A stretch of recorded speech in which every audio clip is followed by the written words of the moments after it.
Tonight's game is produced by the IH Sports Network. No part of the audio or video from tonight's game may be redistributed or retransmitted without the express written consent of the IH Sports Network and Liberty Press Incorporated. The IH Sports Network's first commitment is to the student athletes of our community, their families, and their coaches. Find us online at ihsports.net.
The Baby J's Pizza pregame show will begin in 4 minutes.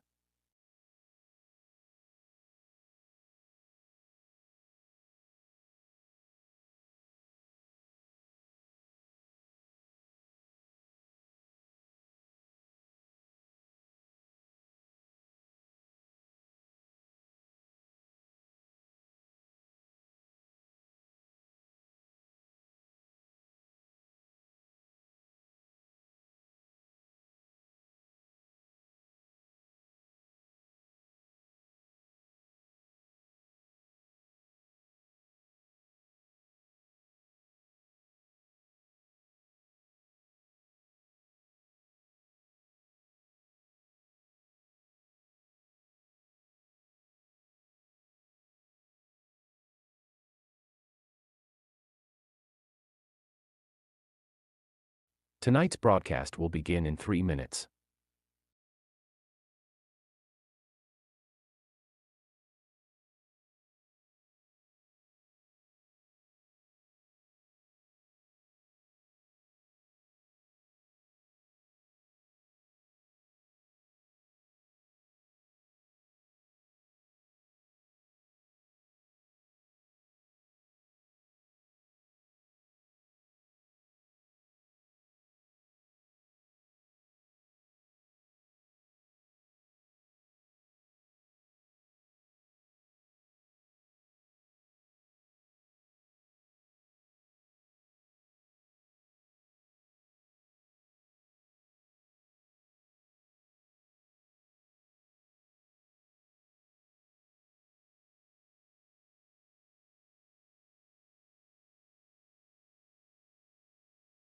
Stand by for the Baby J's Pizza pregame show in 2 minutes.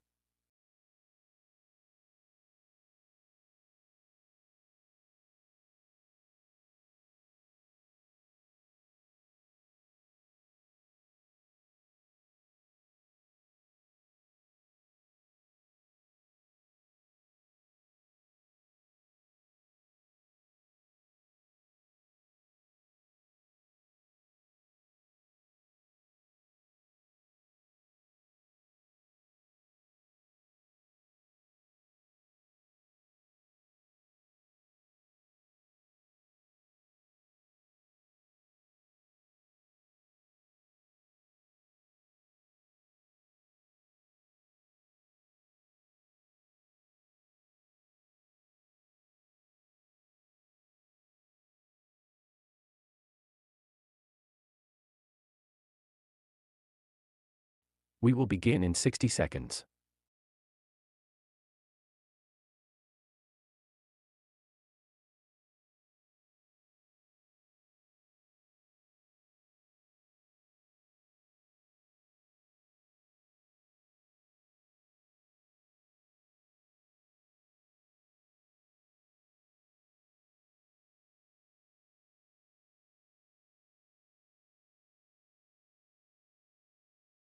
We will begin in 30 seconds.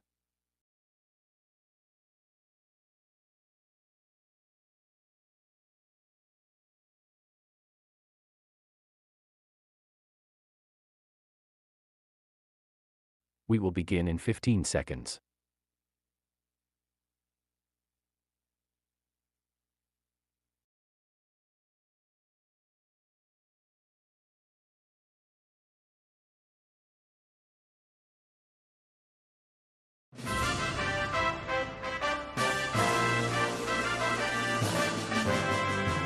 High school football is on the air. The Oneida Indians, the Scott Highlanders, with Tim Smith, Rick Keaton, and their entire broadcast teams. This is Tennessee's most complete high school football coverage. Sponsored by United Cumberland Bank, Scenic Foods, El Rey, Ray's Axe, South Fork Physical Therapy, Lumber King, Big South Fork Medical Center, The Stand Coalition, Mark's Family Pharmacy, T&T Car Wash, and by First National Bank. Produced by the IH Sports Network, Friday Night Football begins now.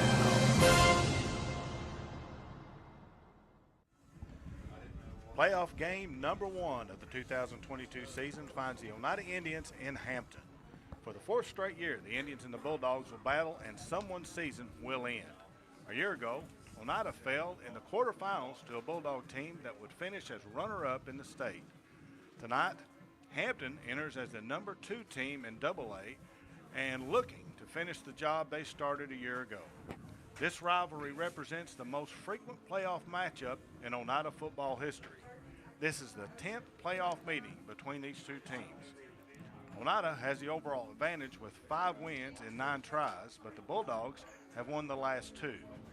Can the Indians find a way to overcome all odds and continue the 2022 season, or will the Bulldogs take a first step in a march back to the state championship appearance? Find out tonight on the IH Sports Network. Good evening and welcome to Hampton High School. Tonight's matchup is the Oneida Indians at 4-6 and the Hampton Bulldogs at 8-2. I'm Kevin Akers along with Mark Matthews, John Strunk, Bo Kidd, and the voice of the Indians, Tim Smith. Gentlemen, we find a very familiar pole in the Hampton Bulldogs. But it is a team that is coming into tonight, been ranked number 1 in the state most of the time, but tonight they're number 2 only because they lost to 4A Power last week. Daniel Boone. Daniel Boone. Yeah, Daniel Boone beat them 21-20. They missed an extra point. They've had some struggles in the kicking game, but everything else is really clicking for this Hampton Bulldog football team. A perennial power, year in and year out. They went to the finals last year. Ended up losing, I think, to Westview in the finals, but we seen them in the 3rd round, and I believe 30-7 was the final score. And we was going in there on a high last year, man, and thought, you know, we've got a real shot. They come in there and just impose their will on us. Yeah, and yeah, they did a real good job. Always a real strong running football team, and I'd say we're going to see some of the same tonight against this Hampton team. They coached by Coach Lunsford, and he's been here for 7 or 8 years, and his dad was here before he played here. So just, you know, there's a lot of familiarity with the program and those guys, and they do a really great job of getting their kids to play hard, and they certainly have this year, being 1 or 2 in the state all season long. So looking forward to the Indians. You got a shot. You know, you come in as the number 4 seed. We've had troubles in and out all year and not played real consistently. But if you're going to get it together, this is the time to do it. Absolutely.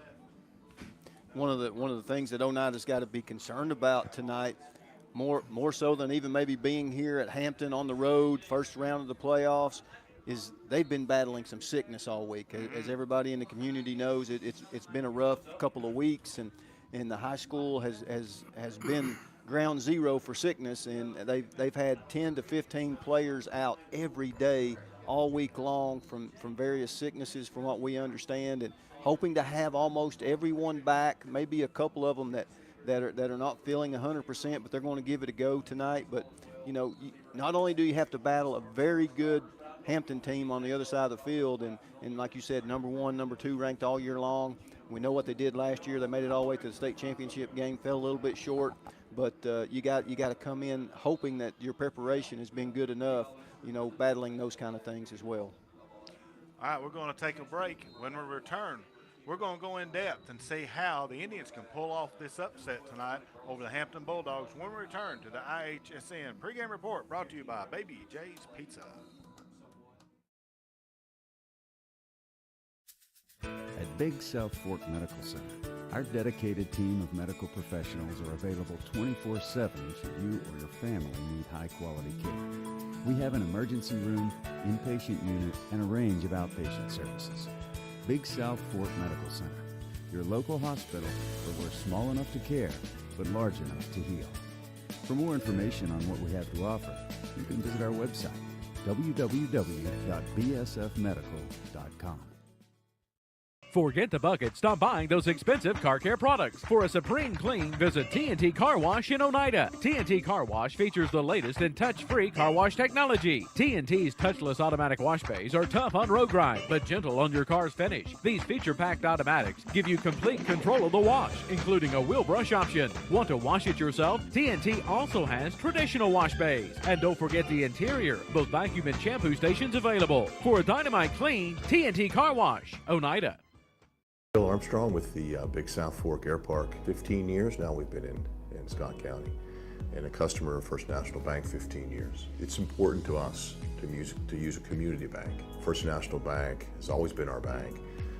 They're large enough to service any needs you have, but there's a sense of community here. It's nice doing business with people that you know, and they know your name. So that's why we use First National Bank.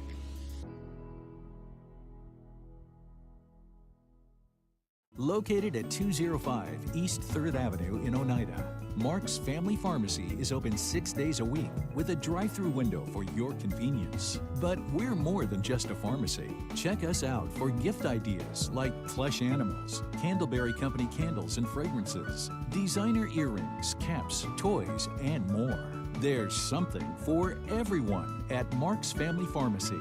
Open 8 a.m. to 6 p.m. Monday through Friday and 8 a.m. to noon on Saturday.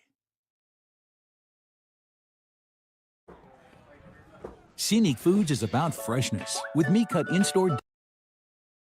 Forget the bucket. Stop buying those expensive car care products. For a supreme clean. And now we're back. It's a little bit confusing. If you're just now joining us, who's steering this ship? There's no video because of the playoffs and the TSSAA. So there's no live video. It's just audio only tonight. So we're getting used to that a little bit. So we can make stuff up that doesn't really happen. We make up stuff. We do that we anyway. We tell you the scores, 48-0, the Indians, but it's not. It's back to like it used to be, Mark. This video stuff has hampered our style. Yeah, it really has. Start telling the truth. But, we want to look at right now, what will the Indians have to do tonight, guys, to get the win against this very tough Hampton Bulldog team? Well, I think we're going to have some semblance of a running game. We don't. We haven't all year. We're averaging 93 yards on the ground so far, and usually that's over 200 yards in a regular season, and averaging 137 yards through the air. That doesn't hardly make up for what we're missing on the ground. So I think we have to have some semblance of a rushing attack. Our defensive front, guys, is going to really have to step up tonight and be physical. This team is probably the most physical team we've seen all year, and we've seen several of them. Yes, we have. And this bunch right here, they're probably the most physical bunch we've seen. So I think we're going to have to be more physical up front and establish somewhat of a running game, maybe get T.J. Meredith on the edge and use his speed. If we can do that, and maybe we'll have some success tonight.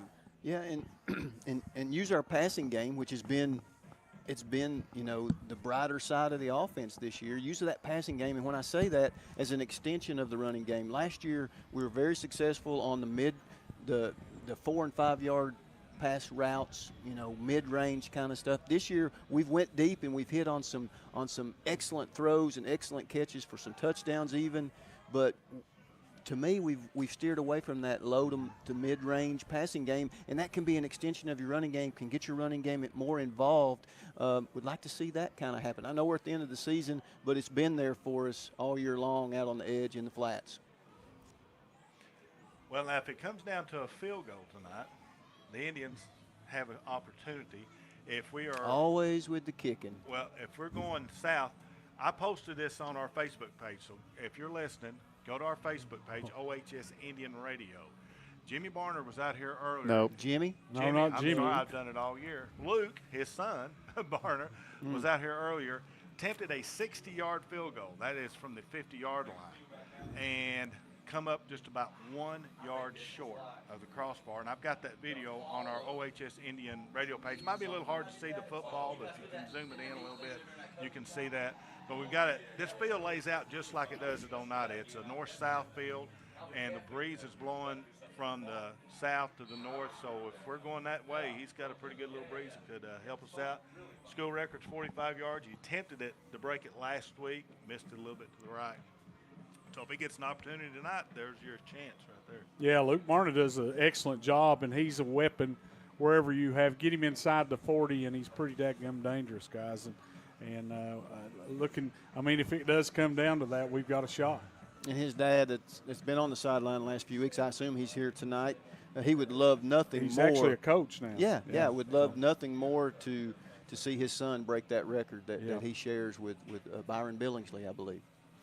All right, we're going to take another break. When we return, we'll talk a little bit about the injuries and the illnesses that have been going around on the campus of Oneida High School when we return to the IHSM pregame report brought to you by Baby J's Pizza.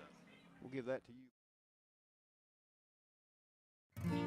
First National to me it's a core memory growing up, and it is something that's always been a part of my life. We renovated this building and opened this business. We were looking to source as much as we could locally, and what is more local than First National Bank of Oneida. First National Bank is very involved with a lot of the local community events and supporting of businesses. We've seen them involved with the fair and the sports locally and other things that I think is just indicative of the local community being supported by the local bank. El Rey is Scott County's home for great Mexican flavor. Located in Oneida Plaza, we're just up the sidewalk from Walmart. From our fresh chips that are made daily to our chicken or beef fajitas that are big enough to share, El Rey uses the freshest ingredients to serve authentic Mexican dishes that will be a hit with the entire family. Stop in before the game on Friday or pop in on Saturday and watch college football on one of nearly a dozen screens while you eat. That's El Rey Azteca, open until 9 p.m. Sunday through Thursday and 10 p.m. on weekends. Scenic Foods is about freshness, with meat cut in-store daily and special cut upon request. A deli that offers fresh meats and cheeses sliced to your choosing. A produce department offering fresh fruits and vegetables, and of course a full line of competitively priced groceries to meet your weekly shopping needs. Scenic Foods is about value and convenience. Don't have time to cook supper? Try our cheese sticks, pizza, and wings, as well as our fresh-made desserts and side dishes. Need to fill an empty pantry? We have all you need at Scenic Foods, located at 7352 Baker Highway in Huntsville.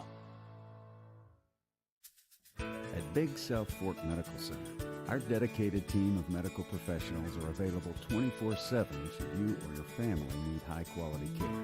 We have an emergency room, inpatient unit, and a range of outpatient services. Big South Fork Medical Center, your local hospital where we're small enough to care, but large enough to heal. For more information on what we have to offer, you can visit our website, www.bsfmedical.com. Welcome back to the IHSM pregame report brought to you by Baby J's Pizza. Had a chance earlier to talk with Coach Jimmy May, talking about our injuries and the illnesses that have been going around on campus this week.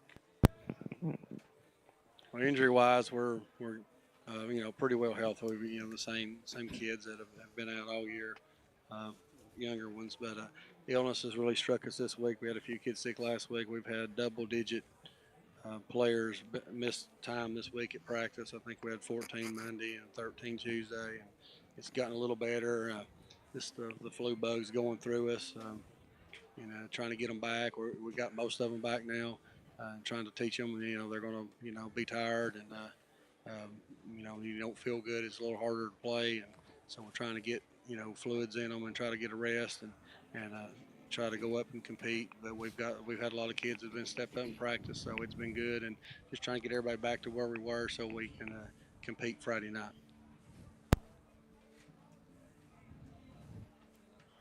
Mark? Yeah, you got to lead me in. Okay. Yeah, it's tough. I mean, especially this time of year, you get a lot of that stuff, and you get a lot of sickness and whatnot. You're in towards the end of the season, going into the playoffs. You've got injuries and whatnot. We're lucky to not have injuries, Bo, but sickness has been going through the program. Yeah. I heard they had like 17 at one time. Yeah, Bo was down there Tuesday, but here he is. He's a trooper. He's struggling through. That's right. No, glad you're here, Bo. I'm glad to be here. Better. It really has. It seemed like every day whenever I pulled into the parking lot, it seemed like there was less and less student cars there every single day. I think at one point this week they were talking there were nearly 100 kids out at the high school. Yeah. So it was just a tough week all week long for the Indians, and that started off last week and then sort of just carried over into the week. It seemed as if it got a little bit better today. A lot of kids actually not on campus today for other reasons. Of course, football left early, cheerleading left early, band is at state. State today. Competition. Got a chance to hear them yesterday. Fantastic. Yes, fantastic job that they're doing. I think they left at 9 o'clock. They left first thing this morning. The entire school went out and gave them a hoorah off, and it was pretty cool this morning to see that. But that's the thing though. This late in the season like this, it always seems to hit somewhere around the end of the season, first part of the playoffs, and this is where you've got to just grit up and go. Yeah. I mean, you've got to get those fluids in. You get that rest, just like Coach May was saying. Just like Coach Ender used to tell us back in the day. It's the same thing. You just got to, you got to. This is where you tell how tough you are, right here. I can agree with that. All right, Bo, we're going to have you back on the other side of this break and tell us a little bit about a big championship that came to the Oneida campus last week when we return to the IHSN pregame report brought to you by Baby J's Pizza.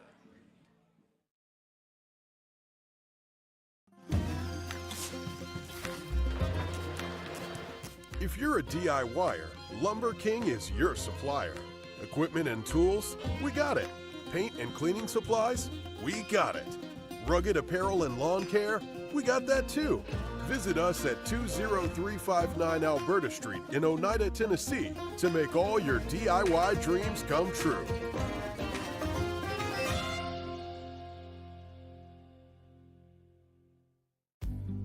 What's the best tool in the toolbox? The one you're going to use the most, the one that you're the most comfortable with, the one that you have the most confidence in.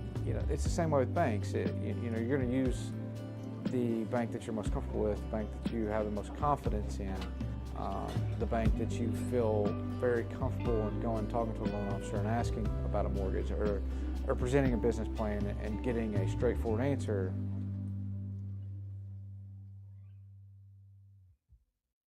Forget the bucket. Stop buying those expensive car care products. For a supreme clean, visit TNT Car Wash in Oneida. TNT Car Wash features the latest in touch-free car wash technology. TNT's touchless automatic wash bays are tough on road grind, but gentle on your car's finish. These feature-packed automatics give you complete control of the wash, including a wheel brush option. Want to wash it yourself? TNT also has traditional wash bays. And don't forget the interior, both vacuum and shampoo stations available. For a dynamite clean, TNT Car Wash, Oneida.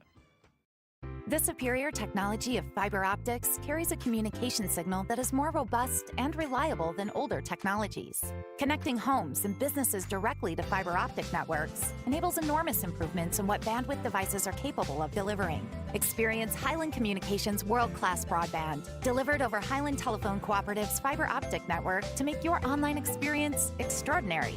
Highland Telephone and Highland Communications. World-class connections with a local, hometown touch.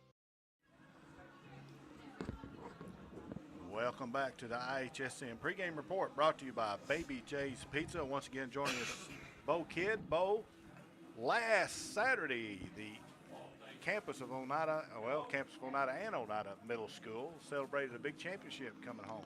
They did. The Oneida Middle School Indians football team secured their 10th state championship, Area 2 championship there on Saturday. First under Coach Jason Terry, a 35-0 shutout victory over Wartburg on Saturday. That was their second shutout of Wartburg this season. Gave the Indians a perfect 10-0 record on the year. 5 different Indians were honored with the all-district honors there at the game.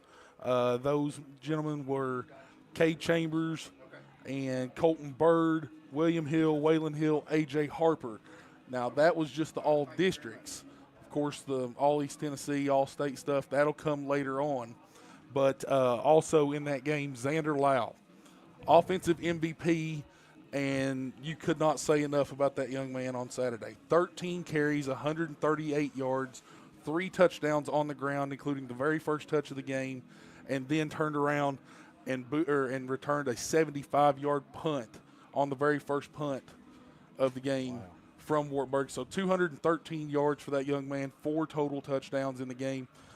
Just a phenomenal game for him, a phenomenal game by the Indians overall. Only gave up 50 total yards of offense in that game.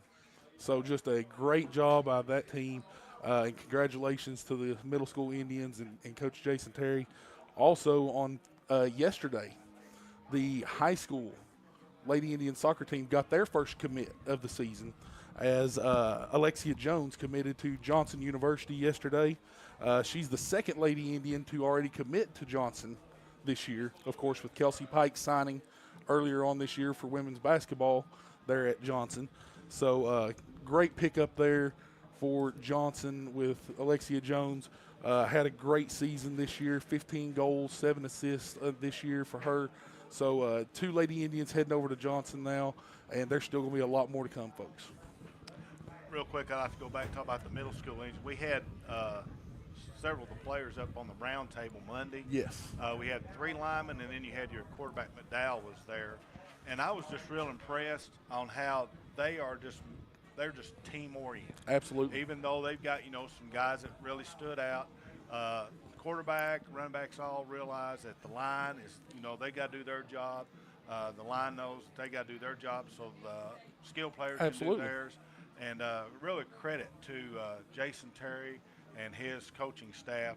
That is a lot of credit to them to establish that kind of culture that we're all going to play together as a team and stuff, and that's the result that you got. And again, you got to remember that was 20 8th graders out there for the Indians on Saturday. There were 13 8th graders for Wartburg out there on Saturday. So that's 33 young men who you look to see going up next year and being freshmen there at those 2 respective high schools.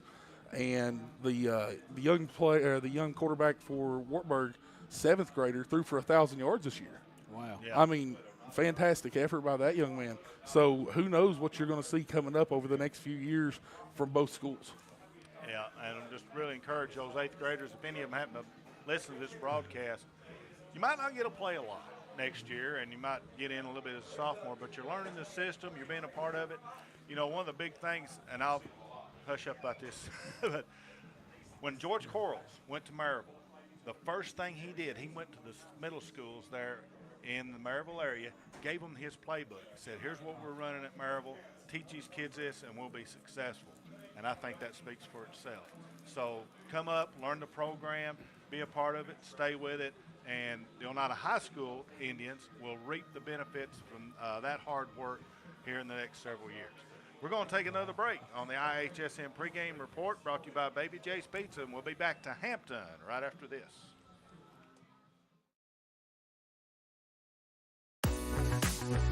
My name is Wayne King. I'm owner-operator of Baby J's Pizza. We've been in business since 2017, and we think we have the best pizza in town. We have our regular hand-tossed pizzas. We have thin crust. We have thin crust cauliflower. We also offer vegan. We also offer dairy-free, gluten-free. We have low-carb, no-carb. We have a wide variety because we want to serve the best customer base possible and give everybody the opportunity to experience a good pizza.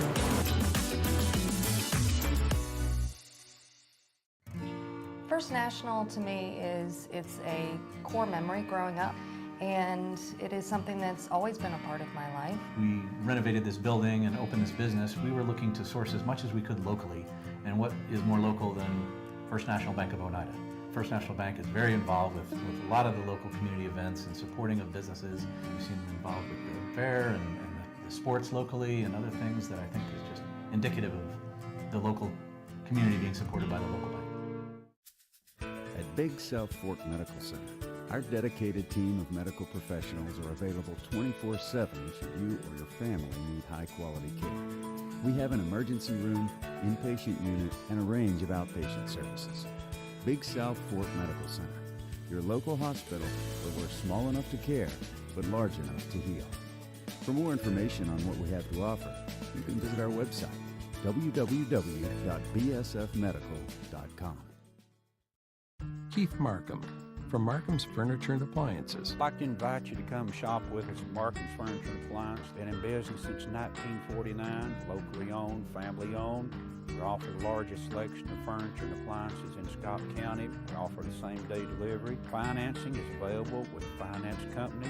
If you don't see what you like, we're always glad to special order it. Appliances we can normally have within a week.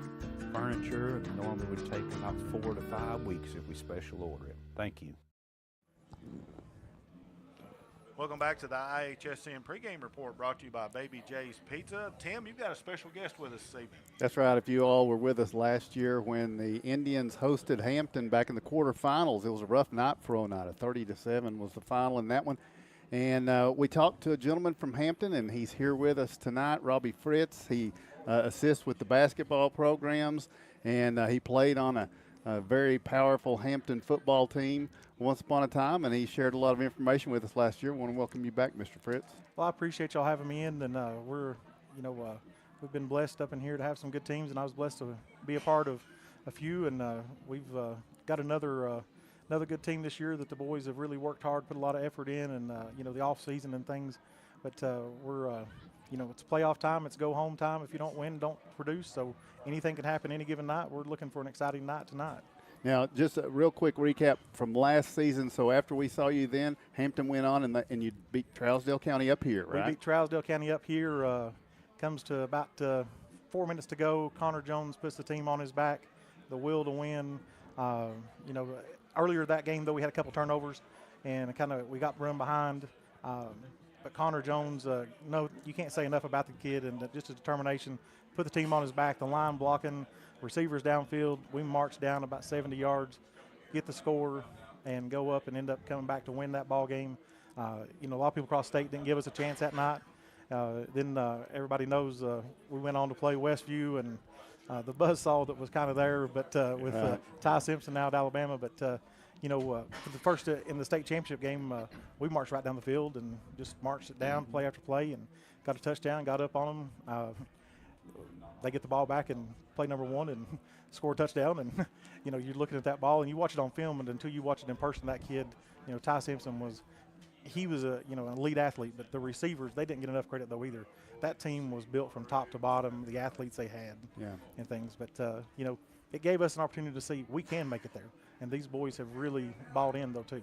And then just real quick too, then you guys circled around and had a really good basketball season with that bunch. We did. We made the state semifinals in basketball. We got put out by the eventual state champions there, East Robertson. Tyler Grove, the Groves kid, I think it was Tyler Groves. He's now at Ole Miss playing football. But he hits a three-pointer on us that ties the ball game up, go into overtime. And we lose by 2 in overtime in the state semifinal.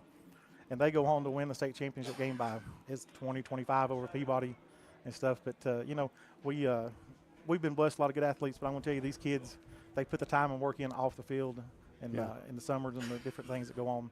So now you had pretty heavy losses to graduation last year, but what were the expectations coming into this year? Was this what people had pictured? I'll say no. Just to be frank with you, I thought we would be a good, solid ball club. I believe these boys, though, when they made the state championship game, and a lot of these kids, they were good role players and things, and they've stepped up and been that, that's their time to shine, so to speak. And Dylan Trivett has come on as a quarterback, has really been a good game manager. I think Dylan doesn't do a lot of flashy things. Dylan does what's asked of him. And I think, in a program like we got, you need to just do what's asked of you. We don't need the flashiness. Everybody knows what are we going to do tonight. Number 9 is going to get the football. He's going to get the football a little bit more. Every now and then we're going to throw it to number 11, Chance Point. we're going to spread you out a little bit and maybe run a little option stuff here and there. But there's no – Coach Campbell walked by here a minute ago. We don't change anything in the past 45 years of football up here. I mean, it's not going to be nothing flashy. If you're wanting flashiness, it's probably not a good game to come watch. It's just like last week. Levi had 44 carries, 205 yards. I mean, we took the number 3 or 4 ranked team in 5A down to the wire. We was ahead, and then 2.5 minutes ago they scored a touchdown and, beat us like that. I think if you look at one of the things that we don't do well is the pass defense at times. That's something that we have struggled with. It's not nobody hides that fact. We're trying to get better, and they do get better every week. And the kicking game, it's like tonight. We do kick extra points. That's one of the things moving. If we were able to get past this round, that's what we've got to look at improving each week on. I know that Coach Lunsford and those guys have really worked hard at that, but we just don't have a kicker, and the kicking game kind of is something that's, our Achilles heel could be down the road if we're able to get down the road some. So now you mentioned the Daniel Boone game, and sometimes just because of geography, it's hard to build out a schedule for you guys up here, right? Yeah, I mean, that's fair. Unless you're trying to go travel a couple hours down the road and things, kudos to Daniel Boone for wanting to schedule the game. I mean, a lot of teams that's 5A will not schedule down to play a 2A team. Coach Tim Campbell that's over there. Tim Campbell was a graduate here at Hampton High School. He's AD over there and stuff, and they got a good relationship and things and stuff. And it was a good game for us to play. Some people may say, why would you play that game in week 10? Why you got the playoffs coming up? Get something cupcake and just get ready. I look at it completely opposite. We want the speed of the ball game. Like going to Gatlinburg-Pittman. Those receivers that were down there, the receivers and the running backs and the things that we've seen last Friday night from Daniel Boone, that's the speed of the game you need to be seeing. You don't know how to tackle a kid that's running half speed when you're going with things. You're trying to get down the road. You want to play the best. You need to play against the best and things. And I kind of noticed against Daniel Boone that they kind of matched you all in size. Yeah. So I think that helps you coming into these playoffs. It is. Like when Daniel Boone, they're got a couple of kids on the defensive side of the ball that were, they were men. I mean, and then some. Like you'd see on some of those guys, like a SEC lineman type big cats. But and that's the thing. I think last year's team, the line was a bigger line, but this year's line is a little quicker than last year's line. These boys are not as big, but they do good technique. They get themselves off the ball. They move themselves well, and I think that really helps our running backs with Levi, as far as that goes, and Chance running the ball, Dylan and things. But our line is just a little quicker than it was last year. Yeah. Folks, if you're just joining us, Robbie Fritz of Hampton is sharing insight on the Bulldogs with us here tonight. We appreciate him being here.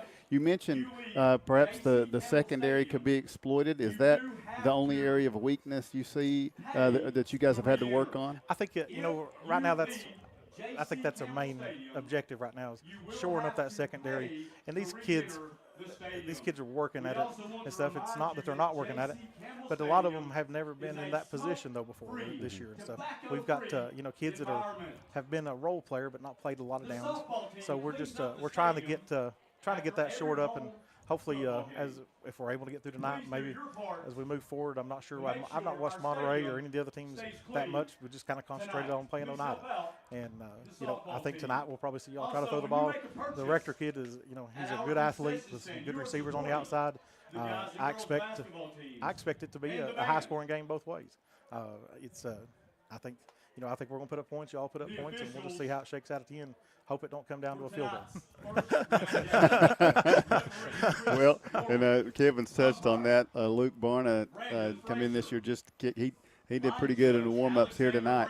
But what's been the team that has stressed your pass defense the most of the ones you've had on your schedule? I'd probably say that you look back at the Gatlinburg-Pittman game. They just had a phenomenal group of receivers, and they really could stretch the field, and they really used that drag across the middle really well. And quarterback had the speed to roll out and keep away from things. But in that ball game, we get down. We're down, I guess, about 24 points or so. And just a side note, we actually left early, and I had been like I said, I'd been in the hospital and some things and stuff, and I hadn't been out in this first ball game I actually went to this year, and so midway through the third quarter, it wasn't looking too bright, and I told the boys, I said, it's kind of bleak. Let's go ahead and head back towards Hampton, and we started listening to the ball game and started coming back and things. But the boys, this group here, they just don't know how to lose. It's built in them to win. It's just like I think y'all's 8th grade bunch that just won the state. These kids that are winners and keep winning and things. It's just building them to figure out a way to win. Yeah. And that's the way this group here is. You don't count them out. And I think that's their motto though too. Just they don't give up. So it's like this season. You've got Levi Lunsford leads us. He's had about I think 1,311 yards rushing so far this year, 23 touchdowns.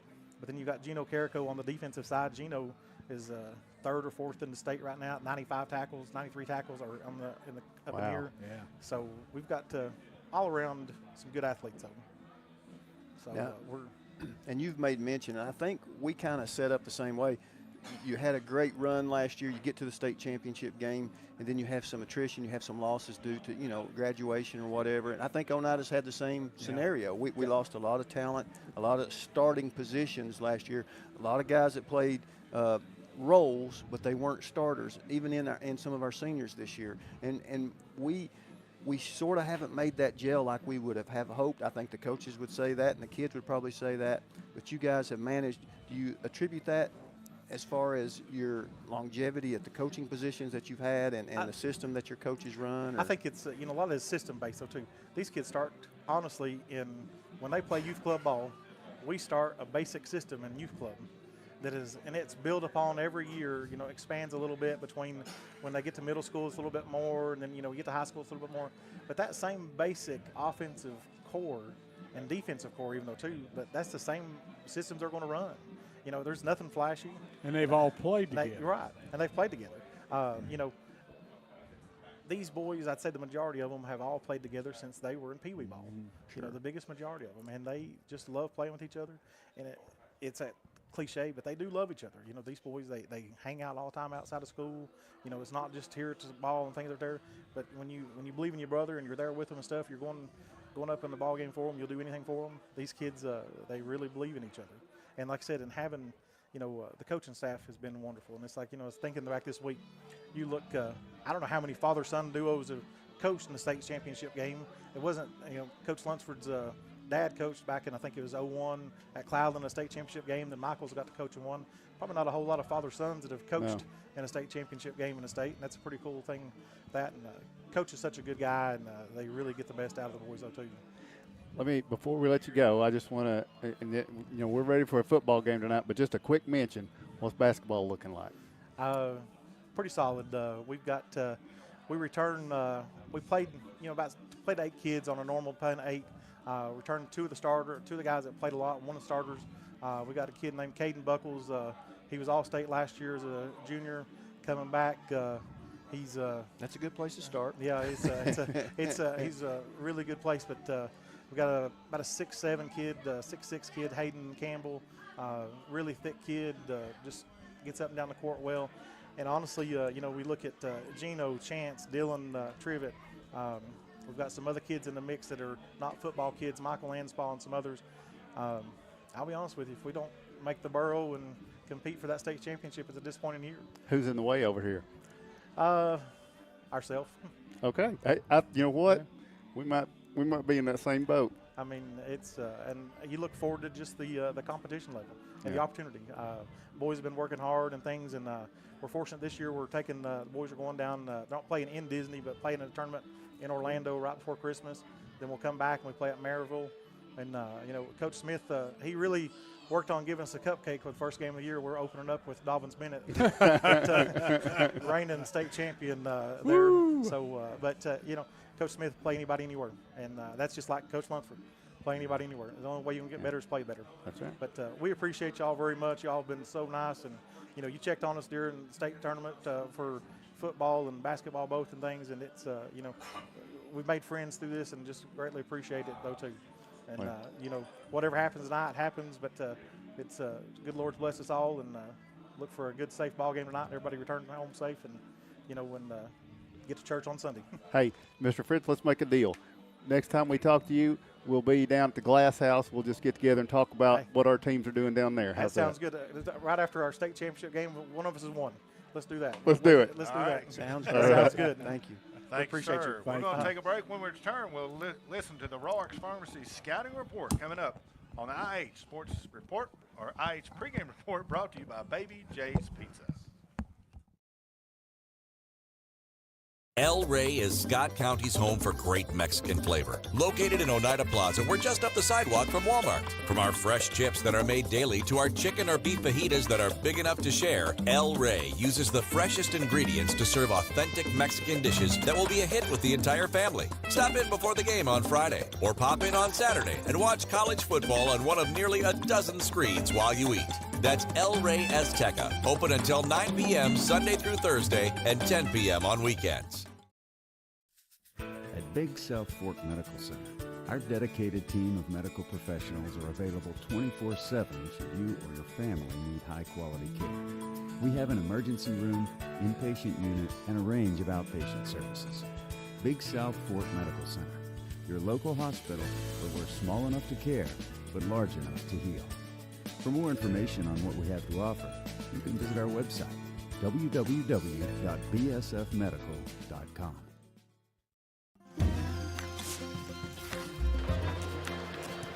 If you're a DIYer, Lumber King is your supplier. Equipment and tools, we got it. Paint and cleaning supplies, we got it. Rugged apparel and lawn care, we got that too. Visit us at 20359 Alberta Street in Oneida, Tennessee to make all your DIY dreams come true.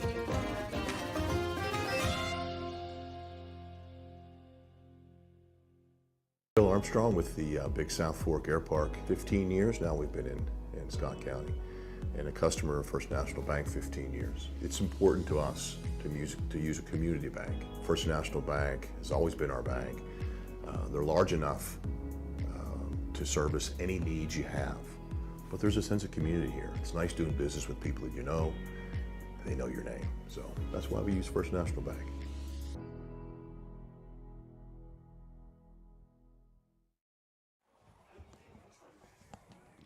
Welcome back to the IHSN pregame report brought to you by Baby J's Pizza.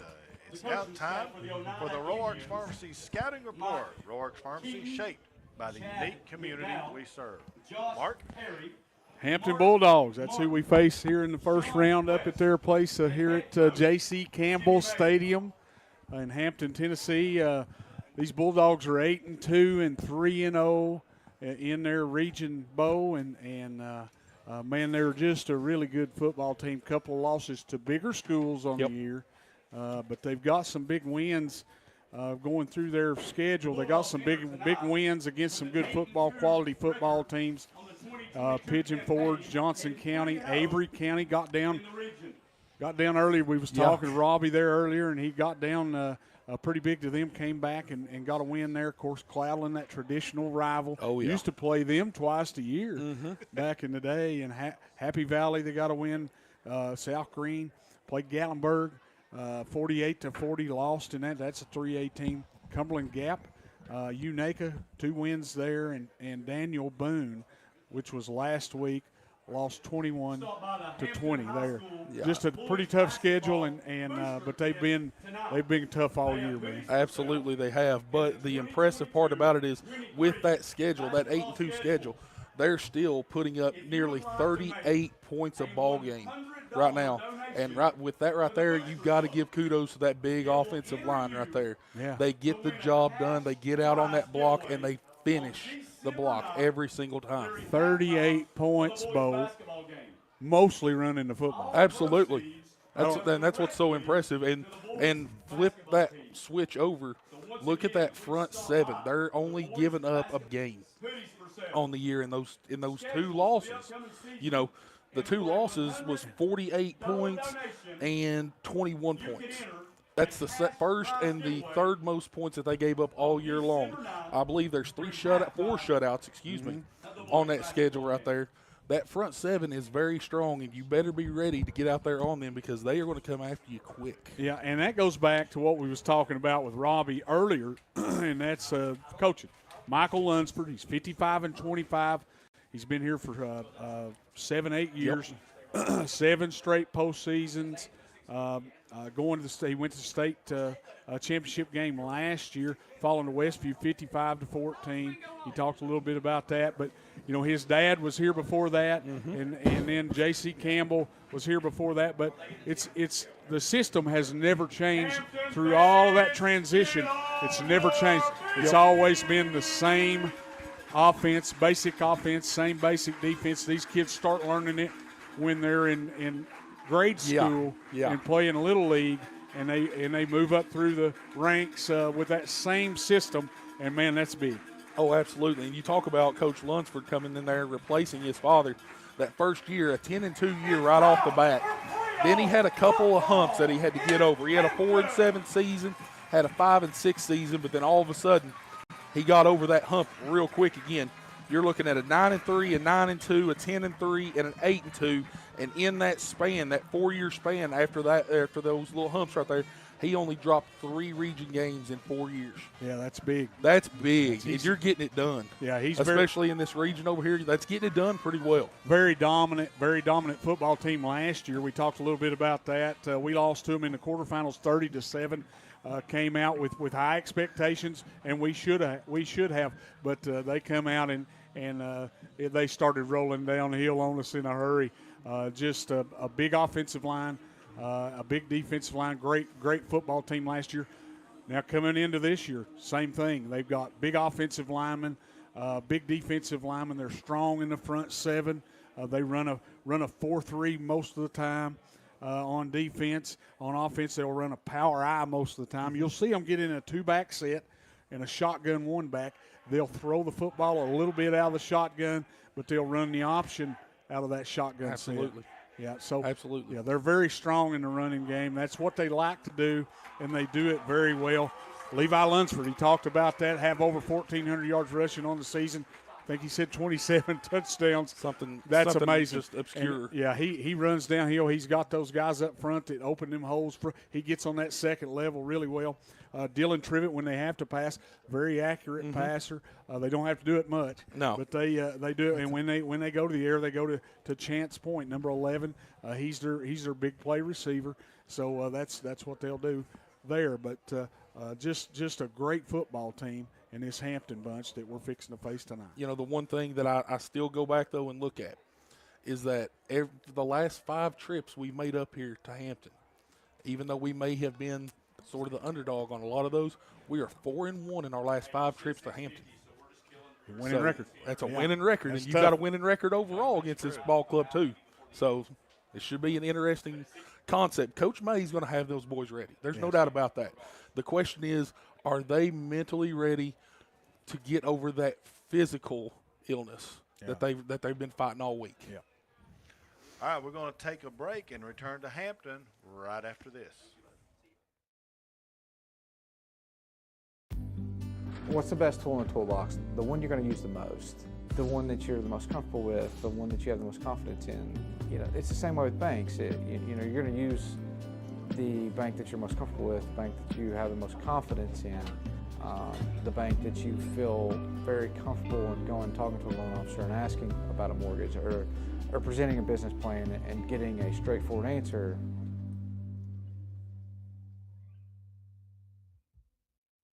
If you vape, you could be inhaling toxic metals into your lungs.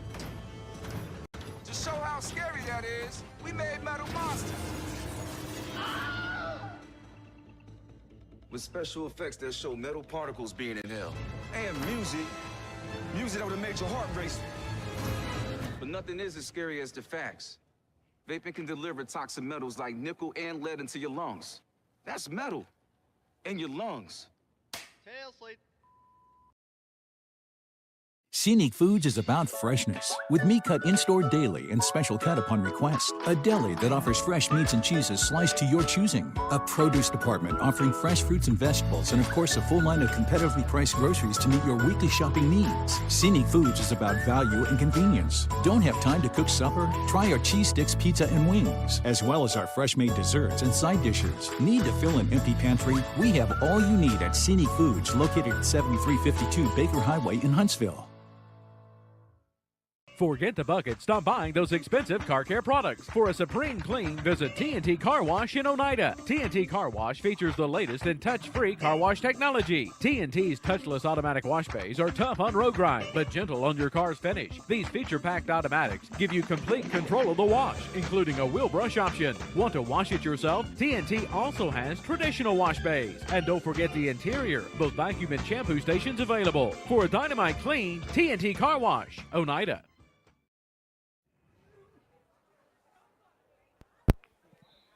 Their offense is very similar to what they've done in the past through the years. They're very hard-nosed up front.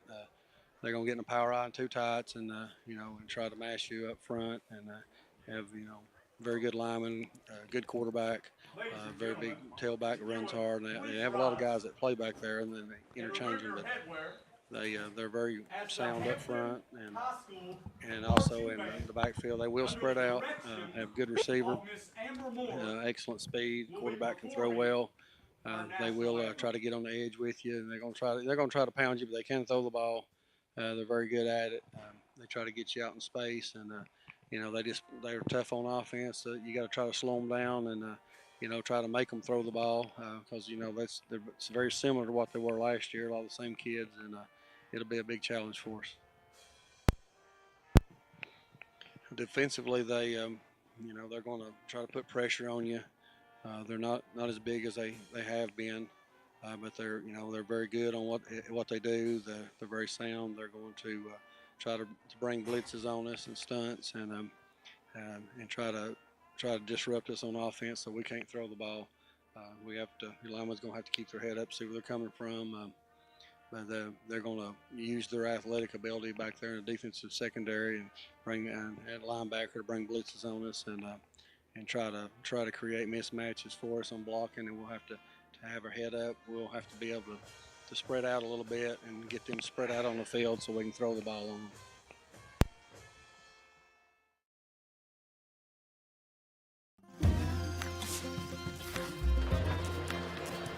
If you're a DIYer, Lumber King is your supplier. Equipment and tools, we got it. Paint and cleaning supplies, we got it. Rugged apparel and lawn care, we got that too.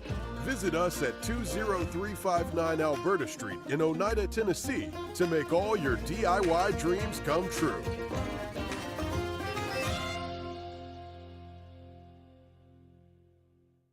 Scenic Foods is about freshness, with meat cut in-store daily and special cut upon request. A deli that offers fresh meats and cheeses sliced to your choosing. A produce department offering fresh fruits and vegetables, and of course a full line of competitively priced groceries to meet your weekly shopping needs. Scenic Foods is about value and convenience. Don't have time to cook supper? Try our cheese sticks, pizza, and wings, as well as our fresh-made desserts and side dishes. Need to fill an empty pantry? We have all you need at Scenic Foods, located at 7352 Baker Highway in Huntsville.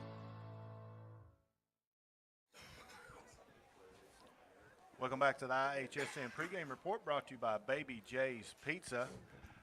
We just got through listening to what the Indians need to do tonight offensively and defensively going up against Hampton from Coach Jimmy May. Now, John L. is going to tell us a little bit about the history of this contest.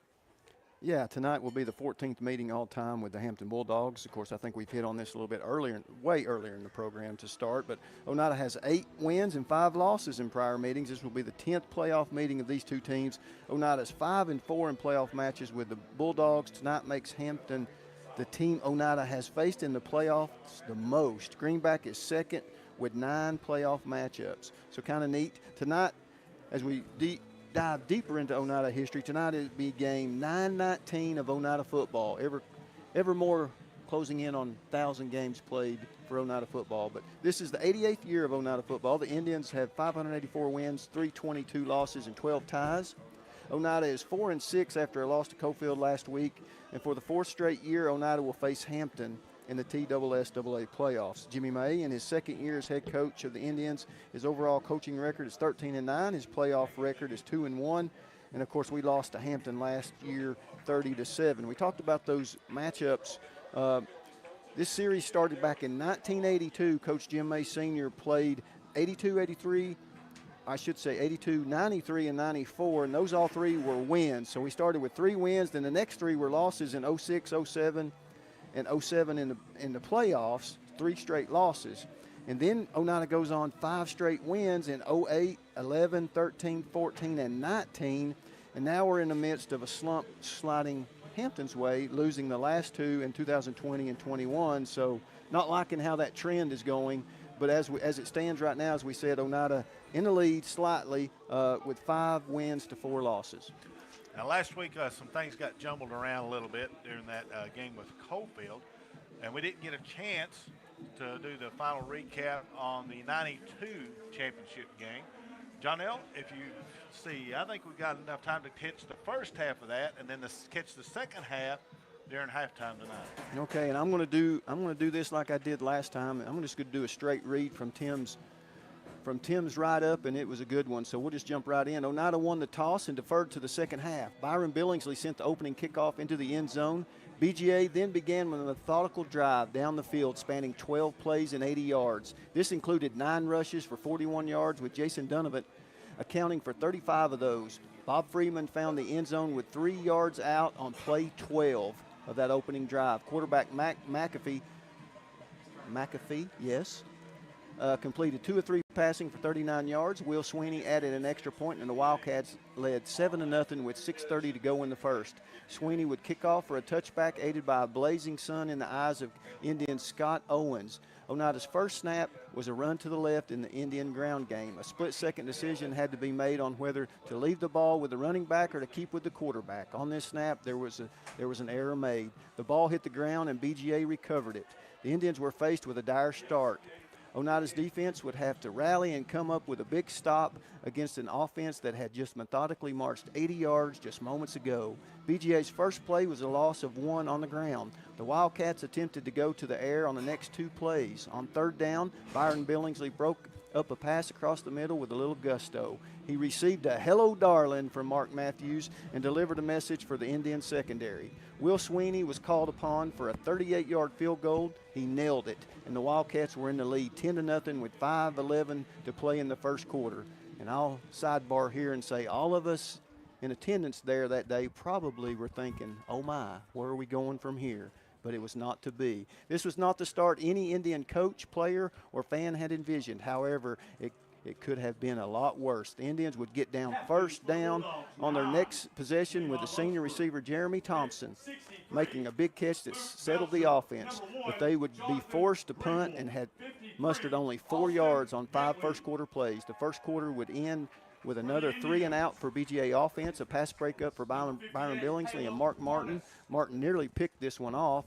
Oneida had weathered a stormy first quarter. The Indians had settled in but faced a 10-0 deficit. Oneida had run only 6 plays to BGA's 20.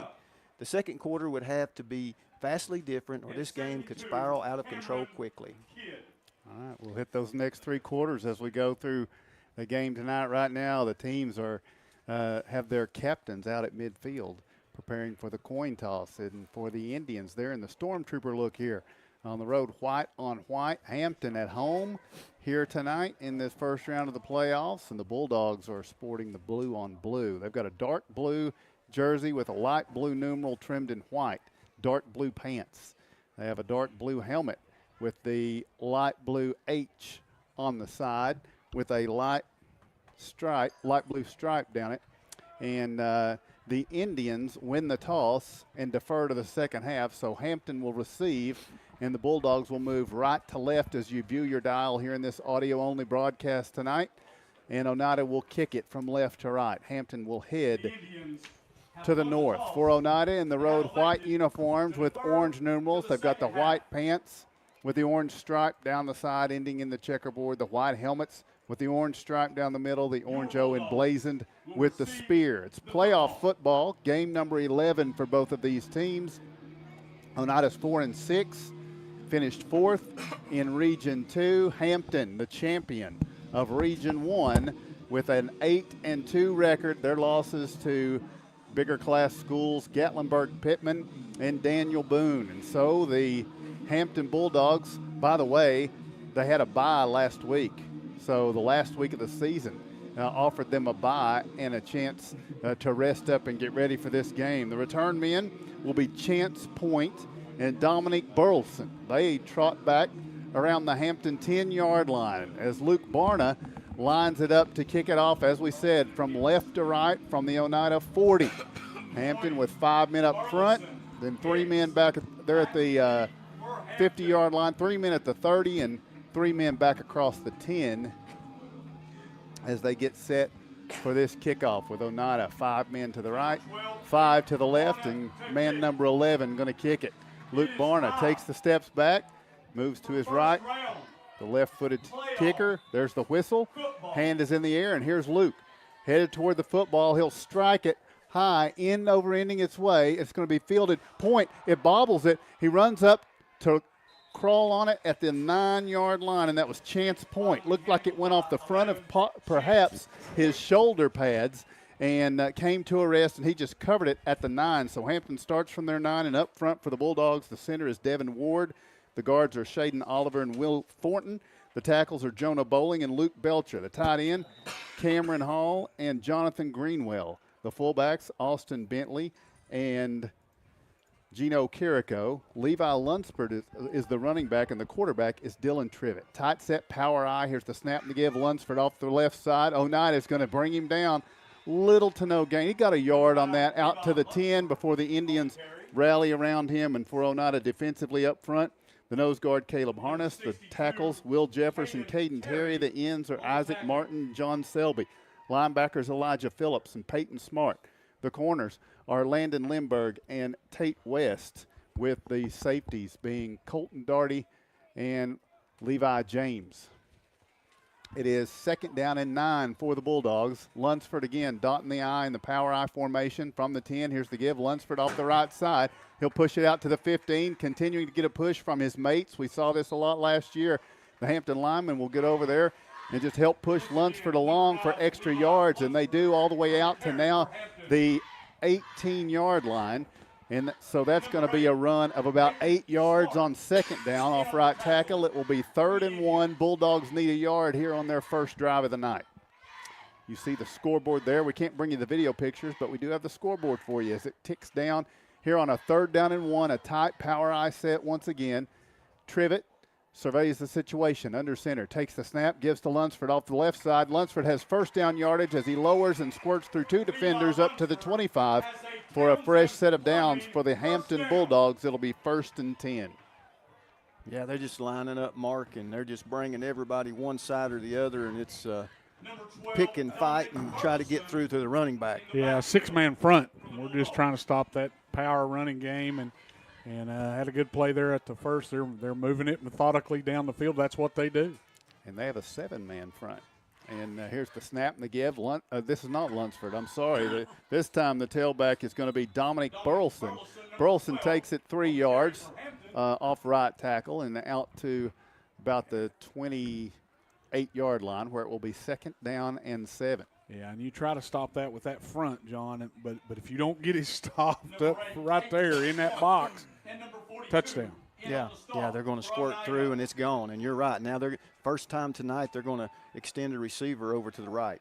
Man split off wide right. Still the power eye back on the near side hash mark. Snap. Here's the give. This is once again. Here's a break at the 30, 35, 40, 45, 50, 45, 30, 35, 30, 25, 20, 15, 10. Down to the 5 on the carry. Dominic Burleson, and he got all the way inside the 5-yard line. You all called it right there. He takes it down to the 1-yard line where it will be, yeah, opposite side. I think 1st and goal. It was going to be a 1st and goal to 1. Yeah, the receiver that they cheated out to the left side, and I don't say they didn't cheat him. They split him out. They're trying to get a guy out of the box, and they did it marvelously, except that receiver got called downfield for holding. At about the 47. Marvelously? Marvelous. I like that. Mm-hmm. So, from the 47, they will move it back. It's still going to be a 1st down, but it will move back to the 43-yard line. Yeah, just a little wrinkled. All they had to do is, split that receiver out, get one of the guys out of the box, and that one guy was just enough to spring him. Here they come on the ball. Trivett breaks huddle. He's got receiver split left. That's Chance Point. Tailback is Levi Lunsford. And here on 1st and 10 from the 43, Lunsford off the left side, stretches out to the 48 to the 49-yard line. Nope, 48. It'll be a 5-yard carry off the left side, and now Hampton just shy of the 50-yard line. At their own 48, they'll have a 2nd down and 5. Good hole right there off that left side. Blew it open pretty good and picked up about 5 yards. You know, you're looking at when you're looking at 2nd and 5 or less every time, that's pretty easy. Yeah, and the defensive line, you just want to hold your position. The linebackers, they have to be decisive and get downhill for Oneida. Ball evenly between the hashes on 2nd and 5. Here's the snap to give. Lunsford dancing through the left side. He's going to stay on his feet, lowers his head, driving forward, down inside the 45, inside the 40, down to the 36-yard line. It's another 1st down for Levi Lunsford, just lowering his head and keeping those legs churning forward for big yards. Yeah, and they're getting linemen downfield, man. And if you get a couple of those linemen downfield in the secondary, that's trouble for the Indians. All right, so we have a player down here for Hampton, and we're going to take a quick break. Looks like that's Cameron Hall, one of the tight ends, a senior, that they're going to tend to. We'll take a quick break with 8:43 to play here in the first quarter. It's Oneida 0, Hampton 0.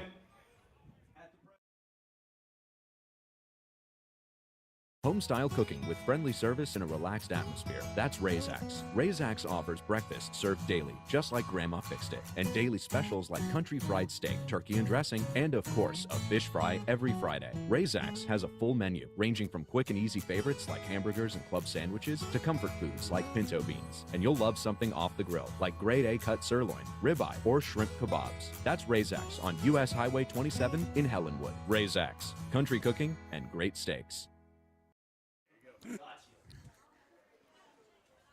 Welcome back to Hampton High School. A player down right now for the Bulldogs, Cameron Hall, one of their tight ends.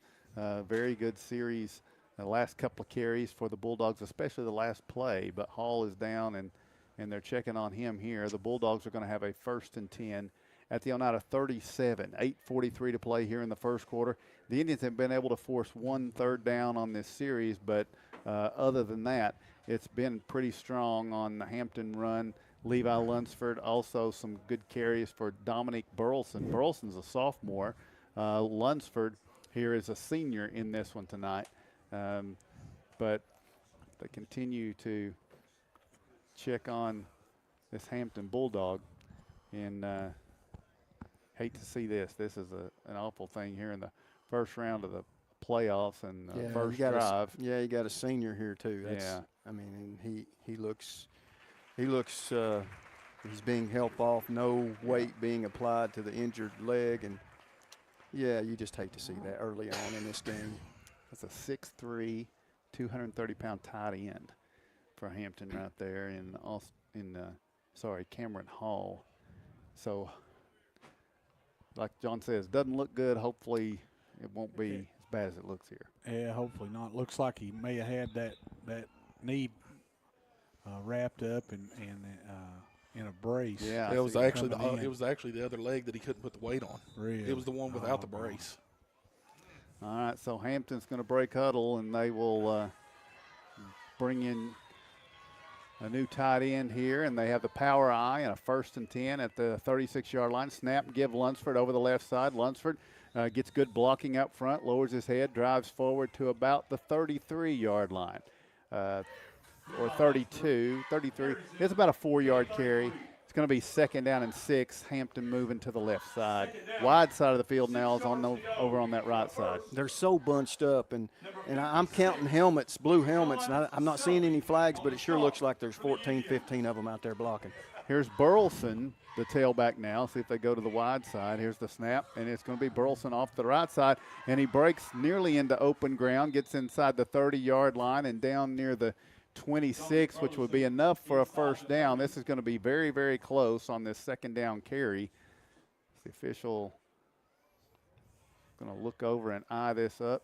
He's saying it's 3rd down, so Oneida's been able to force another 3rd down, but this is the narrowest of margins on 3rd down. 3rd and an inch perhaps here, just outside the 36-yard line of Oneida as Hampton marches south to north. They're knocking on the door, of the 26-yard line. Here's the snap, and it's going to be Lunsford, and he'll pound through the left side. He's slowed down, but he gets inside the 25-yard line all the way to the 23, and that'll be another first down for the Hampton Bulldog. Rushing attack, they've not gone to the air yet, and nor have they shown the need to. Yeah, Mark, you got to have a little bit of penetration to disrupt what they're trying to do, right? Yes. But we're not getting it. The guys in blue right now from Hampton are handling their business up front. Guys, I always taught them back when I was helping was that if you feel like you're getting on roller skates, go down. Cause a pile, make them run around you. Wait for your teammates, and we're looking like we're on roller skates right now. From the 23, Trivett brings a man in motion, turns and gives to Lunsford off the left side. He barrels through the 20-yard line and down to about the 18. So it's another 4 to 5 yard gain on first down, a big chunk of yards. It's going to go for 5. It'll be 2nd and 5 now at the 17. And they're getting 4 yards. They're getting 4 yards down the field before they're ever touched. Coach May Sr., what did he always tell us, Mark? He wanted 4 yards, right? Yeah. If you give me 4 yards every play, we're going to win. We're going to win. And that's what Hampton's doing right now. Lunsford, the tailback, in the power eye. They fake. Now they're looking to throw. Pass is going to be into the end zone. It's going to be deflected and caught. Wow. Indian got a hand on it, but the catch is made, and Hampton takes the lead here. Man, we had good position right there, but he just went up and took that ball out of the air. Great job by the receiver. Yeah, they had a 2-man route right there, and the other receiver that broke off to the left side was wide open, and he went for the harder one, but he still got the touchdown, did the quarterback. Well, the catch was made by Gino Carrico, and he did a nice job of taking that away, even though Oneida got a hand on it. Now the extra point attempt, chance point. It's a hold for Burleson. Points kick is going to be up and no good. Timeout on the field. We'll take the break with your score. 6:13 to play first quarter. It is Hampton 6, Oneida 0. El Rey is Scott County's home for great Mexican flavor. Located in Oneida Plaza, we're just up the sidewalk from Walmart. From our fresh chips that are made daily to our chicken or beef fajitas that are big enough to share, El Rey uses the freshest ingredients to serve authentic Mexican dishes that will be a hit with the entire family. Stop in before the game on Friday or pop in on Saturday and watch college football on one of nearly a dozen screens while you eat. That's El Rey Azteca, open until 9 p.m. Sunday through Thursday and 10 p.m. on weekends. Welcome back to Hampton High School, first round of the TSSAA playoffs. Hampton lost the toss, but got possession to begin with, and there you see the scoreboard. We're about halfway through the first quarter, just not quite, 13 seconds shy, but the Bulldogs put 6 on the board with a touchdown pass to Gino Carrico from Dylan Trivett. So that pass gives them 6 points, but they are not able to nail down the extra point. So now Jonathan Greenwell will kick from right to left, and from the 40, Greenwell puts one skipping back down the right side. Oneida fields it on the run at about the 21-yard line, out to the 25. And let's see, across the 30, let's see where we're going to spot it, about the 33 to start things off for the Indians with 6:07 to play here in the first quarter. For the Indians, offensively up front, Jaden Birchfield, the center. The guards, Aiden May, Caden Terry, John Selby, and Cam Cash, the tackles. Isaac Martin, the tight end. Receivers will be, let's see, looks like Weston Hurst. Elijah Phillips going to be the fullback. Landon Limberg also at receiver. It's going to be from the shotgun, Caden Rector. And he has T.J. Meredith shifting to his right. Phillips blocking back to the left. On 1st and 10, here's the snap. Rector follows Meredith through. He's hit from the side and dropped at about the 35, 36-yard line. Pretty good stick from Hampton there. It's going to be a tough fought 4 yards for the Oneida junior quarterback. It'll be 2nd and 6. Yeah, just running a quarterback follow off of that right side. Looked like there was a hole opened up pretty good there, and they closed it down after about a 4-yard gain. Isaac Morgan's at center, too, by the way. All right. Morgan at center. It's 2nd down and 6 Meredith to the left of Caden Rector. Far hash mark as they travel left to right. Here's the snap. Rector looking to throw, looking left, fires intermediate. It's tipped and it's incomplete. I didn't see if Oneida tipped it or if Hampton tipped it. I think It went through the receiver's hands. Okay. I think that was it T.J. Meredith? Yeah. Coming underneath there, and Richter threw it maybe a little bit high, but very catchable football. Maybe a little too hot on the hot route. Yeah. It'll be 3rd down 6. Oneida will need the 43 for a fresh set of downs. So on 3rd down and 6. I'm not in the crosshairs. Here is Rector in the shotgun. He's got a bunch set. Receivers 3 to the right. And the running back shifts over to the right. New look for the Indians. Here's the snap. They're bringing Rector everybody. dropping back, looking. He's going deep on the out pattern for Ryan. It's going to be incomplete.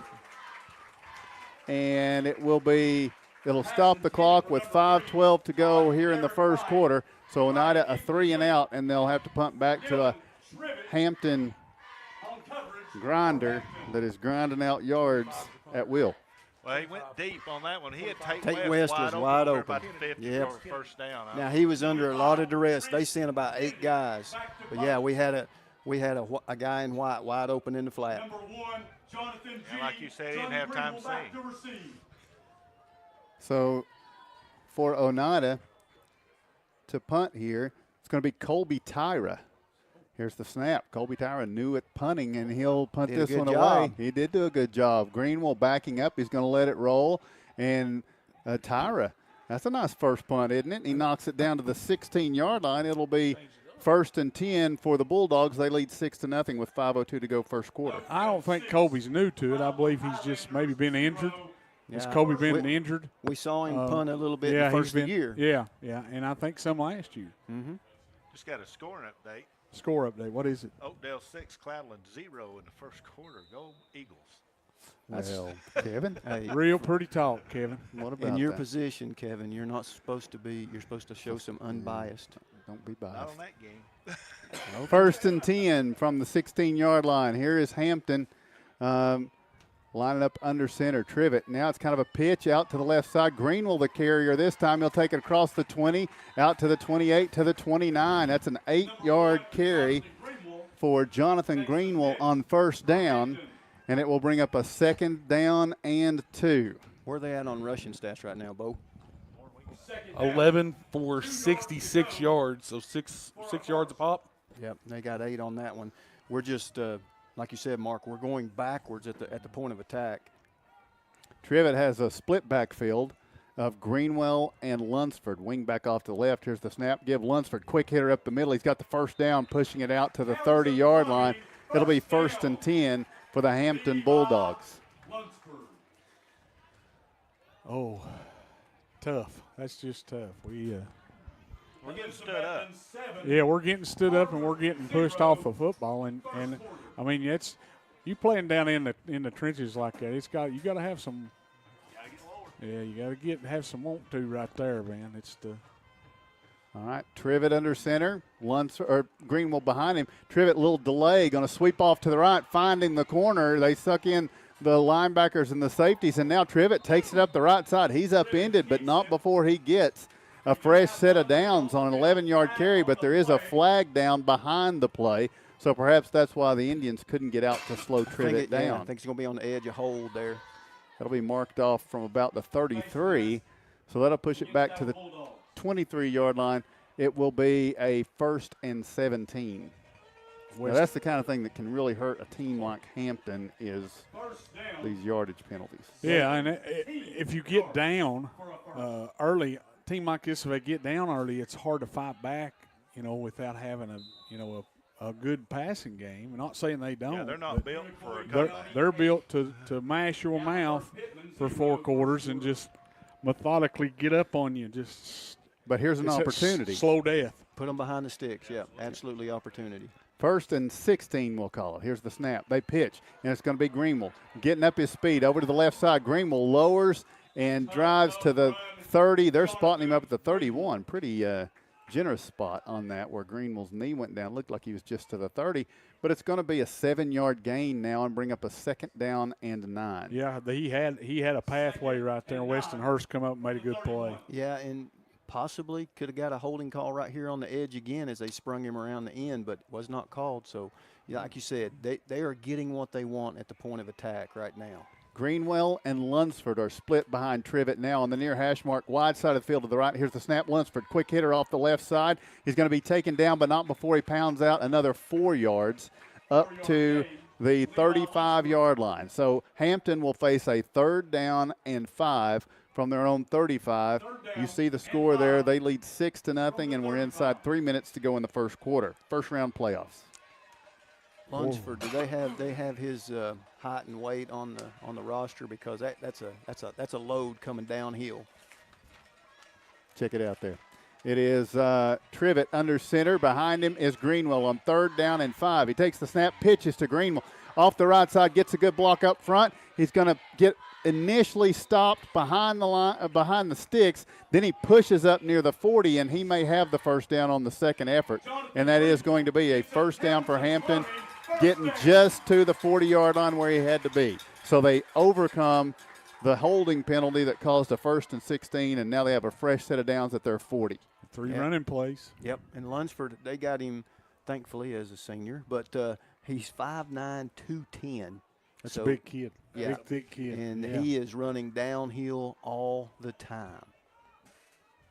So the tailback now for Hampton is going to be Dominic Burleson. But first, we're going to have a play stoppage and a timeout. We'll take the same.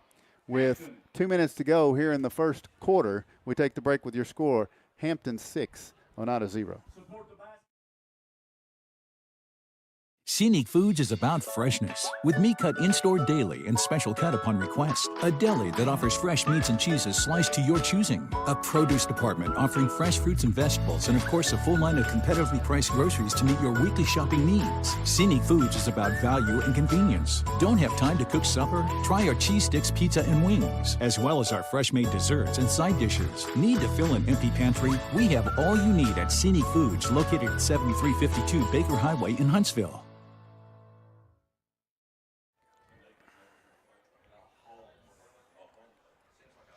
Welcome back to Hampton, as it's 2 minutes, 2-minute warning in the first quarter. Score is Hampton 6, Oneida 0. Guys, we were talking about Lunsford being 5'9", 210. Their starting guard, he goes 5'11", 210. So they've got linemen back there in the backfield. We saw that last year. They had guys in the backfield that had no business running the football, but they did it very well. Mm-hmm. Chance point going to be split out wide to the left now, with the tailback being Dominic Burleson. Here's the snap. Yeah, Burleson off the left side. There was a hole. Oneida was able to close it up pretty quick, but not before Burleson gets through and pushes up to the 45-yard line on a 5-yard first down carry. It'll be 2nd and 5. Yeah, old Elijah Phillips in there and making a tackle, but it's just, when it's getting in there to the linebackers and to the secondary, it's too far downfield. And they're tough to bring down once you get hold of them, too. They don't have wide splits. It looks like they're almost foot to foot. And they're not letting you get through. Oneida substitutes. Here's the pitch, and it's a fumble, but it bounces right back. It's a mugging to the man, and a flag comes in, as John L. calls it a mugging, but it's probably just a hold. Dominic Burleson dropped the football. It bounced right back into his hands, and then he spun forward up to about the 48 for a 3-yard gain. But the hold occurred at that 48-yard line. So this 2nd down is going to see the football move back to the 38. The home crowd don't like it, but that's a felony in most states. Well, it's a couple of jail time there. That's a couple of holds this drive. The Indians really need to make this one matter. Yeah. 2nd down and 12 now. Hampton at their own 38-yard line. And Trivett is going to work from the shotgun. 2 receivers right, 1 to the left. Here's the snap. Trivett, though, he hands it off. Lunsford over the left side. Nice play. A cut block was attempted, but Oneida fights through it, and they bring Lunsford down after he gets across the 40 to about the 41. It will be 3rd and 9. Here is a great opportunity, down just 6 points for the Indians. Well, Austin Thompson come up and made a play right there, John. Hey, he made a great play. He had to fight through a block, and that's what they're going to have to do every play. They're going to have to get through a blue hat to get at the football. Trivet in the shotgun. 2 receivers right, 1 to the left. He's going to throw. Snap, rolls right, looks, plant, slipped on the plant, sails the pass, incomplete, just over the outstretched hands. Greenwell popped open, and had Trivet not kind of lost his footing there for just a moment, I think it threw his rhythm off, and the pass sails long. It's going to be 4th and 9, and Hampton's Chance Point will punt on this second possession. Hey, that's a bow up there by the defense, guys. It's what they needed to stay in this football game. 31 seconds to play here in the first quarter. It's And a flag. a flag. Just like Yeah, a little I motion. that was too quick. Illegal substitution, what that had to be. Flag, illegal substitution. I knew they had more guys out there than what they've been. I knew it. Now Oneida running some subs in. Back deep to return this is going to be Landon Lindbergh and TJ Meredith. My guess is they don't line up for many punts. They didn't know who's supposed to be out there. Chance Point at his own 24. Calls for the snap. Fields it. Has plenty of time. Now gets the punt in the air. And for Oneida, it's going to be Lindbergh zeroing in. He's got it at the 25. Sweeping off to the left. Trying to get loose of the one defender that could slow him down, and he couldn't do it. That was excellent pursuit by Trivet, the quarterback. Dylan Trivet is able to get back there. I'm sorry, no, change that. It was actually Elijah McKinney of Hampton that made the stop there. So Oneida's going to have it 1st and 10, down 6 points at their own 26-yard line. Yeah, they did a good job, did Hampton, Mark, of getting their runners down there and being able to get the tackle. When you got 2 guys back returning, the guy that doesn't catch the punt, he's got to step up and get that first block, and Oneida just wasn't able to do that. So now the Indians from their 26, it's Meredith to the left of Caden Rector on 1st down and 10. Might be the final play of this first quarter. Here's the snap they give. Meredith, they meet him in the backfield. 3, 4, now 6 rally to him, and TJ Meredith is brought down back at the 25-yard line. It'll be a loss of 1, and it will be the end of the first quarter of play. As you see it tick down there, we'll take a break. At the end of one quarter, your score, it's Hampton 6, Oneida 0.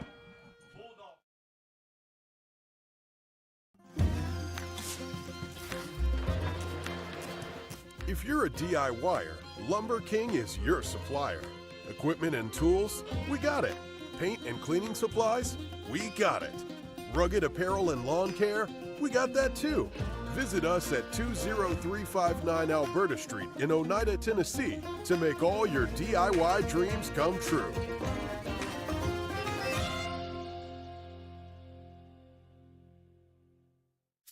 At Big South Fork Medical Center, our dedicated team of medical professionals are available 24/7 should you or your family need high-quality care. We have an emergency room, inpatient unit, and a range of outpatient services. Big South Fork Medical Center, your local hospital where we're small enough to care, but large enough to heal. For more information on what we have to offer, you can visit our website, www.bsfmedical.com.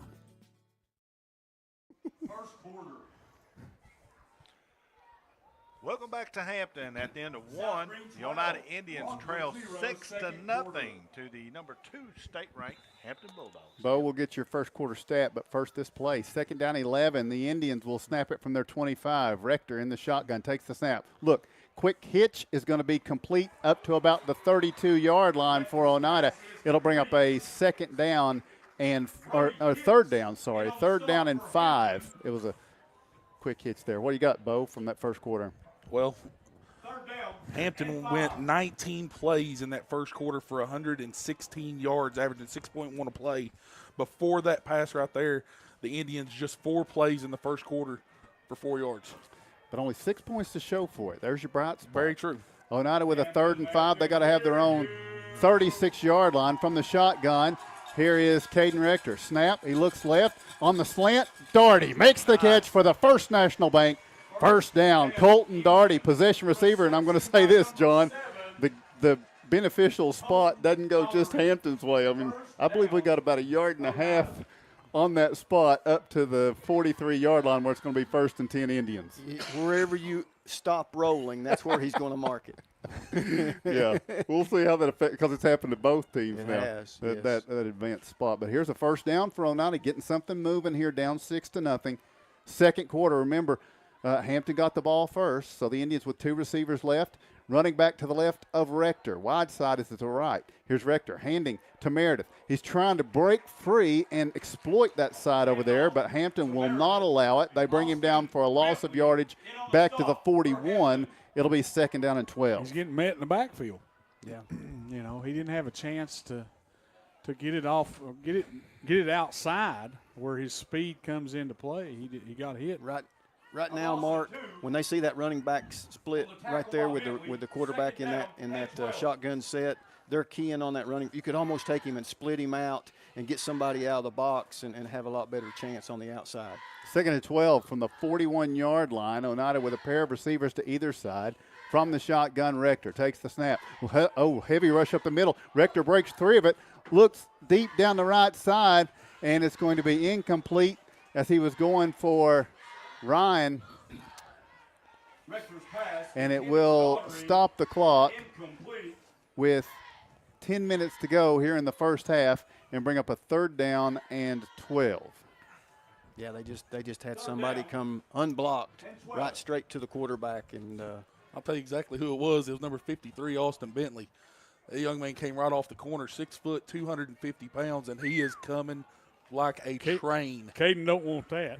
It all good play by Caden of being able to step up in the pocket and try to make a play downfield. Now, they've been kind, and they brought us some food up here, some barbecue. If that's what our kids need to be eating to get to their size, they need to send that down our way. Yeah. Meredith moves to the right of Rector. 1 receiver wide right, 3 to the left. Coach May doesn't like what he sees and calls a timeout. We'll take the same.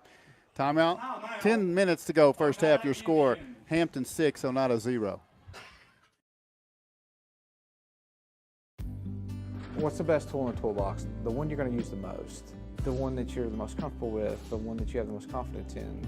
You know, it's the same way with banks. You know, you're going to use the bank that you're most comfortable with, the bank that you have the most confidence in, the bank that you feel very comfortable in going talking to a loan officer and asking about a mortgage, or presenting a business plan and getting a straightforward answer.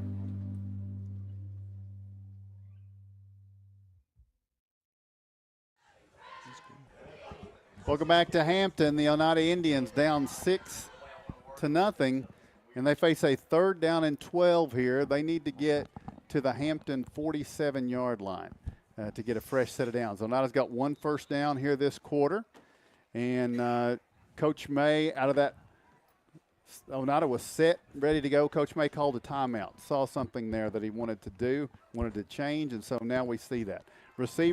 One receiver split wide to the right for the Indians, 3 to the left, and it's going to be Rector from the shotgun with Meredith to his left on 3rd and 12, brings Lindbergh in motion across, and then he circles back around, and a quick screen out to Lindbergh. He makes the catch, spins away from one man, stretches up to the 45-yard line, but that's where it's going to end. It will be a gain of about 4 for Landon Lindbergh and bring up a 4th down and 8 at the 50 for the Indians. Caden Rector's staying out there. Looks like the Indians are going to go for it on 4th and 8 from their own 45-yard line, but now mind has been changed, and here comes Colby Tyra. Was trying to trick them. Cooler heads prevail, perhaps. Would you go for it? No. Okay, you're in a one-possession football game. Yeah, on the road in the playoffs. If I'm down by 4 scores, yeah. You play the position, play the field position. Tyra stands at his own 32-yard line, set to receive this snap. Deep to return Greenwell for Hampton. Here's the snap. It dribbles back. Tyra's going to have to race back. He tries to pick it up. It's going to be picked up by Hampton at the 11 and taken into the end zone for the touchdown. Tyra tried to pick it up and cover it then, and it didn't happen. And Brody Hicks is able to come up with it and take it into the end zone. And it looks like Tyra is down as he was hit trying to pick it up. And so it's going to be now a 12-0 lead for Hampton. All gone. And Tyra was injured on this play with 8:58 to play here in the first half. So it was a low snap dribbling back, and then it made it between his hands. He goes back to try to get to it, tried to pick it up. And was hit as he was trying to do that, and that's where he got hurt. And now Hampton picks up 6 points off of it. We'll see if they're going to go for 2 or attempt the extra point. But first, they're attending to Colby Tyra right now. Yeah, he just got it looked like the tackler in this position just kind of caught him in the head and neck area. He was trying to go down for the football. As he was trying to pick it up. In that situation as a punter, you're at the 15-yard line, so usually you just want to kick it out of the back of the end zone, take a safety, but that's probably too far, and he was just trying to pick it up. Probably should have just tried to cover it, but the defender he took him out, wiped him out. It's a clean play, no intent there, but he got hit around the head and neck area, so we're just hoping for the best here. We'll take a quick break as they tend to Colby. With 8:58 to play here in the first half, we take the break with your score: Hampton 12 and Oneida 0.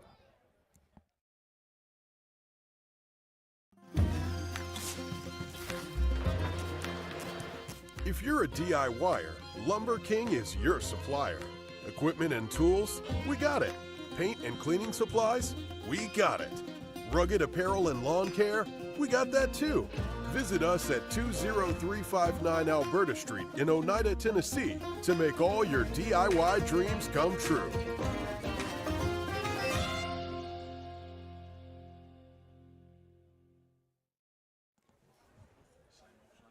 Welcome back to Hampton. They continue to check on Colby Tyra right now. Going on around the playoffs tonight, of course, here Oneida at Hampton. Also over in this region, over at South Green, the Rockwood Tigers have traveled to face the Rebels. And then they're currently playing right now. Then over in the Central Time Zone, it will be Monterey hosting Happy Valley, and the York Dragons will draw Cumberland Gap. What do you got, Bo? You got Cloudland leading Oakdale right now, currently 8-6. Sorry, Kev. You've got Rockwood trailing South Green currently right now with 9:45 to go in the second quarter. That's 12-8. Greenback is trailing Unaka 16-6 in that one. Alcoa leads 21-0 in theirs. Coalfield leading 14-0 over North Green currently in their ball game. Good. And Oliver Springs leading Cosby right now 14-7 in the first quarter. All right, so those mid-state games just getting underway, or not quite yet underway, actually here. So looks like they're going to go with extreme precaution here for Colby, as they tend to him, and as they should. So we're going to take another break and return in just a moment as we tell you with 8:58 to play here in the second quarter. Here in the first half, it is Hampton 12, Oneida 0. Bill Armstrong with the Big South Fork Air Park. 15 years now we've been in Scott County, and a customer of First National Bank 15 years. It's important to us to use a community bank. First National Bank has always been our bank. They're large enough to service any needs you have, but there's a sense of community here. It's nice doing business with people that you know. They know your name. So that's why we use First National Bank.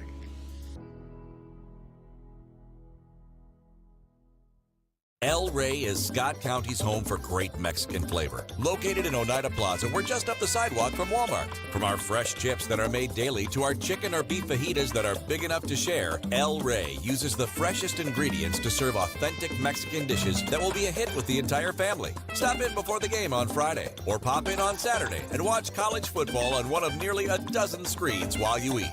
That's El Rey Azteca, open until 9 p.m. Sunday through Thursday and 10 p.m. on weekends.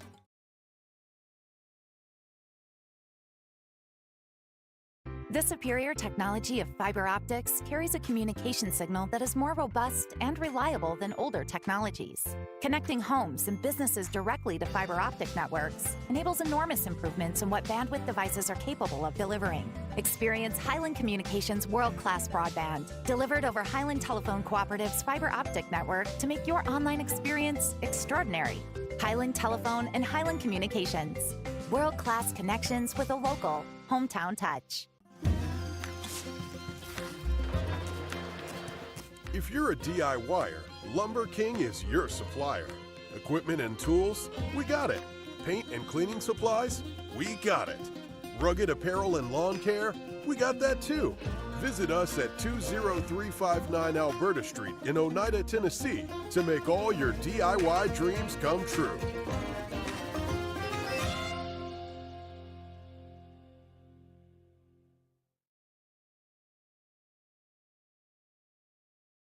The superior technology of fiber optics carries a communication signal that is more robust and reliable than older technologies. Connecting homes and businesses directly to fiber optic networks enables enormous improvements in what bandwidth devices are capable of delivering. Experience Highland Communications' world-class broadband, delivered over Highland Telephone Cooperative's fiber optic network to make your online experience extraordinary. Highland Telephone and Highland Communications. World-class connections with a local, hometown touch. At Big South Fork Medical Center, our dedicated team of medical professionals are available 24/7 should you or your family need high-quality care. We have an emergency room, inpatient unit, and a range of outpatient services. Big South Fork Medical Center, your local hospital where we're small enough to care, but large enough to heal. For more information on what we have to offer, you can visit our website, www.bsfmedical.com.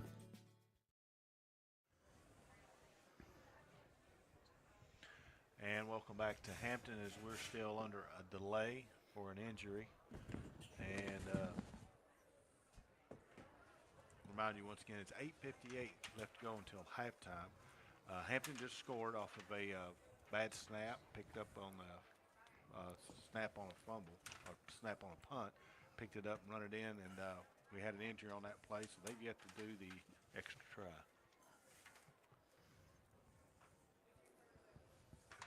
So they continue to tend to Colby right now as they wait for some medical attention here. I want to just make a note here. Real class act by the Hampton coaching staff and their players that they gathered up over here on the sideline and had a prayer for Colby. So appreciate that, and that was a great gesture on their part. And there's as many Hampton coaches out checking on Colby right now as there are Oneida coaches. I think all of them are out there. Yeah, they are. And so, we've talked in the pregame about the respect these two teams have for each other, and it's just in case you just tuned in wondering, it was a punt attempt for Oneida. That was a low snap, and Colby went to try to pick it up and retrieve it, and was hit in the process. It was no maliciousness to the hit. It just happened the way it happened, and Hampton was able to scoop it and return it for a touchdown, but Colby has been down at this time, and it looks like we're waiting on some type of medical attention to come here to. Well, you don't want to speculate, but I think possibly the way they're looking at stuff, they're waiting on an ambulance to get here. Used to, where we're at, you've got 2 high school games going in the entire county, and they usually send one. But here you've got several high schools playing and stuff, and it's a little bit more difficult with these many games going on in an area to do that here and to type that many ambulances. So a lot of schools do that, especially like in more populated areas. You don't have one on site, so you just have to call one in case you need one. So we're going to take a break, and as they continue to tend to Colby, we'll just go ahead and take a break, and when things resume, we will come back and we'll just offer you a word from our sponsors right here. Bill Armstrong with the Big South Fork Air Park. 15 years now we've been in Scott County, and a customer of First National Bank 15 years. It's important to us to use a community bank. First National Bank has always been our bank. They're large enough to service any needs you have, but there's a sense of community here. It's nice doing business with people that you know, and they know your name. So that's why we use First National Bank.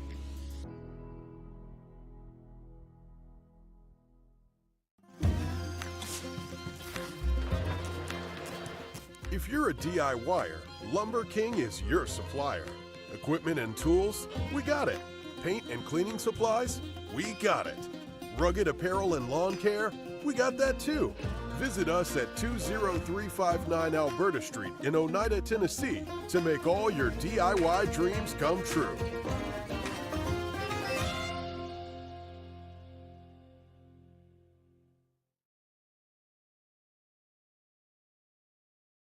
Scenic Foods is about freshness, with meat cut in-store daily and special cut upon request. A deli that offers fresh meats and cheeses sliced to your choosing. A produce department offering fresh fruits and vegetables, and of course a full line of competitively priced groceries to meet your weekly shopping needs. Scenic Foods is about value and convenience. Don't have time to cook supper? Try our cheese sticks, pizza, and wings, as well as our fresh-made desserts and side dishes. Need to fill an empty pantry? We have all you need at Scenic Foods, located at 7352 Baker Highway in Huntsville.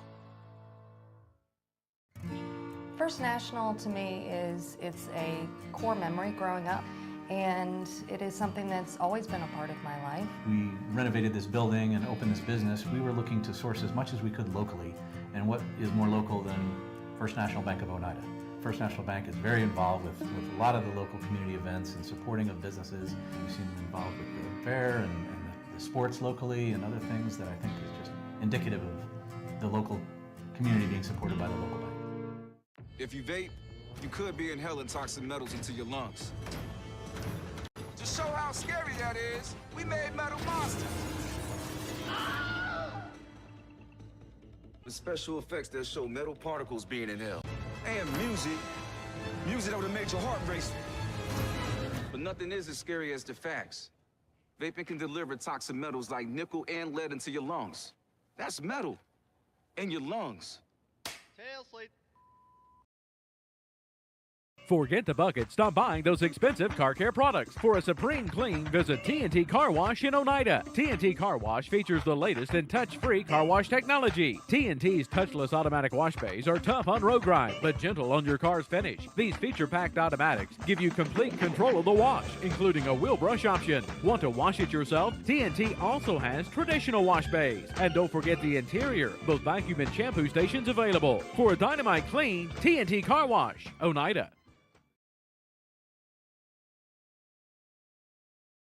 Forget the bucket. Stop buying those expensive car care products. For a supreme clean, visit T&T Car Wash in Oneida. T&T Car Wash features the latest in touch-free car wash technology. T&T's touchless automatic wash bays are tough on road grime, but gentle on your car's finish. These feature-packed automatics give you complete control of the wash, including a wheel brush option. Want to wash it yourself? T&T also has traditional wash bays. And don't forget the interior, both vacuum and shampoo stations available. For a dynamite clean, T&T Car Wash, Oneida. Scenic Foods is about freshness, with meat cut in-store daily and special cut upon request. A deli that offers fresh meats and cheeses sliced to your choosing. A produce department offering fresh fruits and vegetables, and of course a full line of competitively priced groceries to meet your weekly shopping needs. Scenic Foods is about value and convenience. Don't have time to cook supper? Try our cheese sticks, pizza, and wings, as well as our fresh-made desserts and side dishes. Need to fill an empty pantry? We have all you need at Scenic Foods, located at 7352 Baker Highway in Huntsville. Big South Fork Medical Center. Our dedicated team of medical professionals are available 24/7 should you or your family need high-quality care. We have an emergency room, inpatient unit, and a range of outpatient services. Big South Fork Medical Center, your local hospital where we're small enough to care, but large enough to heal. For more information on what we have to offer, you can visit our website, www.bsfmedical.com.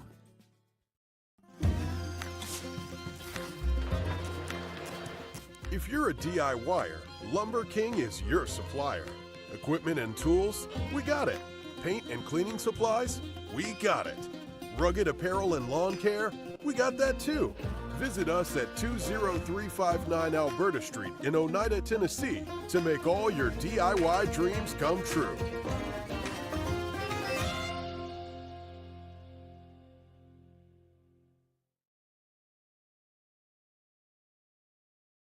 Bill Armstrong with the Big South Fork Air Park. 15 years now we've been in Scott County, and a customer of First National Bank 15 years. It's important to us to use a community bank. First National Bank has always been our bank. They're large enough to service any needs you have. But there's a sense of community here. It's nice doing business with people that you know, and they know your name. So that's why we use First National Bank.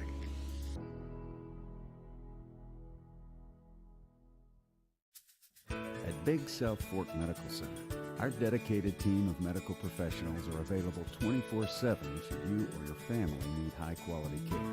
We have an emergency room, inpatient unit, and a range of outpatient services. Big South Fork Medical Center, your local hospital where we're small enough to care, but large enough to heal. For more information on what we have to offer, you can visit our website, www.bsfmedical.com.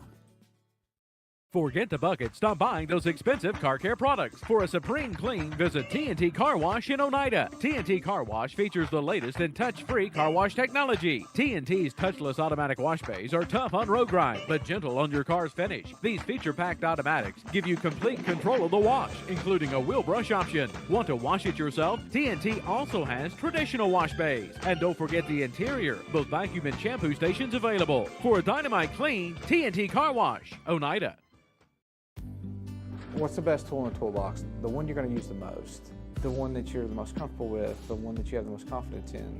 You know, it's the same way with banks. You know, you're going to use the bank that you're most comfortable with, the bank that you have the most confidence in, the bank that you feel very comfortable in going talking to a loan officer and asking about a mortgage, or presenting a business plan and getting a straightforward answer.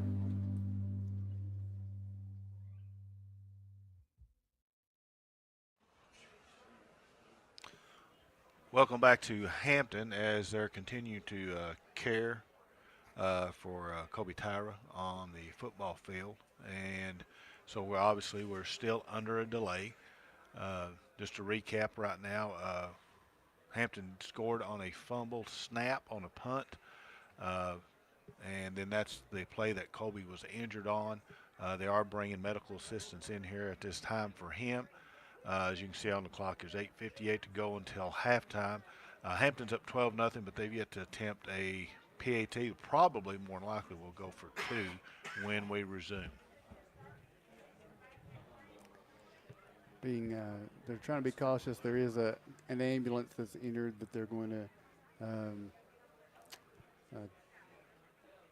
bring in the professionals to take care of Colby here.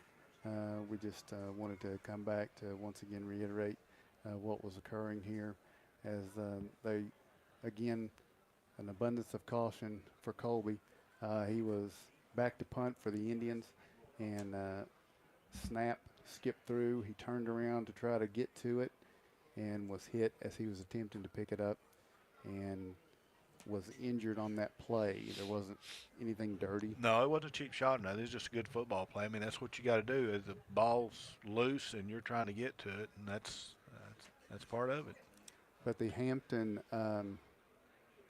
coaches, the Oneida coaches, have been out there surrounding Colby here, and then also the two teams joined together. Kevin, I think, posted a picture of that. The two teams joined together. Yes. To share a time of prayer for the fallen Indian here as they work with Colby. So we're going to take another break, and we'll return to Hampton here in a few moments with the score: Hampton 12 and Oneida 0.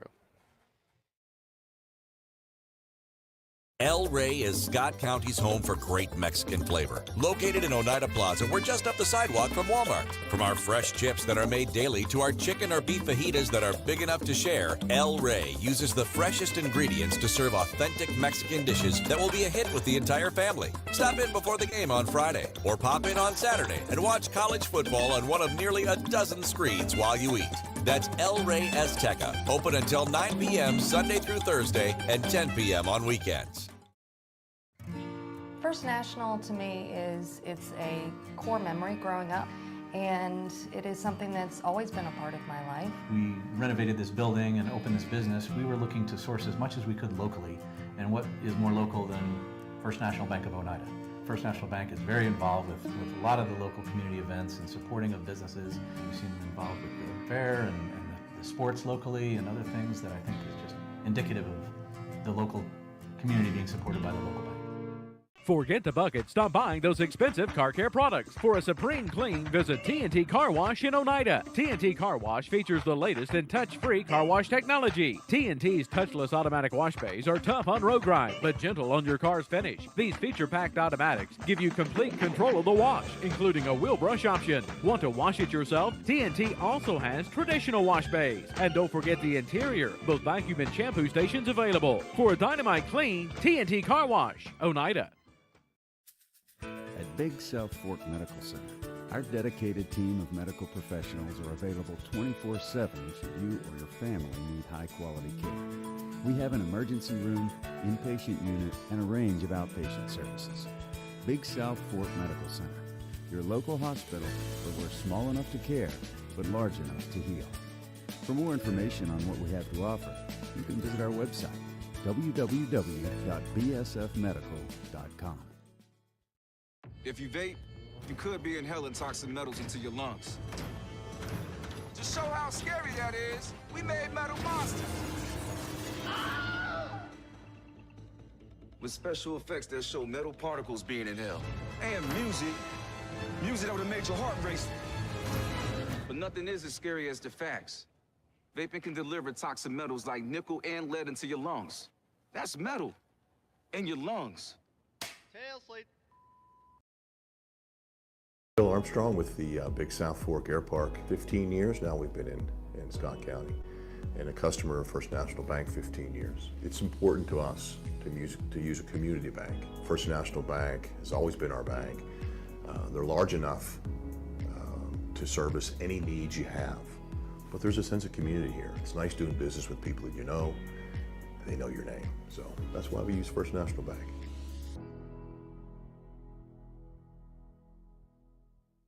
Keith Markham from Markham's Furniture and Appliances. I'd like to invite you to come shop with us at Markham's Furniture and Appliances. Been in business since 1949, locally owned, family owned.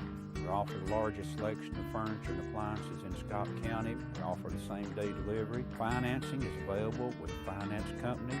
If you don't see what you like, we're always glad to special order it. Appliances we can normally have within a week. Furniture normally would take about 4 to 5 weeks if we special order it. Thank you. South Fork Physical Therapy is proud to support the Scott High Highlanders and the Oneida Indians. With offices in both Huntsville and Oneida, one of our 6 doctors of physical therapy are always close by. We regularly treat back and neck pain, general sprains and strains, vertigo or dizziness, TMJ disorders, as well as post-operative patients. We accept all insurances and flexible payment plans are available. At South Fork Physical Therapy, we strive to make your experience accessible, affordable, and enjoyable. Scenic Foods is about freshness, with meat cut in-store daily and special cut upon request. A deli that offers fresh meats and cheeses sliced to your choosing. A produce department offering fresh fruits and vegetables, and of course a full line of competitively priced groceries to meet your weekly shopping needs. Scenic Foods is about value and convenience. Don't have time to cook supper? Try our cheese sticks, pizza, and wings, as well as our fresh-made desserts and side dishes. Need to fill an empty pantry? We have all you need at Scenic Foods, located at 7352 Baker Highway in Huntsville. My name is Wayne King. I'm owner-operator of Baby J's Pizza. We've been in business since 2017, and we think we have the best pizza in town. We have our regular hand-tossed pizzas. We have thin crust. We have thin crust cauliflower. We also offer vegan. We also offer dairy-free, gluten-free. We have low-carb, no-carb. We have a wide variety because we want to serve the best customer base possible and give everybody the opportunity to experience a good pizza.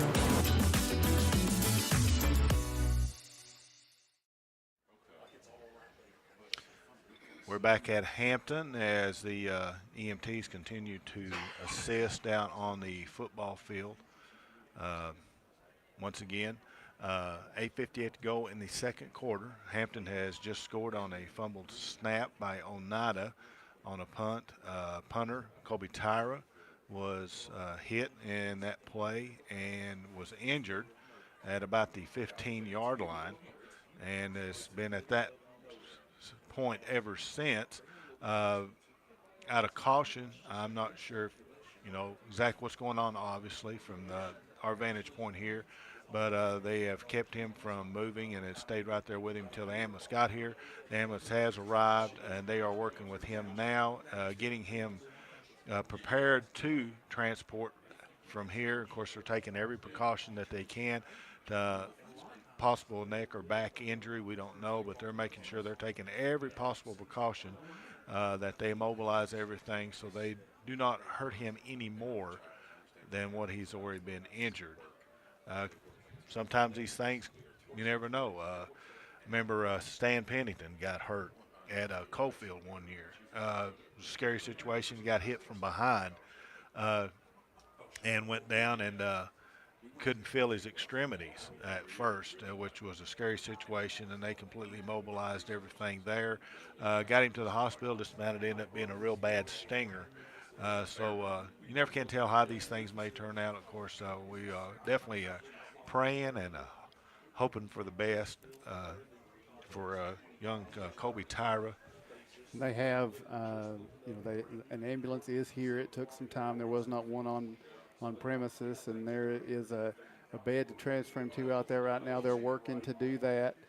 Just one of the beds to get him into the ambulance. They have been able to remove his helmet, and they are, you're familiar with the boards that they strapped. They turned him, strapped him to the board, and they're going to load him to this bed right now. So, as Kevin said, they did did a good job here. The folks that were here, the Hampton coaches, the Oneida coaches, to try to preserve things there to turn it over to the professionals. And so that's where it is now, as they've been able to get Colby onto that bed now, and they will exit the south end of the field here. Once they have him strapped in here, they're going to exit with him, and they will get him some medical attention and see what can be done for him in this situation. So just remember him, and remember his teammates and this team and the coaches. And we all enjoy football on Friday nights, and football carries with it risks such as this that we know, and you hate it when you see them actually occur. So we'll hope for the best for Colby. You hear the ovation for him here. They do have him mobilized, and they will take him for medical attention now, as the Hampton fans here on the near side stand to give Colby the send-off there, and they wish their best for him as well. Most of them are parents and have played. Some of them have played. They've had people who have played, and so we've seen these things at high school games before, and it's the worst. Yeah. But hopefully it won't be the worst. Hopefully it will be just precaution. But in the moments while it's happening and while you're waiting, that's no good. So we'll hope that they can. I mean, it'd be great if we could get a good update on Colby before the night's through. I think everybody would appreciate that. Well, since we've had such a long delay, they're going to allow the teams to stretch and warm up a little bit, as they should. So it's probably still going to be a little bit. All right, so we'll take one more break, and when we come back, we'll resume. When we resume, Hampton's going to be going for either an extra point kicking or a 2-point conversion. They lead now 12-0 with 8:58 to play in the second quarter. We'll be back right after this.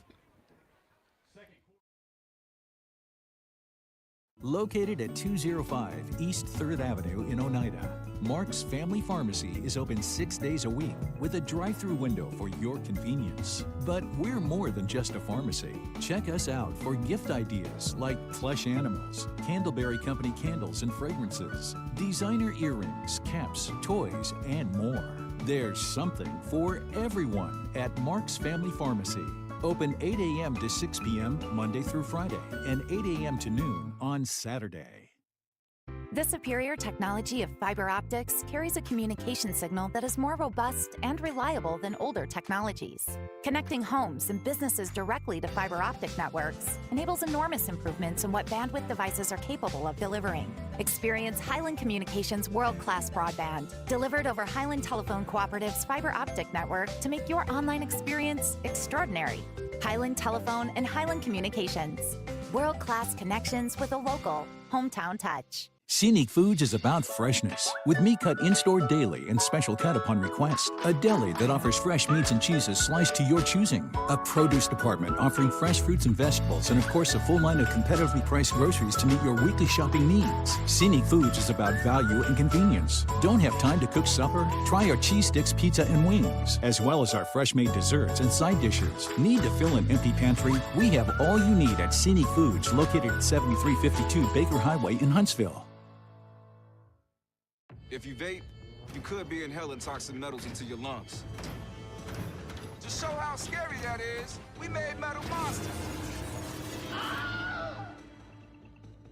With special effects that show metal particles being inhaled. And music that would have made your heart race. But nothing is as scary as the facts.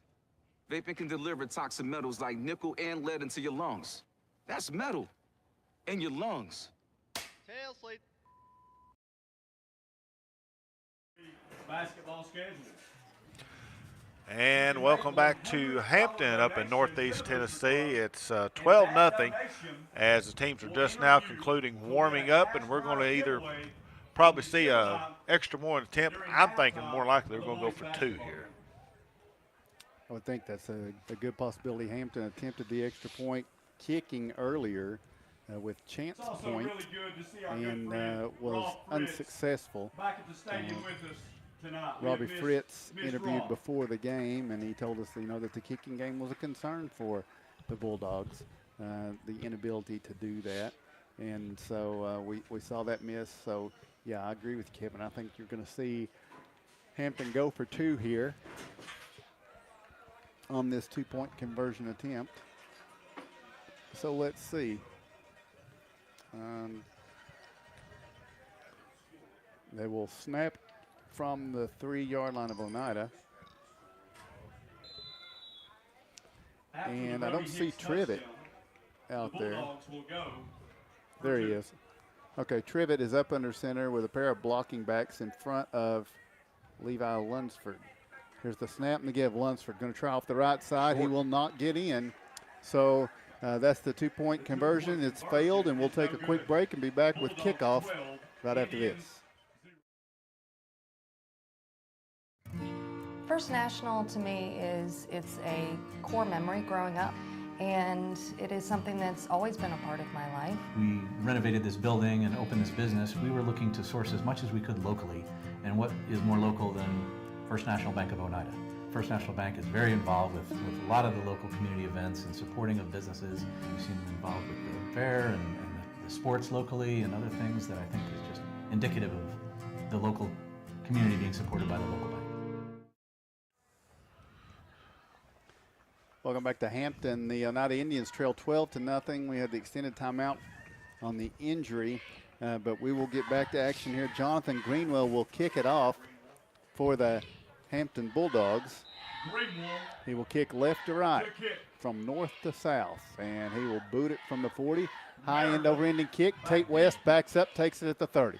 Makes a move to the outside, out to about the 34, 35-yard line, and that's where the Indians will take over 1st and 10. So we've seen Oneida get, Bo, do we have 2 first downs? One first down. Yes, sir. So the Indians with a first down here in this one, and they have not crossed midfield to this point. They start from the 35-yard line, and West will be split wide out to the right with Hurst in the slot left, Lindbergh wide to the left, running back to the left of Rector will be Meredith. Now both receivers on the left side shift to the right, and that's the wide side of the field. Here's the snap. Rector has a little bit of time, flushed out, trying the middle. He escapes a man. He's at the 35. He's out to the 40, still on his feet at the 45. And Caden Rector with a nice hard run takes it just shy of the 50-yard line and gets Oneida's second First National Bank first down. Yeah, just a good job there by Caden. And, took what he had. They had a lot of pressure in his face again as the defense just gets back there on top of him. And he pulled it down, thought he was going to try to throw it down the field, but he made the smart play, and he also made a good play with his feet, and he had to shed a couple blockers to get what he got. Yeah, he busted through a couple would-be tacklers right there. up to the 49-yard line. And here's the snap. Rector fakes the give to Meredith. He keeps it. Rector's got it. 50, 45, puts a stiff arm on at the 42-yard line, down inside the 40 to about the 38. So another good run and another First National Bank first down on the ground for Caden Rector. Yeah, good job up front by opening that hole. They were over there on the left side, and Rector got through it in a hurry and made a big play. Pulled the guard off the right side, and he kicked out the end. I think that was May over there, and did a good job springing him. So nice job up front by the offensive line. Yes. Indians 1st and 10 at the 38 of Hampton, down 12-0. And this is going to be Rector taking the snap, and he gives to Meredith, and Meredith's going to take it off to the right side, and it's going to be stopped. Looks like a loss of a yard on that. And it will be 2nd down and 11. So after 2 straight keeps for the quarterback, he gives to Meredith, but they're still right there on him, and it's going to be 2nd and 11. Yeah, they're having none of number 21 as far as Meredith. So I'm going to do it too, Kevin. As far as Meredith getting anything going on the ground tonight, it's just been nothing there in the middle. The linebackers are in the backfield almost every play when 21 gets the football for Oneida. 2nd and 11 from the 39-yard line of Hampton. Rector in the shotgun, 3 receivers left. Here's the snap. Rector, a little bit of pressure, flushed out. Flag comes down as Rector tries the middle, takes it inside the 35 to about the 33. Let's see, looked like the line judge threw the flag back at the 42. Yeah, it's going to be holding against Oneida. They sent. Was there 2 holds? Because one of them was back here at the 49. They're going to mark it from the 42 back to the Oneida 48. They're just blowing up the A gap. The gap either side of the center, they're just overloading it, and they're just sending pressure right up the middle. So they mark it to the Oneida 49-yard line, we'll say. So it's going to be 23 yards necessary for the Indians. It'll be 2nd down 23. Rector from the shotgun with a running back to his left, 2 receivers right, 2 to the left, and here in motion, T.D. Ryan. Here's the snap, and it's going to be Rector, probably close to a hold there. Did they throw the flag?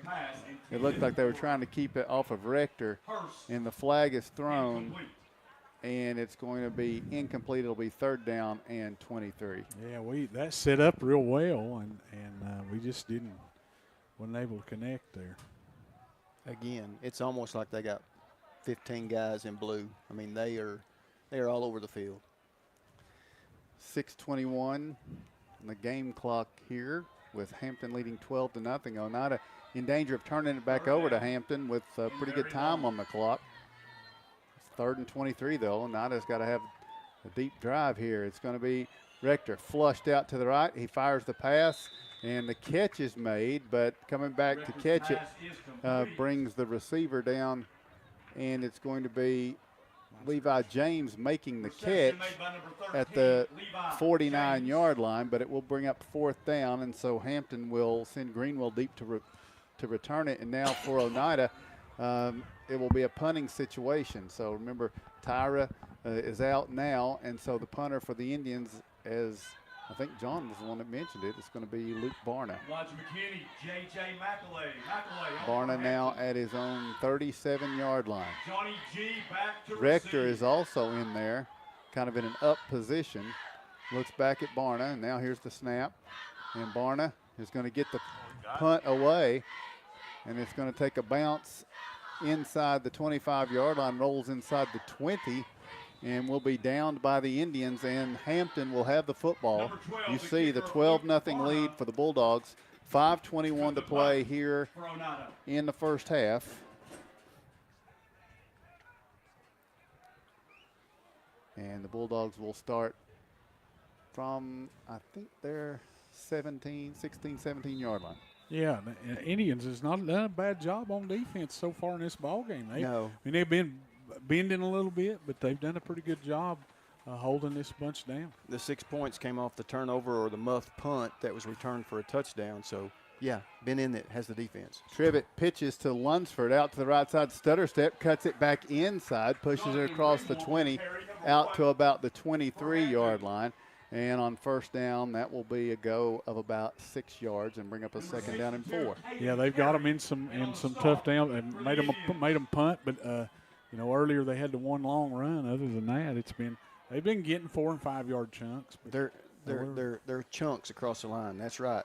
Center 250, left guard 300, right guard 210, left guard 200. I'll stop right there. Chance point, split wide to the right. Greenwell, the tailback, but they give to one of the fullbacks, and that fullback is Lunsford, who lined up kind of like the right halfback position. He'll take it off to the right side out to the 28-yard line. That's going to be a first down for Hampton, and they'll move the sticks as the clock marches inside 4.5 minutes to go here in the first half. Can I continue? Right tackle, 210, tight end, 230, fullback, 250. Their quarterback goes 160, another running back at 210, and then another tight end at 190. Wow. Burleson, the tailback now, and the snap, it's going to be to the fullback again, this time off the left side. Not much there. Hampton's trying to move a little bit quicker here now as we hit the 4-minute mark. They're at their own 29-yard line, so they're not taking as long between plays here. I guess this is their version of the hurry up as much as it can be. Yeah, Dylan Trivett comes in, gets the play. They still are huddling. It's just they're moving at a quicker pace. From their 29, they'll have a second down and 9. Their quarterback goes to the sideline every time to get to play, much like Oneida sometimes. Trivett now under center, takes the snap. He's looking to throw. Looking down the right side. Ball is in the air. Receiver has it tipped away at the last moment. Chance point working against Landon Limburg, and Limburg is able to bat it away and stops the clock with 3:31 to play here in the first half. Oneida trailing 12-0, and Hampton will have a third down and 9 from their own 29. Limburg. I mean, that's all you can say. That kid has been so good on coverage all year long. Broken up so many passes. Gave up the height there, but still was able to defend it. Oh, absolutely. Against point, he's lined up against him again. Now Trivett will go from the shotgun, takes the snap, rolls left, wide side of the field, stops, looks at the middle. Now flushed out, now tucks it, wants to run for it. He's going to be dropped. He did not get the first down. He gets up to about the 37-yard line, so Oneida is going to get the ball back here with about 3 minutes to go. You think so? This is the classic. Maybe you're outsmarting yourself. They're moving the ball on the ground. Now, why would you go there? Time. I think they were feeling the time pressure.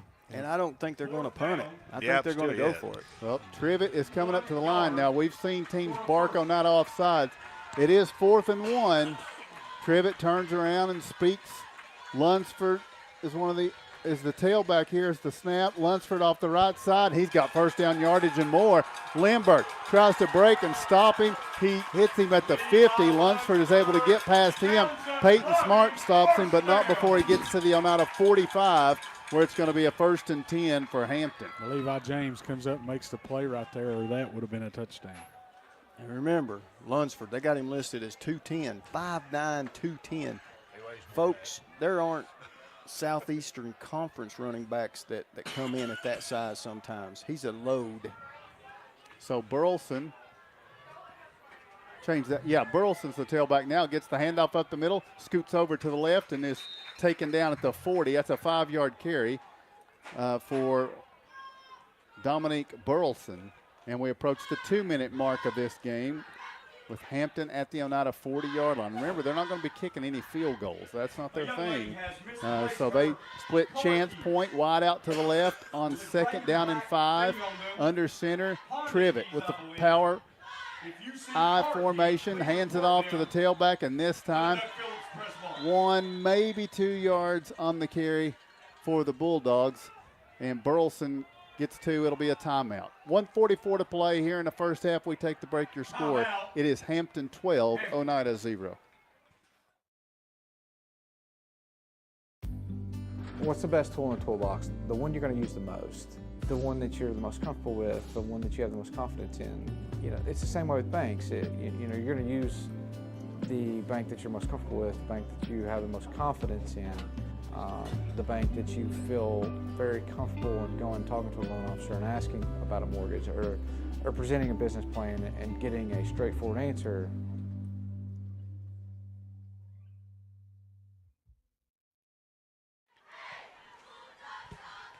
1 minute 44 seconds left to go. Hampton with 2 timeouts, and they have the ball at the 38-yard line of Oneida, leading 12-0. So the Bulldogs out of this timeout will snap from the Oneida 38-yard line. Hampton has went to the air just 3 times this evening. That one completion, a touchdown, but a 24 rushes so far on the evening for 144 yards for the Bulldogs. Oneida set to get the ball to start the second half. Hampton's showing shotgun 4 wide. Spread to run right here. What do you want to think? 3rd down and 4. Here's the snap. Trivet dropping back. He's got a little pressure. He unloads down the middle. It's going to be incomplete. Elijah Phillips there in coverage as he was shadowing Carrico, the man that caught the touchdown earlier, down the field, getting his hand up in that passing lane as he trailed him, and it's going to be 4th down and 4 now with 1:37 to play. You got to think they got what they wanted downfield. You got a linebacker running with a receiver, but but he's quick, and our linebacker did a good job of covering up right there. So here we go with a 4th and 4. Hampton needs the Oneida 35-yard line for a fresh set of downs. Under center, Trivet takes the snap, turns, gives. Lunsford looking for 3. He's got more. He's got 35, 30, 25, 20, 15, 10. And he's going to be brought down inside the 10-yard line at about the 6 with 1:27 to play, just off the right side. Lunsford, good blocking and good running. Same play they got a 4th and 2 on earlier. They went right back to it on a 4th and 4. And I think they should run that play forever and a day. Because it can't be stopped, not tonight. Time's no longer a concern now at the 6-yard line with a 1st and goal. Trivet takes the snap, gives to Lunsford off the right side. Lunsford is going to be slowed and stopped, though, here at about the 4-yard line. It'll be a 2-yard gain. It'll be 2nd and goal from the 4 or 3.5. Minute to play. You see it marching down there. One thing that these guys in blue for Hampton don't do is they don't give up on a block until that whistle blows. Trivet under center with the power eye, takes the snap, gives. Now a little hesitation move. Burleson trying to get through the pile, through the middle, down to the 1, and that's where he'll be stopped with 40 seconds to play.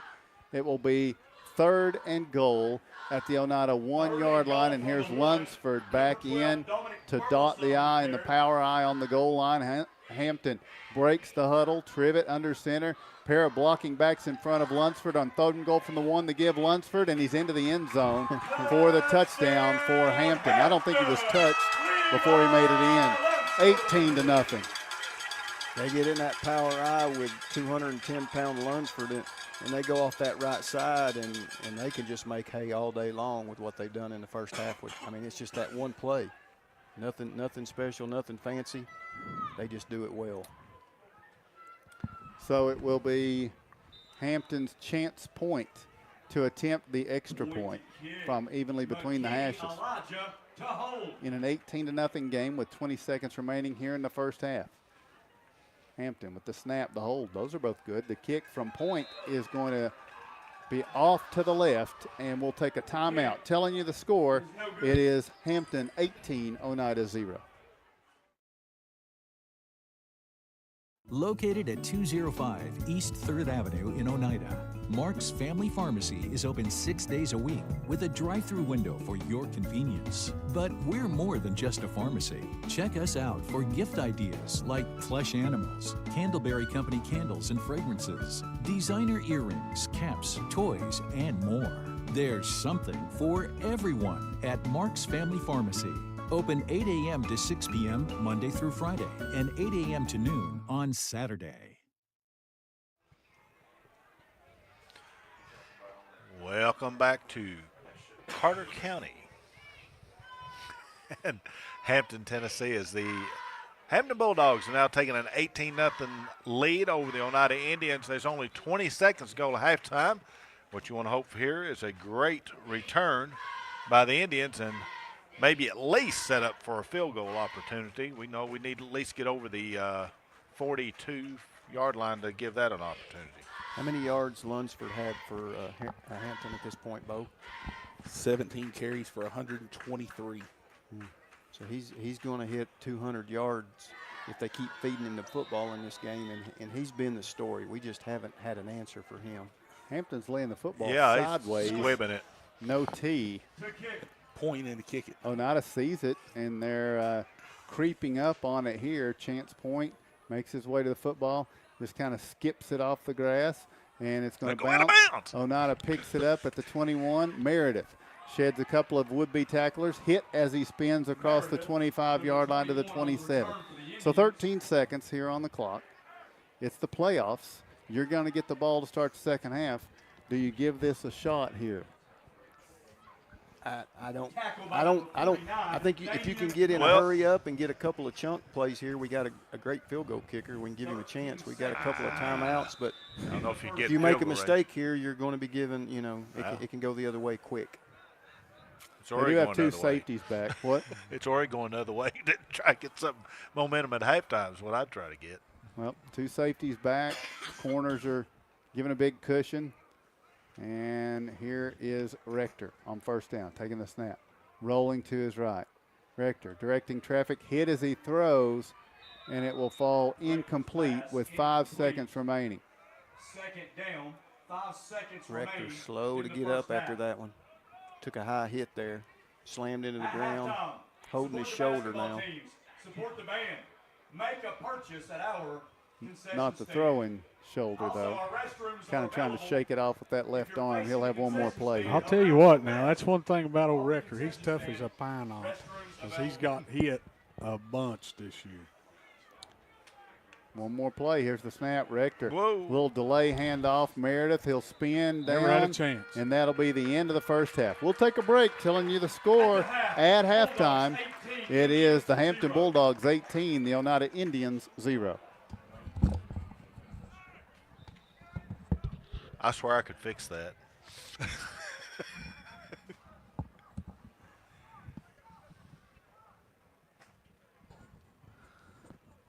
Well, we got another one down?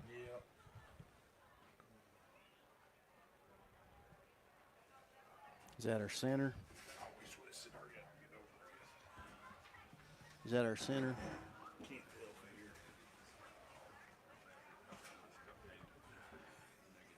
No, that's Russian. 17 plays for 15 yards for Oneida, 32 for 200.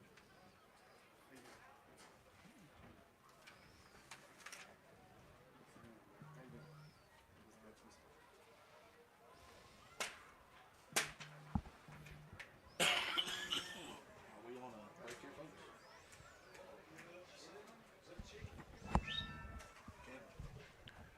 What? Oh, huh? Oh, okay. My bad. I'm sorry. We're back. And we have another player down on the field. That looks like it might be something with the knee or something like that. While we're doing that, Bo, you've got our first half scoring summary. So we'll start it off with 5 minutes and 57 seconds to go in the first quarter. It was Hampton with Dylan Tribbett making the pass to Gino Carico from 18 yards out. The extra point by Chance Point was no good. Kept off an 11-play, 91-yard drive for Hampton, made it 6-0. In the second quarter, Hampton scored with just under 9 minutes to play, and that was off of a botched punt snap as Colby Tyra was unable to handle it. Chance Point forced that fumble, and that was recovered by Brody Hicks. He took it in for 14 yards for the touchdown. The two-point conversion attempt by Hampton was no good, and it was 12-0. And then with 20 seconds left to go in the second half, or excuse me, in the first half, it was Levi Lunsford punching it in from 1 yard out. The extra point from Chance Point, no good, and Hampton leads 18-0 at the halftime break. All right, thank you, Bo. We're going to take another break, and when we return, Bo will have our first half statistics right after this.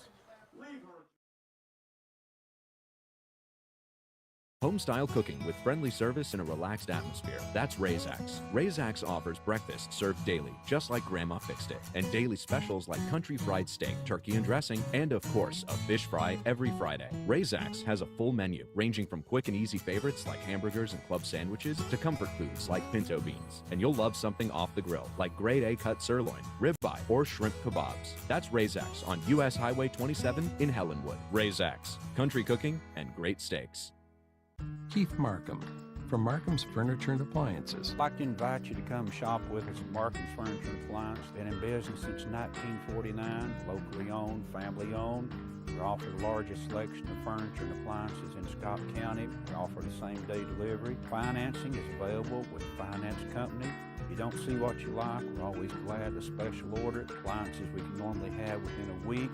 Furniture normally would take about 4 to 5 weeks if we special order it. Thank you. What's the best tool in the toolbox? The one you're going to use the most, the one that you're the most comfortable with, the one that you have the most confidence in. You know, it's the same way with banks. You're going to use the bank that you're most comfortable with, the bank that you have the most confidence in, the bank that you feel very comfortable in going and talking to a loan officer and asking about a mortgage or presenting a business plan and getting a straightforward answer.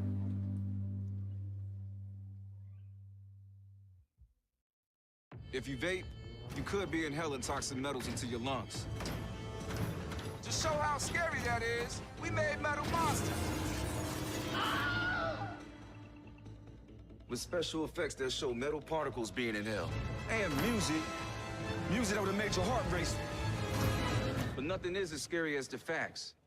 Vaping can deliver toxic metals like nickel and lead into your lungs. That's metal in your lungs. Tail sleep.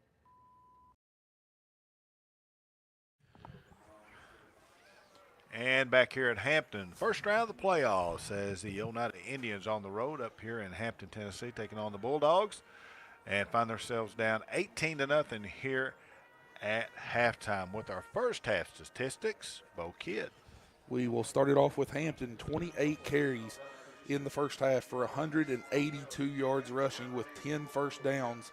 They went 1 for 4 through the air for 18 yards, a total of 32 plays for 200 yards of offense. They are led on the night by Levi Lunsford, 17 carries, 123 yards with a touchdown. Jonathan Greenwell also has 4 carries for 28. Dominique Burleson with 6 for 23, and Dylan Trivet 1 for 8. Trivet also 1 for 4 through the air for 18 yards, and the touchdown that was caught by Gino Carrico, an 18-yard touchdown strike there in the first quarter. Defensively for Hampton, they are led on the night by Dylan Trivet. He has 3 total tackles. Gino Carrico, Levi Lunsford, and Shaden Oliver all have 2 tackles each for Hampton. For Oneida, only 3 first downs in the first half for Oneida. They have 8 carries on the night for -7 yards, and they went 4 of 9 through the air for 22 yards. Total of 17 plays for just 15 yards of total offense for the Indians here in the first half. Caden Rector, 3 carries, 31 yards on the night. TJ Meredith has 4 carries for -7, and then Colby Tyra, unfortunately, with the fumble on that punt, he gets credit for a -31-yard rush in that situation. Rector 4 of 9 through the air for 22 yards. Landon Lindbergh has 2 catches for 10. Colton Darty has 1 for 12. Levi James has a catch, but for no yards on the night. Tackles-wise, Oneida led by Elijah Phillips, 7 tackles on the evening. Peyton Smart has 6 total tackles on the night. Caleb Harness with 5. Austin Thompson with 4. And the stat that I see right now, Hampton, time of possession in this contest, they have held the ball 15 minutes and 49 seconds compared to Oneida's 8 minutes and 11 seconds. Wow. Yeah, that does make a difference. And fortunate, really, we're just down 18-0, the way that's going. Yeah, absolutely, especially for the fact that they've been so effective rushing the ball this evening, but only have that 1 rushing touchdown right now. Of course, the one came off of a pass early, the other one off of the fumble recovery. So, all right, thank you, Bo. Just a real quick reminder, if you hear in the background, you hear the Hampton High School marching band. Their halftime shows obviously got something to do with the Pirates of the Caribbean as they were playing Hoist the Colors. I'm familiar with that, which leads us into we want to wish the very best. Oneida High School Marching Band, Pride of the Tribe, left this morning at 9 o'clock, headed over to Paris, Tennessee for the state band competition. That is, if you're not familiar where Paris, Tennessee is, it's about halfway between Nashville and Jackson. So that's quite a haul. That's why they left this morning, and they'll be competing in that tomorrow. Wish them the very, very best in that endeavor, and hopefully we'll bring back a top 8 trophy as they select a top 8 now, not a top 10 anymore on that. So we're going to take a break. We'll be back to Hampton, Tennessee right after this. What's the best tool in the toolbox? The one you're going to use the most, the one that you're the most comfortable with, the one that you have the most confidence in. You know, it's the same way with banks. You know, you're going to use the bank that you're most comfortable with, the bank that you have the most confidence in, the bank that you feel very comfortable in going and talking to a loan officer and asking about a mortgage or presenting a business plan and getting a straightforward answer.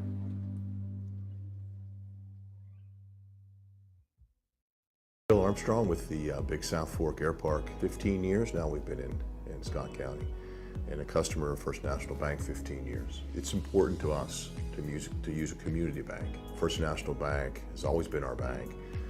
They're large enough to service any needs you have, but there's a sense of community here. It's nice doing business with people that you know, they know your name. So that's why we use First National Bank.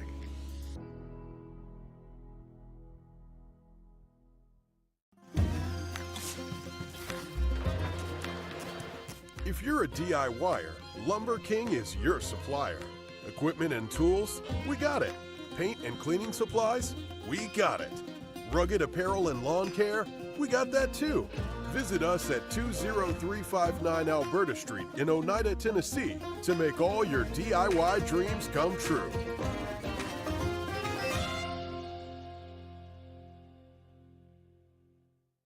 The superior technology of fiber optics carries a communication signal that is more robust and reliable than older technologies. Connecting homes and businesses directly to fiber optic networks enables enormous improvements in what bandwidth devices are capable of delivering. Experience Highland Communications' world-class broadband, delivered over Highland Telephone Cooperative's fiber optic network to make your online experience extraordinary. Highland Telephone and Highland Communications. World-class connections with a local, hometown touch. Halftime here at Hampton, the Bulldogs lead the Indians by a score of 18-0.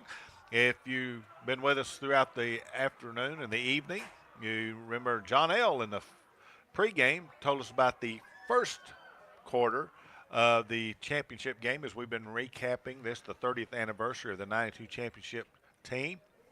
Now John L. joins us back, and he's going to pick it back up in the second quarter of that championship game, John. And guys, I've been getting texts. I know you guys have too. We went off the air at halftime. We were so excited we forgot to go to commercial because they've got a setup behind us. They've got fried chicken, a meat and cheese tray. They've got cookies. They've got everything, and we were so excited somebody forgot to push the button to go to commercial. So that would be me. We were trying to get over there to get some food. But anyway, as we left off for the 92 championship team, we're going into the second quarter. Oneida was in a tough spot, down 10 after the first quarter. The Indians needed something positive before halftime.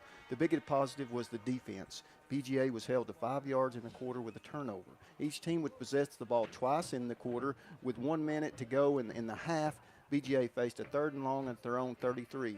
Oneida called a timeout, and Coach Jim Birchfield took the field to talk to his defenders. The next play would be the most explosive in terms of yardage in the entire game.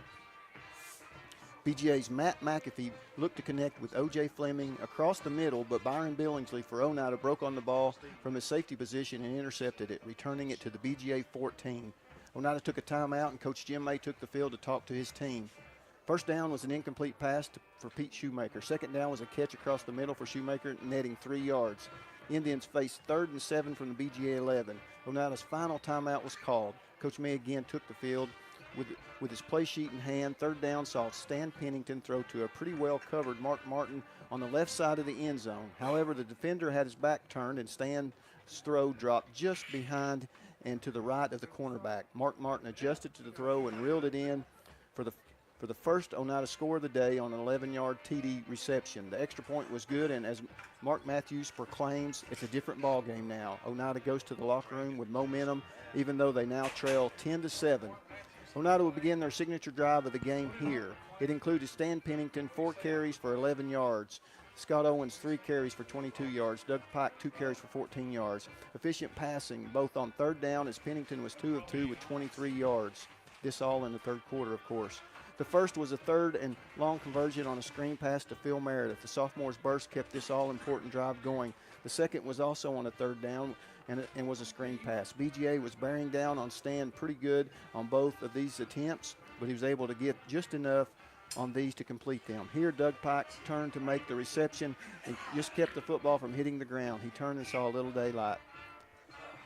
You can see the determination on his 11-yard run to the end zone. Of course, this is referring to picks, I believe Tim has posted it in this caption. It was clear that he saw an opportunity and would not be denied. BGA was able to block the extra point, but the Indians had their first lead of the game. The Wildcats would now have to find answers. They had 1 possession in the third quarter. They were able to get a couple of first downs, but the drive stalled at midfield and ended on a well-defended halfback pass. Oneida would receive the punt at their 6-yard line. Phil Meredith would convert another long third down with a 12-yard run. The quarter ended with Oneida's biggest offensive play of the game as far as yardage. Stan Pennington would catch a big block from Ted Carson and rumble for 27 yards. The third quarter ended with the Indians possessing the ball and a lead, but it was still anyone's game. Oneida 13, BGA 10. The Wildcats were a heavy favorite, but they trailed 13-10 as the final quarter began. At this point, each team had turned the ball over once. You always hear defensive coaches say, we just need to make a big play. Oneida had already done that once in the closing moments of the first half, and it led to a score. Playing to protect the lead is where Oneida found themselves now. Coach May knew all phases, but he was offensive-minded. I think it says a lot about Jim Birchfield that he and Coach May trust to close this one out. The Indians' offense in the fourth had moments, but it stayed on the ground and ate the clock. Oneida's offensive line leaned on BGA and wore them down in the final 2 quarters, as they had done all year to everyone. BGA would get 2 opportunities to tie or take the lead. The first came early in the fourth. It was a good drive. The Wildcats mixed the run and pass to the Oneida 30. 3 rushes for 20 yards and 3 to 4 passing for 31. Oneida came out of a timeout with Jim Birchfield at about 6:45 remaining. The final pass of the drive came next. A shovel pass to Jason Donovan was completed, but Patrick Chitwood smacked the arm of the back almost immediately after the reception. The ball was loose, and Doug Pipe found it for an Oneida recovery. The Indians would take the clock down to the 4-minute mark and then punt back to the Wildcats. A 5-minute delay ensued with a roller coaster of referee decisions. The results was the correct call. Offsetting penalties and a re-kick. BGA would start their final drive at their own 25. The next 2 plays were completed passes from Matt McAfee to Jason Donovan for 52 yards. BGA now had a first down at the Oneida 23 with 2:48 to play. The next 2 plays were rushes for Bob Freeman for 6 yards. The Wildcats were almost certainly in field goal range as Will Sweeney had hit a 38-yarder easily in the first half. Coach Kirk Page was going for a win with a third down and 4 pass called to his go-to receiver, O.J. Fleming. The ball was on the left hash mark, and Fleming split wide to the right. Sophomore cornerback Josh Thompson was on an island. McAfee had a quick 3-step drop and fired for Fleming on the slant. Scott Owens had dropped into what would have been an ideal passing window, and McAfee adjusted his throw to lead Fleming further inside. Josh Thompson read the play and broke on the pass. Josh's speed saw him arrive just in time to contest for the pass. More than that, he intercepted it. In watching both interceptions in this game, Billingsley and Thompson ran the risk of interference if their instincts led them astray, yet there was no hesitation for either. There can only be one conclusion: preparation. Jim May and his staff had prepared this team to be state champions. This roster had executed the plan to the very end. The reward was the first state championship in Oneida school history. Thank you, John. Great job by you and Tim putting that together and presenting that to us. We're going to take another 2-minute break, and when we return, we'll have the second half of this one. It's the Hampton Bulldogs 18, the Oneida Indians 0. We'll return right after this. Forget the bucket. Stop buying those expensive car care products. For a supreme clean, visit T&T Car Wash in Oneida. T&T Car Wash features the latest in touch-free car wash technology. T&T's touchless automatic wash bays are tough on road grime, but gentle on your car's finish. These feature-packed automatics give you complete control of the wash, including a wheel brush option. Want to wash it yourself? T&T also has traditional wash bays. And don't forget the interior, both vacuum and shampoo stations available. For a dynamite clean, T&T Car Wash, Oneida. If you vape, you could be inhaling toxic metals into your lungs. To show how scary that is, we made Metal Monster. With special effects that show metal particles being inhaled. And music that would have made your heart race. But nothing is as scary as the facts. Vaping can deliver toxic metals like nickel and lead into your lungs. That's metal in your lungs. Tail sleep.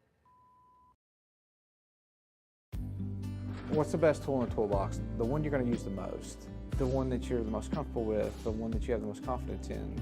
You know, it's the same way with banks. You're going to use the bank that you're most comfortable with, the bank that you have the most confidence in, the bank that you feel very comfortable in going and talking to a loan officer and asking about a mortgage, or presenting a business plan and getting a straightforward answer.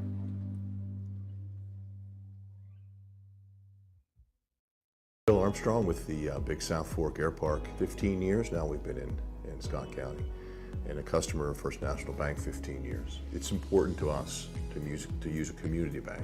First National Bank has always been our bank. They're large enough to service any needs you have, but there's a sense of community here. It's nice doing business with people that you know, and they know your name. So that's why we use First National Bank.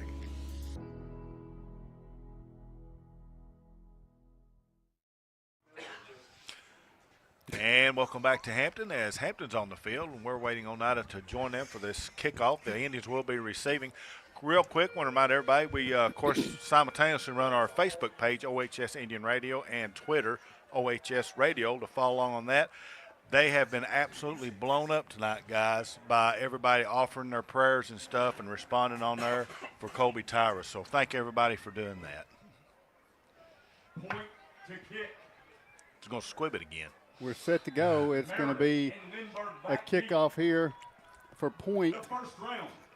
Pair of return men back around the 20. This is going to be that squibber kick, and Oneida's going to watch it bounce and pick it up here inside the 25-yard line, and it's been very effective for Chance Point and the Hampton Bulldogs. You know, it has been. I mean, that crazy kick, you know, it takes a while to get down there. It's spinning around on the ground. We got to work to get our hands on it, because you have to cover it. It's a live ball. And by the time they pick it up, the last two times, there has been a defender in blue all over the return guy. So it's worked out really effective. So a three-score game. Oneida trying to look for some positive here with T.J. Meredith to the right of Caden Rector here to start the second half. Rector will be in the shotgun. Takes the snap, looks to his right, a little flare pass. Meredith makes the catch, a little stutter step. Hampton, good pursuit, did a nice job, and they will bring TJ down at about the 27-yard line, and that's going to be a loss of 3 yards on first down for Oneida. It will be 2nd and 13. You get one of your best, if not your best playmaker in space, the ball, Mark, and he has one. You know, they just make a play.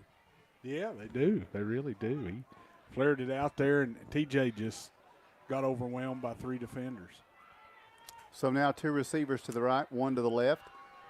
On 2nd down 13, here's the snap. Looked like Hampton jumped the snap pretty well, and they're going to get back there and sack Caden Rector back near the 20-yard line. I mean, it's like they had the count down. They jumped quicker than the linemen jumped to protect. Listen, they've got a 7-man front, and it starts out as a 4-man with 3 linebackers, but they're all 7 coming. They're all 7 coming, and we don't have enough guys to block them if we wanted to, but they're all 7 coming, and they've got an 18-0 lead, and that's just a matter of fact. We're struggling. Oneida's going to snap it from the 22. It's 3rd down 19. They've got to have the 36 for a first down. Rector will be in the shotgun, takes the snap, rolling off to his right, looking deep downfield, enough yardage if they can make the catch. Did Lindbergh stay in bounds as he makes the reception? He did. Landon Lindbergh with a First National Bank first down on an excellent catch into Hampton territory now to the 48-yard line. And, yeah, heck of a catch, but right there in the breadbasket was Caden threw it. Dropped right in. Yeah, great throw right there by Rector. It looked like it was going to kind of trail out of bounds. I didn't think they had a play at the sideline, but both of them, the pass and the receiver playing it just right, keeping his feet in as he goes out, makes the catch as he goes out of bounds. Yeah, we're a better football team when Caden's rolling out either way. Caden's in the shotgun now with Meredith to his left with a fresh set of downs at the Hampton 48. Here's the snap. Rector pumps, now goes across the middle. That's a hold. Yeah, got it. You would think. Yeah, wow. There's no flag on that one. It did look like Colton Darty was being impeded on that, perhaps. Pulled his arm down before the Brody ball Hicks. got there, what it looked like. So it'll be 2nd down and 10. Oneida trails 18-0 here. You see the clock and the score from Hampton in this audio broadcast tonight. So once again, Rector in the shotgun, Meredith to his left. Taking the snap, fakes to Meredith. Now Rector on the keeper. He's up to the 45, still on his feet, down to the 42, to the 41 before finally his forward progress is stopped. He is driven back and taken to the ground harshly, but not before he gets good yardage here. It's going to be 3rd down and 3 at the Hampton 41. They need the 38 for a 1st and 10. Mark, they faked the handoff, did Rector to Meredith, and I think 3 guys still tackle Meredith, and Rector was able to take off. So it was a good play call on the draw. Yeah, they're taking 21 completely out of the game. They're not going to let him, hurt them on the offensive side. So 3rd down and 3. 21 is to the left of Rector here. And Caden takes the snap. Flag comes in from the side. It's against Hampton. This is going to be a penalty of offsides and a First National Bank first down against the Bulldogs. Told you they were jumping that snap earlier. Yeah, they're crowding the line of scrimmage for sure, and they're if anything, they're kind of leaning over the football, trying to get an edge of getting back there to the quarterback. So this is the opening drive of the second half. Oneida has the football to the 36-yard line of Hampton with a 1st and 10. It's the deepest drive Oneida has had tonight. And Rector will work from the shotgun. 2 receivers left, 1 to the right. Rector taking the snap, leaves it with Meredith. Meredith at the 35. He's at the 30, makes a move, upended as he tumbles forward to the 26. It's going to be another First National Bank first down for Oneida. Good drive here to start the second half as the Indians try to cut into this 18-point lead. Great execution. Timeout requested by Hampton. We'll take the same with 8:54 to play, 3rd quarter. Bulldogs call a timeout. They've got the lead. Hampton 18, Oneida 0. Scenic Foods is about freshness, with meat cut in-store daily and special cut upon request. A deli that offers fresh meats and cheeses sliced to your choosing. A produce department offering fresh fruits and vegetables, and of course a full line of competitively priced groceries to meet your weekly shopping needs. Scenic Foods is about value and convenience. Don't have time to cook supper? Try our cheese sticks, pizza, and wings, as well as our fresh-made desserts and side dishes. Need to fill an empty pantry? We have all you need at Scenic Foods, located at 7352 Baker Highway in Huntsville. Hey, we got an old school event taking place here at Hampton. Cheerleaders are tossing the plastic footballs into the crowd. Wow, I ain't seen that I hadn't seen that in a while. So out of the Hampton timeout, it's 1st and 10 Oneida at the 26 of the Bulldogs. Does Kevin know that the microphone has to be down for us to hear him? It's best if he doesn't. So from the shotgun here is Caden Rector. Oneida's best drive of the night. Oh, it looked like we moved a little early. He's going to loft it down the left side. Receiver adjusts. Pass is tipped away, and it was again Darty working against Brody Hicks, and it's knocked away, incomplete, but a flag is down back at the 27. Probably going to be a holding right there in the middle of the field, usually. Flag on the play. It is a hold against the Indians. Holding. Those are drive killers. You know, we had something going here after halftime, coming out at third quarter, and Hampton took a timeout because we were getting some seams in the middle right after Meredith was able to gash them for 10. Defensive coordinator come out and have some conversations with his guys. He wasn't liking, I don't think he was liking the attitude that his players were demonstrating. It's nothing like what they were showing us in the first half, which was just total domination. Oneida has to get to the 16. They will snap it from the 37, so it's first down 21 for the Indians. They bring Jarek Hewling in motion across the formation. First time I've seen Jarek out there tonight here. Now he comes back to the near side. And here's the snap. It's back to Rector, and he's just going to fall on it and down it here for the Indians. But it'll be back now in Oneida territory, way back to the 49-yard line, where it will be second down and 35. Wow. Just a bad snap. It rolled violently right past the quarterback. And violently? Yes. It had some spin to it. It really did. And the quarterback did the smart thing and fell on the ball, keeping possession. Second down 35 for the Indians. A trio of receivers off to the right. As Oneida moves left to right, headed toward the south end zone. At least they're trying to. Here's the snap. Rector. He's looking deep down the middle. He's got T.D. Ryan. The ball is tipped away at the last moment. Excellent play by Dylan Trivet, the quarterback, playing safety. And he just came over at the last moment and kept it from being a big catch for T.D. Ryan. Yeah, I had to slow down just a little bit there, and they was able to make up ground on the football and come over and made a great play. Yeah, T.D., I think he was frustrated, thought he might have should have caught that one. And like you said, the DB made up some ground to get there. But we had what we wanted, running right down the middle of the field, a white shirt free and clear there for just a split second. So now it will be third down and 35. Two receivers to the right, one to the left. Rector in the shotgun once again. Third and long. And Rector takes the snap. Hampton trying to get some penetration here. Now Rector is going to loft it down the middle. It's going to be incomplete. And a flag comes in late. Weston Hurst was the intended receiver, but a flag comes in late. I think he may have held him. When the ball was in the air, but we'll see. That's automatic, isn't it? Yep. Automatic what, Mark? Isn't that an automatic first down? Oh, it's an interference. Pass interference. Wow. Oh, well, It's not an automatic first down in high school. Holding would have been more plausible than interference. Holding would have been automatic first down. It moves it to the That's 36. why they call it interference. Well, the Hampton fans pretty displeased with that call. Yeah, but it wasn't pass interference. It was holding. So it'll be third down and about 19 here, or third and 20, let's call it, to the 46. So Oneida will have two downs again here. They'll snap it from the 36-yard line. Rector in the shotgun. Pair of receivers stacked up now to either side for Oneida. Rector takes the snap.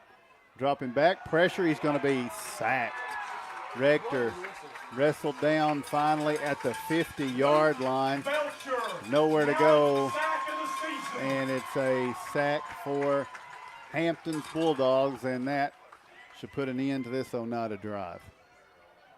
With 7:20 and ticking in the third quarter. He come off that left side of the Indian offensive line, and he was looked back like there. He hit that inside gap.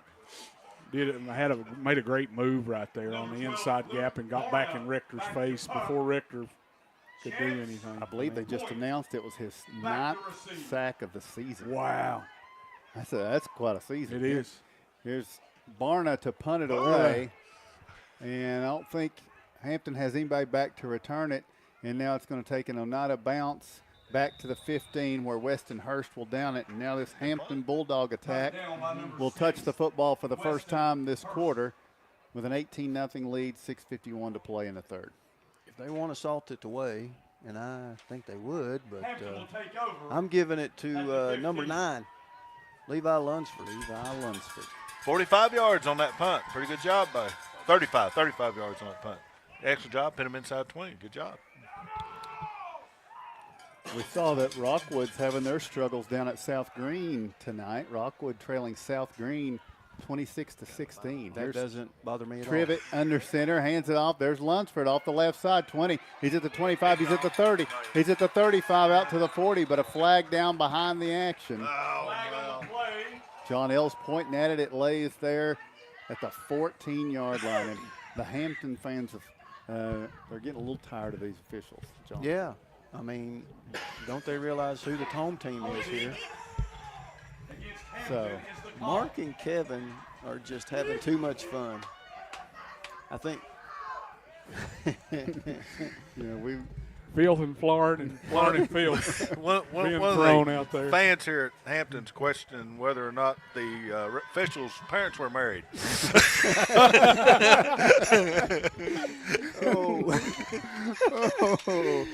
So that's going to take it. Look at this. It marks it back at the 4. Yeah, that was like a 62-yard penalty. Goodness. It's going to be 1st and 20 now for Hampton. Trivet under center, takes the snap, turns, gives to Lunsford off the left side. Oh, nice. And a good job. That's Levi James doing a nice job getting low and bringing Lunsford down out to the 12-yard line. It's an 8-yard run for Lunsford. It'll be 2nd and 12. James a couple of times has come up and cut the wheels off of Lunsford. And he's not messing around. He's seen Lunsford lower that shoulder and just run over some people. So he's saying, you know what? See how well you can run without your tires on there. Yeah, he outweighs James by about 60 pounds. So and you can't get low. I mean, he's 5'9", but he puts them shoulder pads on the ground like a road grader. 2nd down, 12. Now here's a pitch over to the right side, and it's going to be Burleson on the carry. Oneida goes low on him, but he skips the low tackle and steps into another tackle. I think Tate West cleaned him off there at Colton the Darty. 20-yard line. Okay, Colton Darty at the 20-yard line. It'll be 3rd down 5. Hampton with a 3rd and 5. They need to get to their own 25-yard line. Lunsford and Burleson split in the backfield. Chance Point wide out to the left. And here is the snap, the pitch. There you go. go. Be Burleson. They hit him early. He did not get the first down, but he did get up to the 23, 24-yard line. They're going to spot it, it looks like, for a 4th and 1. And what will Hampton do here? They're calling the offensive play already. They was no hesitation. The play was being called as before they even spotted the ball. Dylan Trivet, back out there. Would this be when you try to pull Oneida offsides on a 4th and 1? They're going to give it to number 9 going off the right side. All right, Levi Lunsford off in the backfield in the power I. Under center, Trivet turns, hands to Lunsford off the right side. He's got 1st down yardage out across the 30 to the 31. It'll be a 1st and 10 for the Hampton Bulldogs. How much confidence is that?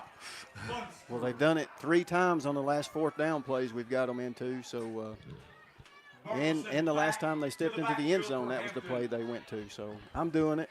3 for 3 on 4th downs tonight. So next week, from the scores, if this holds, it looks like Monterey will be coming in here for a taste of this as the handoff is to Burleson. He eludes 2, 3 tacklers, but not Levi James, who ropes him and brings him down after a gain of 4. Dominic Burleson picks up 4. It'll be 2nd down and 6. What would you, if this does hold, what do you guys think? That Monterey-Hampton matchup might be a pretty good one. Yeah, it will. Is it here? Is it here? Yes, it will be here. Yeah, here. Here. Okay. Yeah. Monterey being the lower seed. Yeah, lower seed, John. That's how that works. Here. Here. Dylan Trivet, offset I, taking the snap. He's looking to throw on 2nd down and 6. Rolling out to his right, and he fires the pass. Lunsford. Is that Lunsford made the catch? No, it's Carrico, I think. The tight end. I'm telling you. Carrico makes the catch. Timely passing game and a 1st down for Hampton. I don't know how many tackles Levi James has tonight, Bo. What do you got on that? At the 49, Bo acts like he's busy. Not feeling good tonight. Gutting it out Being here. a trooper. That's right. He won't even put his mic down to talk with us. Hampton gets up to the 49-yard line where it's going to be a 1st down and 10. Of course, the way we're acting up here, he may 5 not tackles for James now on tonight. The way Mark and Kevin are acting, he may not want to be associated with us tonight. Here's the snap. Rolling left, another pass, Trivet, and it's going to be catch made by Dominic Burleson. sheds the first tackler and then gets forward, and it's going to be Colton Darty and Levi James on the tackle there. I'm with you, though. Going to be another first down. Monterey matched up with this Hampton bunch would, if that's the way it plays out, be an interesting matchup. Hampton is, not a 39 with an 18-0 lead. They'll work again, Dylan Trivett from the shotgun with Lunsford to his right. One receiver left, a trio off to the right. Here's the snap. Little flare pass. Lunsford makes the catch in space, gets past the first man, gets down to the 35-yard line, 34 before being stopped here on a first down flare pass. That will bring up about a second down and 5. I mean, they don't go to the passing game much, but it's efficient and it's effective. About 5 or 6 times a game. And they've got some playmakers that can They make plays. do. So once again, Or Trivett. Just throw it out to Lunsford. Trivett from the shotgun with a running back to his right, which is Lunsford. 2 receivers right, 1 to the left. Here's the snap he gives. No, I'm sorry, that's Dominic Burleson. Burleson's going to break it outside, sheds the tackle, gets down inside the 15. And finally is going to be brought down at about the 13-yard line. Dominic Burleson on the carry.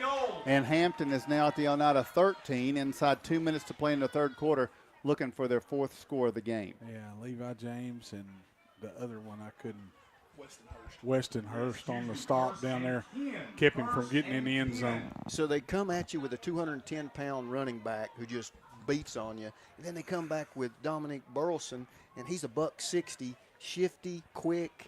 It's kind of a different taste. Burleson to the left of Trivett here. He'll take the snap. He gives to Burleson off the right side. He's down to the 5. He's down to the 4, to the 3. And he's going to have another first down. Looks like he got it all the way to the 2-yard line. It'll be 1st and goal now for Hampton as we approach the minute mark of this third quarter. Next snap will be inside a minute in the third. Bet Lunsford gets the football right here. Power. Burleson just a sophomore, so. Yep, they're going back to the shotgun, but this time Lunsford is to the left of the quarterback, Trivett. Puts the foot down, takes the snap. Trivett follows Lunsford through the line and into the end zone for the Hampton touchdown. Dylan Trivett makes it 24-0 for the Hampton Bulldogs here at home in the first round of the playoffs. And it looks like they'll be hosting Monterey a week from tonight, as the Wildcats weren't having much trouble with Happy Valley. Yeah, and that ought to be a good matchup. I'm telling you, Monterey, Mark, me and you was talking about that running back they got, and that quarterback, they're special, and that running back's up for Player of the Year. Chance Point's extra point attempt. Here's the snap, the hold, the kick from Chance Point is on the way, and this one is good. Timeout on the field. We take the break with your score. It is Hampton 25, Oneida 0.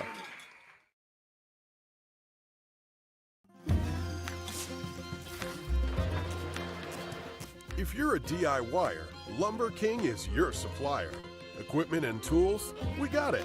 Paint and cleaning supplies, we got it. Rugged apparel and lawn care, we got that too. Visit us at 20359 Alberta Street in Oneida, Tennessee to make all your DIY dreams come true.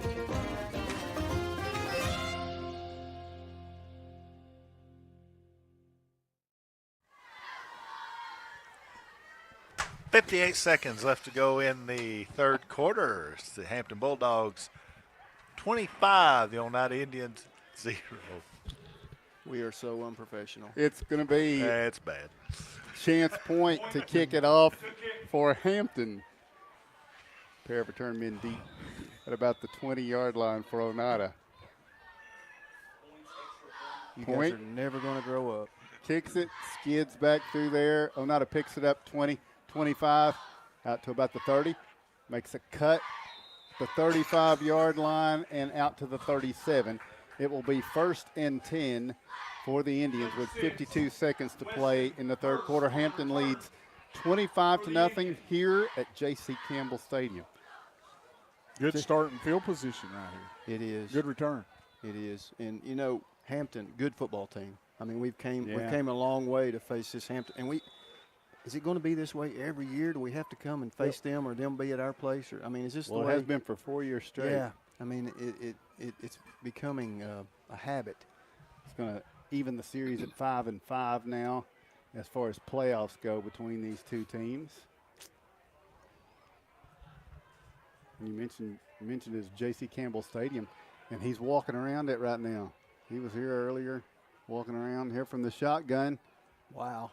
Rector hands it off, and this will be good run off to the left side. Good extra effort there from Meredith, trying to make something out of where there wasn't much. He's able to pick up 2 yards. It'll be 2nd down and 8. They got 6 or 7 guys right at the line of scrimmage, and actually they're standing up trying to guess the count, and they've done a good job of it. But if Meredith, and he was close on that one, if he can get past that initial surge, there's nobody at linebacker depth, and he's going to be into the secondary in a hurry. But they've just been very good at the point of attack all day and bottling us up and bottling him up in the run game. Just haven't been able to bust it out to that second level, only but once that I remember. Now from the 38-yard line, Rector in the shotgun on a 2nd down and 8, brings a man in motion. Here's the snap. Rector rolls to his right.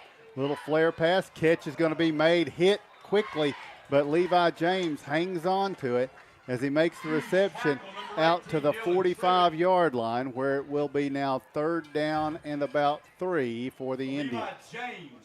Good catch, good throw right there. And more impressive was the fact that he took a hit and hung on to it because he got stuck. That might be the last play of the 3rd quarter. We'll see. There's about right at 10 seconds remaining this quarter to get the playoff. And it looks like the Indians, like Coach May said, just come onto the sideline. Let's regroup and finish up on the 4th. So we'll take a break, telling you the score after 3. It's Hampton 25, Oneida 0. First National to me it's a core memory growing up, and it is something that's always been a part of my life. We renovated this building and opened this business. We were looking to source as much as we could locally, and what is more local than First National Bank of Oneida? First National Bank is very involved with a lot of the local community events and supporting of businesses. We've seen them involved with the fair and the sports locally and other things that I think is just indicative of the local community being supported by the local bank. The superior technology of fiber optics carries a communication signal that is more robust and reliable than older technologies.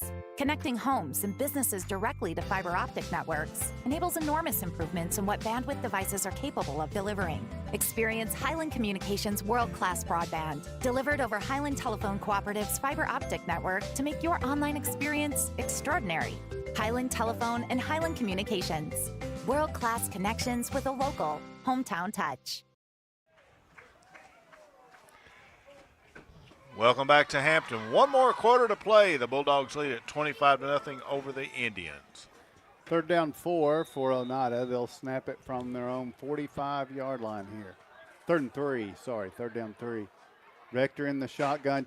3 receivers off to the left as Oneida moves right to left here in this final quarter.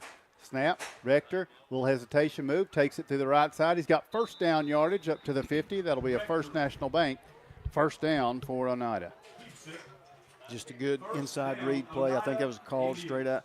Just a direct read by the quarterback as far as he just took it and went up off the right side and got about 2 yards more than he needed, and Oneida will move the chains. 4th quarter just started, 11:43. Oneida trails, like you said, 25-0. 3 receivers to the left, and Rector once again in the shotgun with Meredith to his left. On 1st and 10 at the 50. Here's the snap. Rector looking. Slant pattern. In and out of the hands of his intended receiver there. Weston Hurst, I believe is who that was. It'll be 2nd down and 10. Intended for number 6. Looked like it was there, just couldn't make the connection between the quarterback and the receiver. So Oneida will have a 2nd and 10 at midfield. Between Bo not feeling well and not wanting to talk, and Mark over here sitting like a stump, I'm feeling a little lonely here. It's almost like I want Kevin to join in, but not that bad. It's bad. What do you think about that, Mark?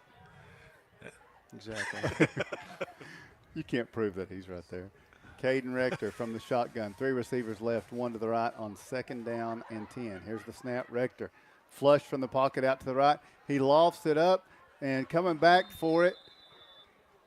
The corner had a play on it but couldn't get to it. Yeah. Bounced off the turf there. So it's going to be 3rd down and 10. That was just too slow a developing play when you've got all the receivers running go routes. Nothing underneath for Rector to find. And, I mean, he had a 3-step drop. He had time to throw the football, but there wasn't anybody. An outlet. Yeah, there wasn't anybody got open quick enough for him to get the ball to. So now 3rd and 10 from midfield for Oneida. The defense is just having fun. They're coming after the quarterback, and they know it every play. Pair of receivers to either side. Rector takes the snap, drop him back, and they sack him back inside the 40-yard line. I think that's the young man. He's getting a sack tally again. So it's going to be 4th down and 20. And Oneida will be forced to punt it. South Green 34, Rockwood 16. So South Green, we were just told, takes Rockwood out for the season. Taking them to the woodshed. South Green will advance to play York. And it looks like Monterey will be headed here to Hampton. So the seeds hold. Here's the snap. Barna to punt this one away. Another good one. Luke gets some good air under this. Now it's going to bounce over at the 25-yard line, be downed by the Indians with 10:25 to play. A little more work right there for old Luke Barna. I mean, he's going to be he's going to be busting them punts too. Already, I mean that's. How many yards was that, Bo? 0. He's adding it up. Yeah. They'll let you know here in just a minute. The hang time. How many? 32. Yeah, the hang time on hang them. time was amazing. Yeah. And they turning over. Yeah. You know? Yeah, the hang time was phenomenal there. He had a good spiral. Just glad you're saying anything. I So missed you. It's luck. Trivet It's luck, from the shotgun with Lunsford to his right.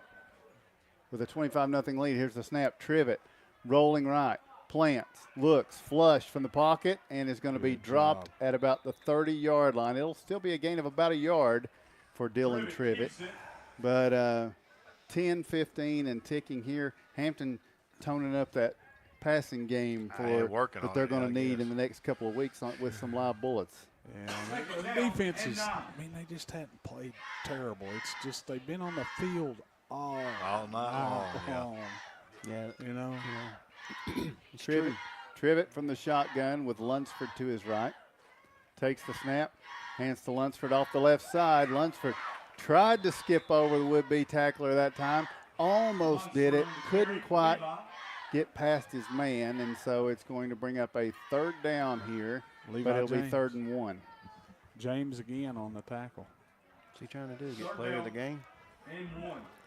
Monterey 33. Oh, you had to bring that up. Valley 0. 3rd down and 1. Trivet from the shotgun. Takes the snap. Hands to There we Lunsford. go. There we go. He's hitting the backfield and no gain. He lost yardage on the play. Nice job from the Indians there, Mark. Yeah, Aiden Frazier. Stopped in the backfield. No Aiden gain. Frazier come off the edge right there, man, and blew him up in the backfield. Great job. So it's going to be 4th and a yard. And that's, that's sophomore. Wait a minute, they're moving Actually, the they chains gave over him there. 1st down. What? What? He was hitting the back. I guess he got some forward momentum going there. Okay, the call on the field is a Townsend Plumbing 1st down. Even the PA Even the announcer. PA announcer's amazed at it. Yeah. From the shotgun, Trivet takes the snap, little flare pass out. This is going to be Burleson making the catch. He stiff arms, fights off a defender, gets out to about the 45-yard line. Brought down by a host of Indians. Tate West comes up, makes a play, and he took a stiff arm, man, and just held on. Was able to get him to the ground. Good job, Tate. Still got 7 yards on that play, which looked like we had defended pretty well. But, I mean, they're just executing at a high level as this Hampton bunch right now. You can see why they were ranked up near the top of the polls all year. Trivet takes the snap in the shotgun, hands to Lunsford. Starts left, cuts back toward the middle. He's going to have first down yardage as he surges into Oneida territory to the 46, where it will be 1st and 10 for the Bulldogs. Frazier again in there on the stop. Also Levi James. So with 8:09, they're wanting it to tick, but he ain't cranking it. Moving those sticks, getting everything set. He should be rolling. Now with 8 minutes to go, Hampton works from the shotgun. Here's the snap. Trivet, little pitch out to Dominic Burleson. Burleson jets forward for 4, maybe 5 yards. This will be the final football broadcast of the IHSN for 2022. What started back in August at Williamsburg comes to a close in Hampton. But we will return in about 17 days for some round ball action when we make our way to Clark Raines, and the legendary Lamar Rogers hosts the Oneida Lady Indians, and Oneida's boys try to get started on what they hope will be a special year. 2nd down 6. Here's the snap. Give again.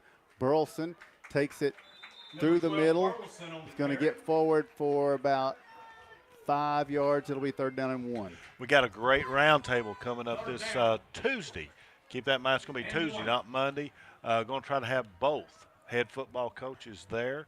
Also, I think Marv is going to be there from Oneida basketball. What's the other? Rusty Yaden. Rusty You heard Yaden. him? Yeah, Rusty's going to be there. I wasn't sure if it's going to be him or the girls coach. Rusty's not only the basketball, but he's a legend too. Oh, yeah, you know what? Yeah. You're right. Yeah. But Oneida's got the legend this week. We're not going to tell who that is yet. Here's Trivet rolling right, firing downfield. Oh. Nice pass. It was right on target. Hampton could not reel it in. That stops the clock with 6:37 to go. It'll be 4th and 1. Yeah, he put that right there. Just wasn't able to reel it in. On a 3rd and less than 1, they decided to throw it down the field, and we'll see what they do on 4th and 1 here. With 6:37 on the clock, you start thinking about the seniors, guys. They're wrapping it up. You know, they're not going to put on these pads for Oneida anymore, so you start thinking about all those guys. And there's a lot of them. Now from the power I formation, Lunsford needs a yard. He's got it as he's upended, but not before he gets to the 31-yard line, where it will be 1st and 10 for Levi Lunsford on the carry and Levi James again on the tackle. It was their 4th down that they went for, Bo, and they've got them all 4. And they've got them all 4 going to the same play with Lunsford off the right side, following his 2 lead blockers that are set up in the backfield with him. It's just their bread and butter play. So now as we approach the 6-minute mark from the shotgun, here's Trivet.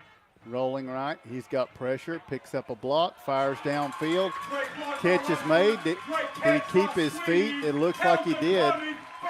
Sweeney makes the reception for Hampton. Josh Sweeney, the senior, makes the catch. He was the one that didn't quite get that out catch earlier. Now he gets it here at the 11-yard line, where it will be 1st and 10 for Hampton.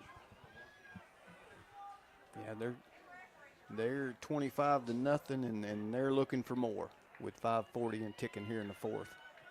All the starters rolling through right here. They're just using this for tune-up, and you can't blame them. I think you're right. I think it's trying to tune up that passing game for when they need it. But here running a fake option, Trivet.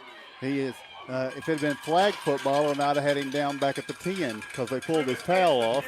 But he was able to keep running down inside the 5 all the way to the 3. It will be 2nd and 2 at the 3. Little speed option right there. I think everybody has that in their playbook, except maybe us. I don't know. But, you know, they took away the pitch man, did the Oneida defense, and quarterback stuck it up in there. So it'll be 2nd and 2 at the 3-yard line.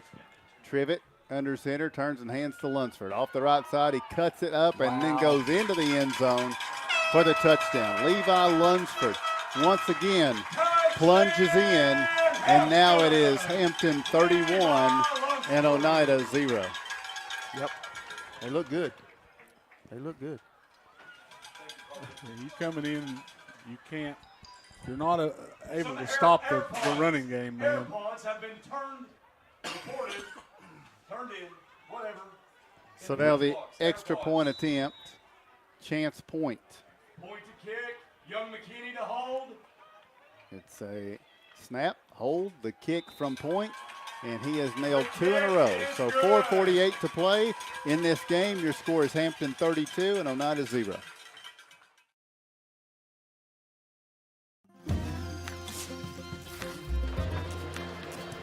If you're a DIYer, Lumber King is your supplier. Equipment and tools, we got it. Paint and cleaning supplies, we got it. Rugged apparel and lawn care, we got that too. Visit us at 20359 Alberta Street in Oneida, Tennessee to make all your DIY dreams come true.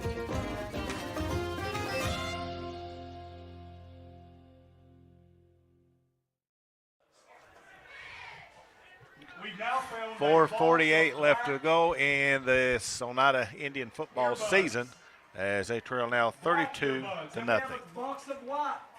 So it will be Hampton to kick it off to Oneida. And John L. mentioned a lot of seniors on this Indian team. We'll have to give them all a shout out before this game's over, of course. Coach may bring some of them up here with him to close things out. I'm not sure. Hurst We'll and see. James deep to return. Point. And it will be point to kick it off in a 32 to nothing game with 4:48 remaining. James back deep. Chance Point makes his way, skids the football down, and it's going to be Tate West picking it up. West to the 45. That's one of those seniors being pushed out of bounds at the 39-yard line, where it will be 1st and 10 for the Indians. Right there's a kid that has had a big senior year. He's caught a lot of balls this year, had a really good receiving year, and awful proud of Tate. Steady, just been steady Yes, he each has. game. He Led has. in receptions. We didn't know, when Makes the tough catch. Yeah, and when we were first told, We still have a hey, case of black Tate's got earpods. he's leading in receptions, it just kind of comes at you. You don't even realize it, but Yeah. he's just steady, making those catches as we go down through there. So here for Oneida, looks like Tanner Buttram is going to be the quarterback here with the running back Caleb Reagan. 2 receivers to the left. Buttram takes the snap, gives to Reagan. A little hesitation, and then Hampton's going to bring him down after a gain of 1 at the 40-yard line. On the carry for the Indians. Yeah, seen some real positive things from this bunch last week against Coalfield. They come in, of course, late there in the 4th quarter, but was able to move the football. Did a really good job. Now, there's a lot of seniors graduating, but there's a lot of help on the way if they'll continue on from that middle school team and come out and be a part of this next year.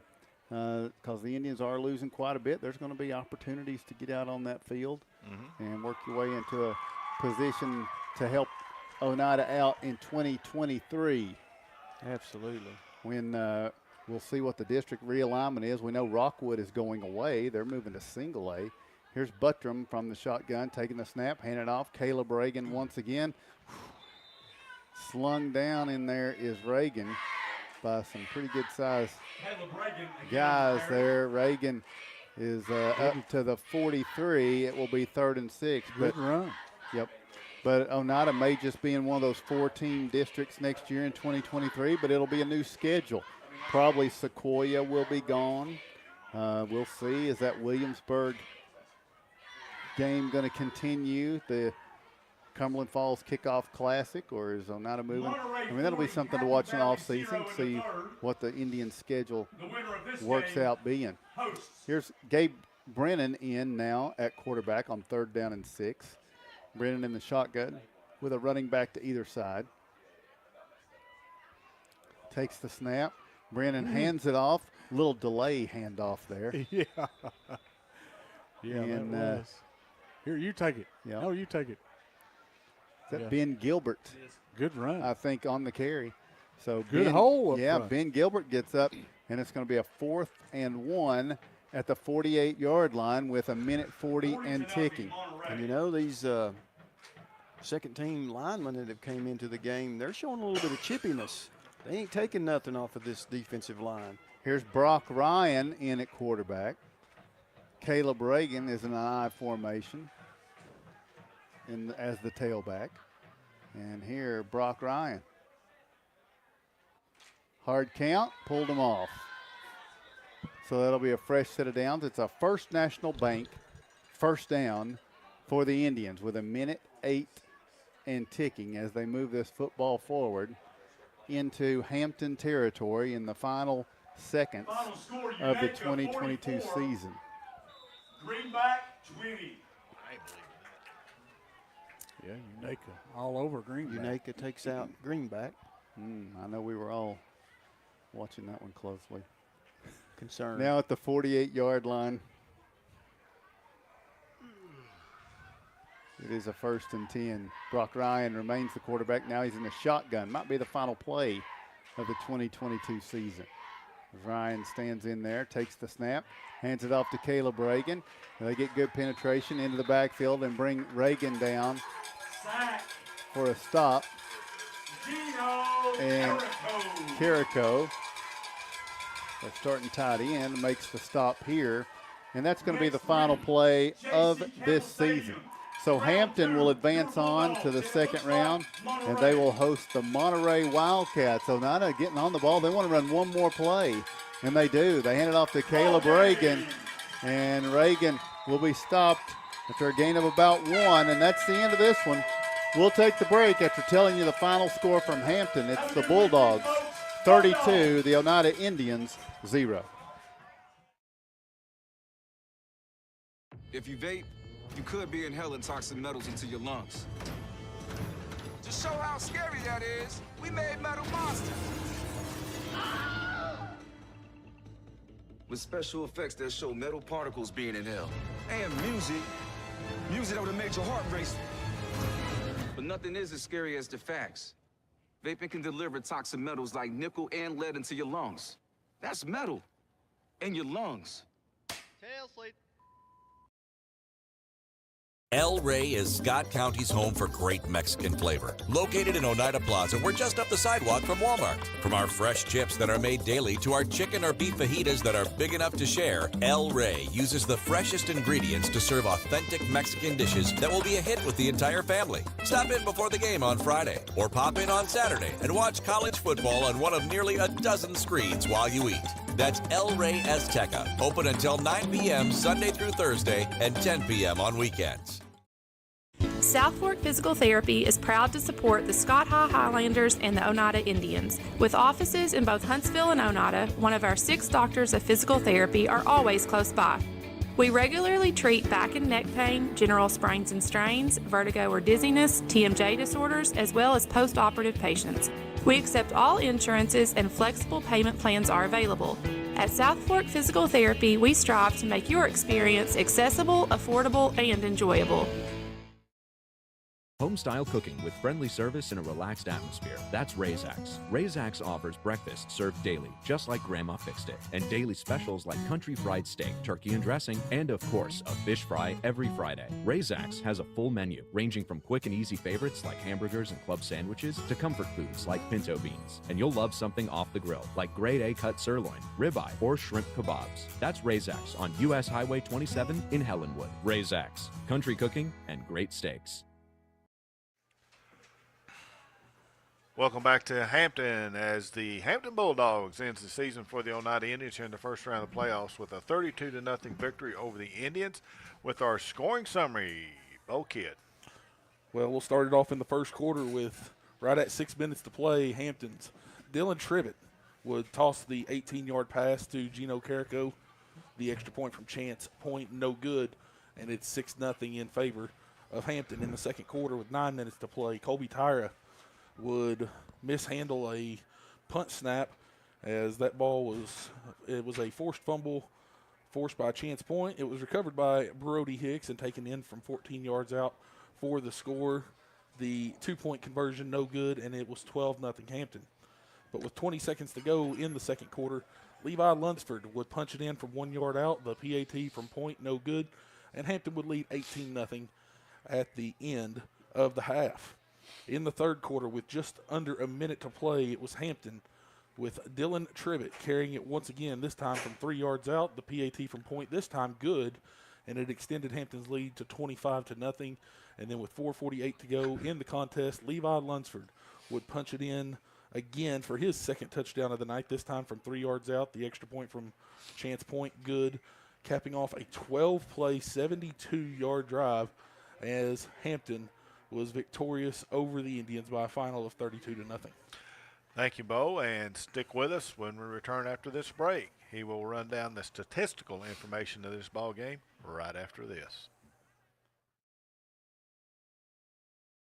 The superior technology of fiber optics carries a communication signal that is more robust and reliable than older technologies. Connecting homes and businesses directly to fiber optic networks enables enormous improvements in what bandwidth devices are capable of delivering. Experience Highland Communications' world-class broadband, delivered over Highland Telephone Cooperative's fiber optic network to make your online experience extraordinary. Highland Telephone and Highland Communications.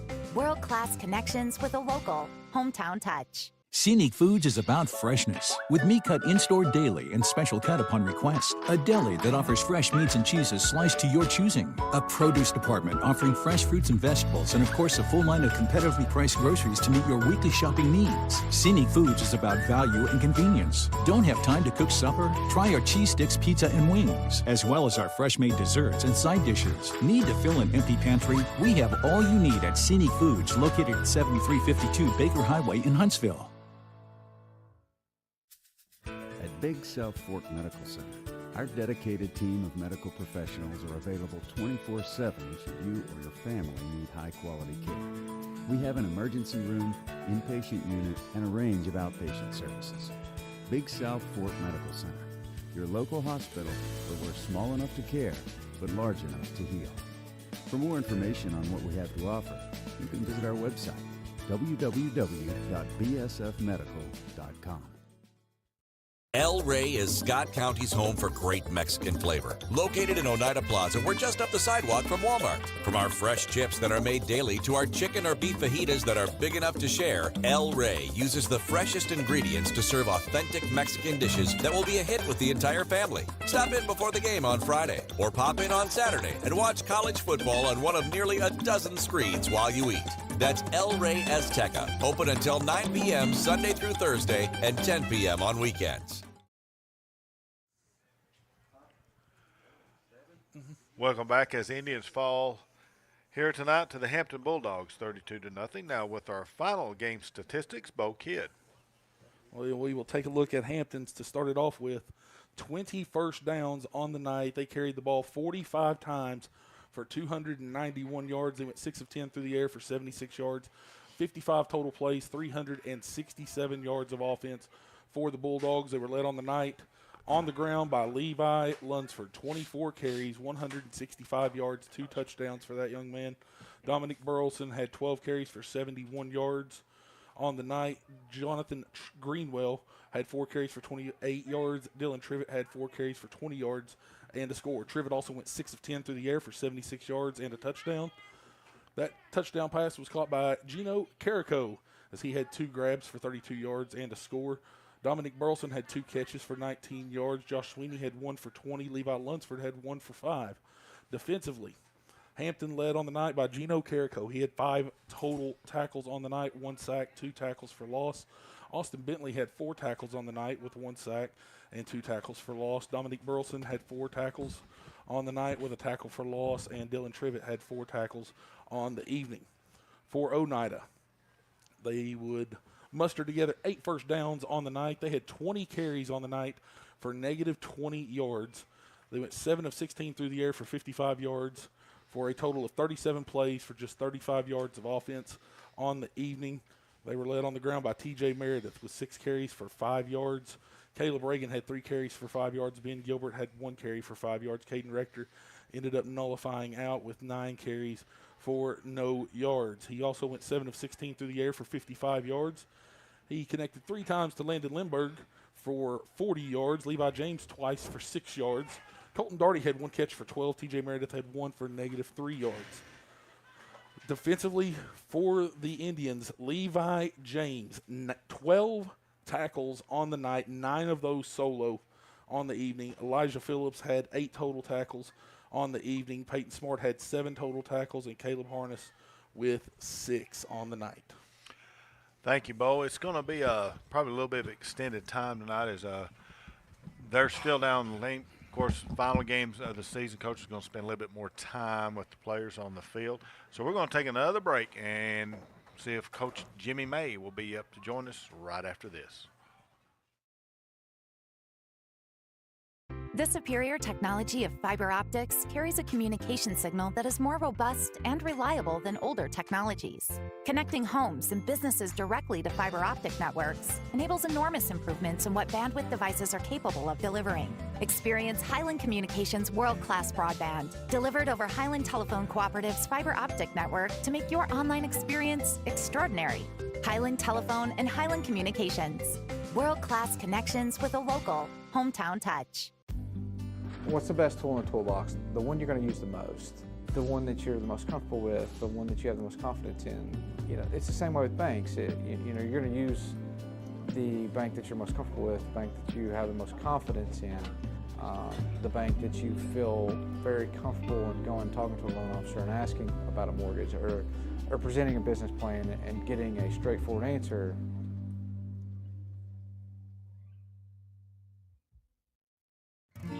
First National to me it's a core memory growing up, and it is something that's always been a part of my life. We renovated this building and opened this business. We were looking to source as much as we could locally, and what is more local than First National Bank of Oneida?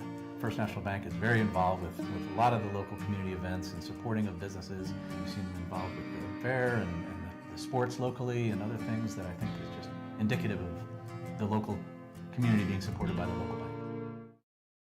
Home-style cooking with friendly service and a relaxed atmosphere. That's Razax. Razax offers breakfast served daily, just like Grandma fixed it, and daily specials like country fried steak, turkey and dressing, and of course, a fish fry every Friday. Razax has a full menu, ranging from quick and easy favorites like hamburgers and club sandwiches to comfort foods like pinto beans. And you'll love something off the grill, like grade A cut sirloin, ribeye, or shrimp kebabs. That's Razax on US Highway 27 in Helenwood. Razax, country cooking and great steaks. Welcome back to Hampton. Coaches and players are still down on the field a little bit, so we'll take this opportunity to, well, Coach Jimmy May might be coming up here in just a minute. I think he'll be making his way up here. But I want to take this opportunity. Of course, this is our final game. And last year, we're just getting our feet under us as far as the live streaming goes and stuff. And, of course, Greg Bond and Ben Garrett worked hard on that. And I think this year has just been a fantastic job. We've made some additions. We've got the scoreboard now below the score as it runs and stuff, and Greg Bond brought that along. That's a great job. Got some ideas that's going to be coming up in basketball this year. Looking forward to that. I'm sure Tim's going to catch us up a little bit more in detail about a lot of those things after we get through talking to Coach May. So he's making his way up here. He's taking the, okay, I see how he has to go up now. I thought he'd come straight up, but he's having to go all the way down the end and make his way back around and be up here. So he'll be up here in just a minute. Once again, if you want to go on to our Facebook page, OHS Indian Radio, or our Twitter page, OHS Radio, we've got a few pictures up there. A really good shot was able to get of the team gathering up right there at the end of the game down at midfield, and be sure and go and look at that and check that out.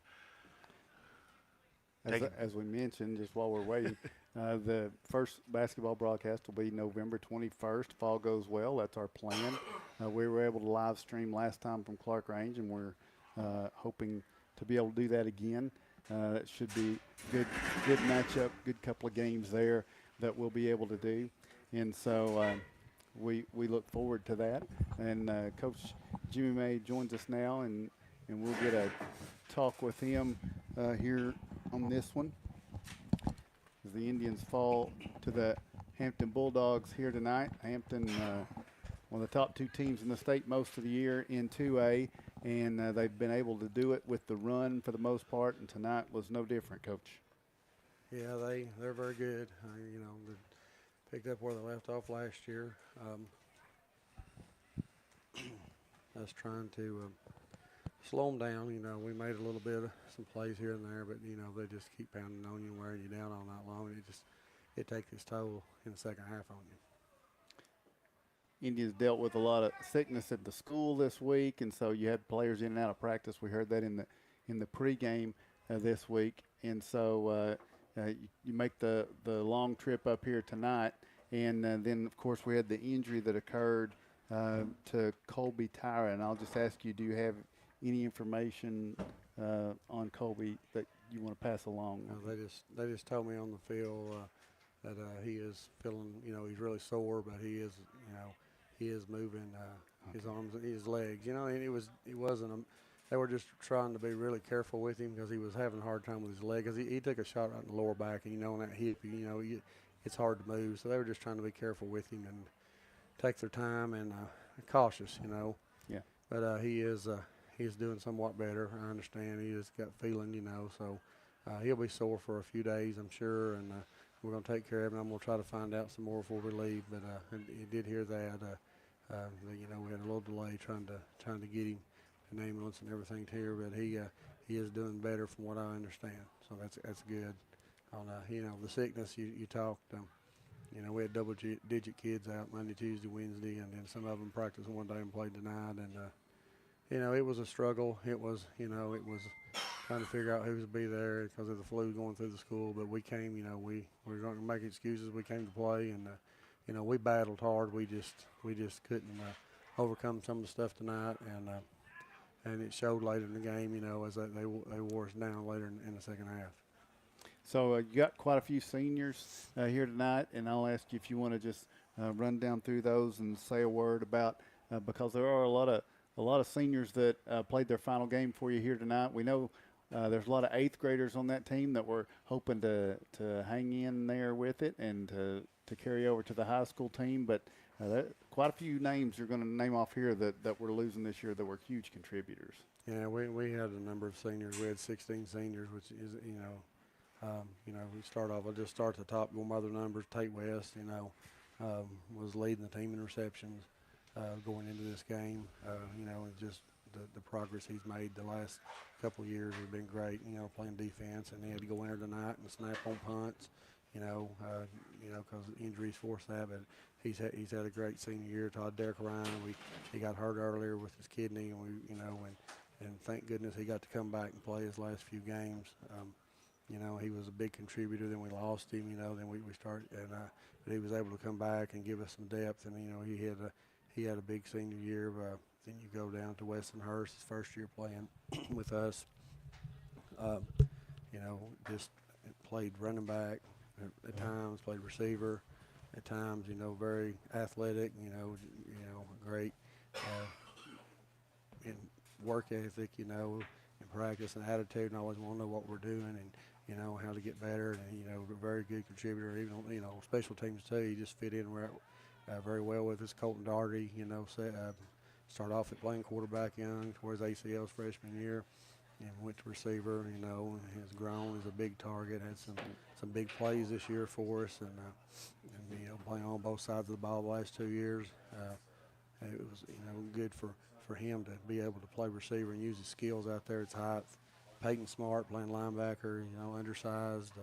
Started the whole year at the inside linebacker. Played a lot on special teams early in his career. And he's very dependable. You know, you can count on him. Got all of he could out of his ability. You got Luke Barna, kicker. You know, his first year came out, a great soccer player, and we, you know, talked to him about playing football and Jimmy, his dad, and you know, he just came out and played extremely well in the kicking game for us. You know, gave us an advantage of kicking off and field goals. And tonight he had to step in and punt. You know, we were down 2 punters. Our other punter, Reese Kennedy, was sick and couldn't make the trip. And then when Colby got hurt, we were down to our 3rd punter. So you know, we were down quite a bit on some of our places. And then you had Jared Hewlin. You know, played the last couple of years. Has been hurt a little bit this year. And, very athletic. You know, try to give him the ball some and you know, great.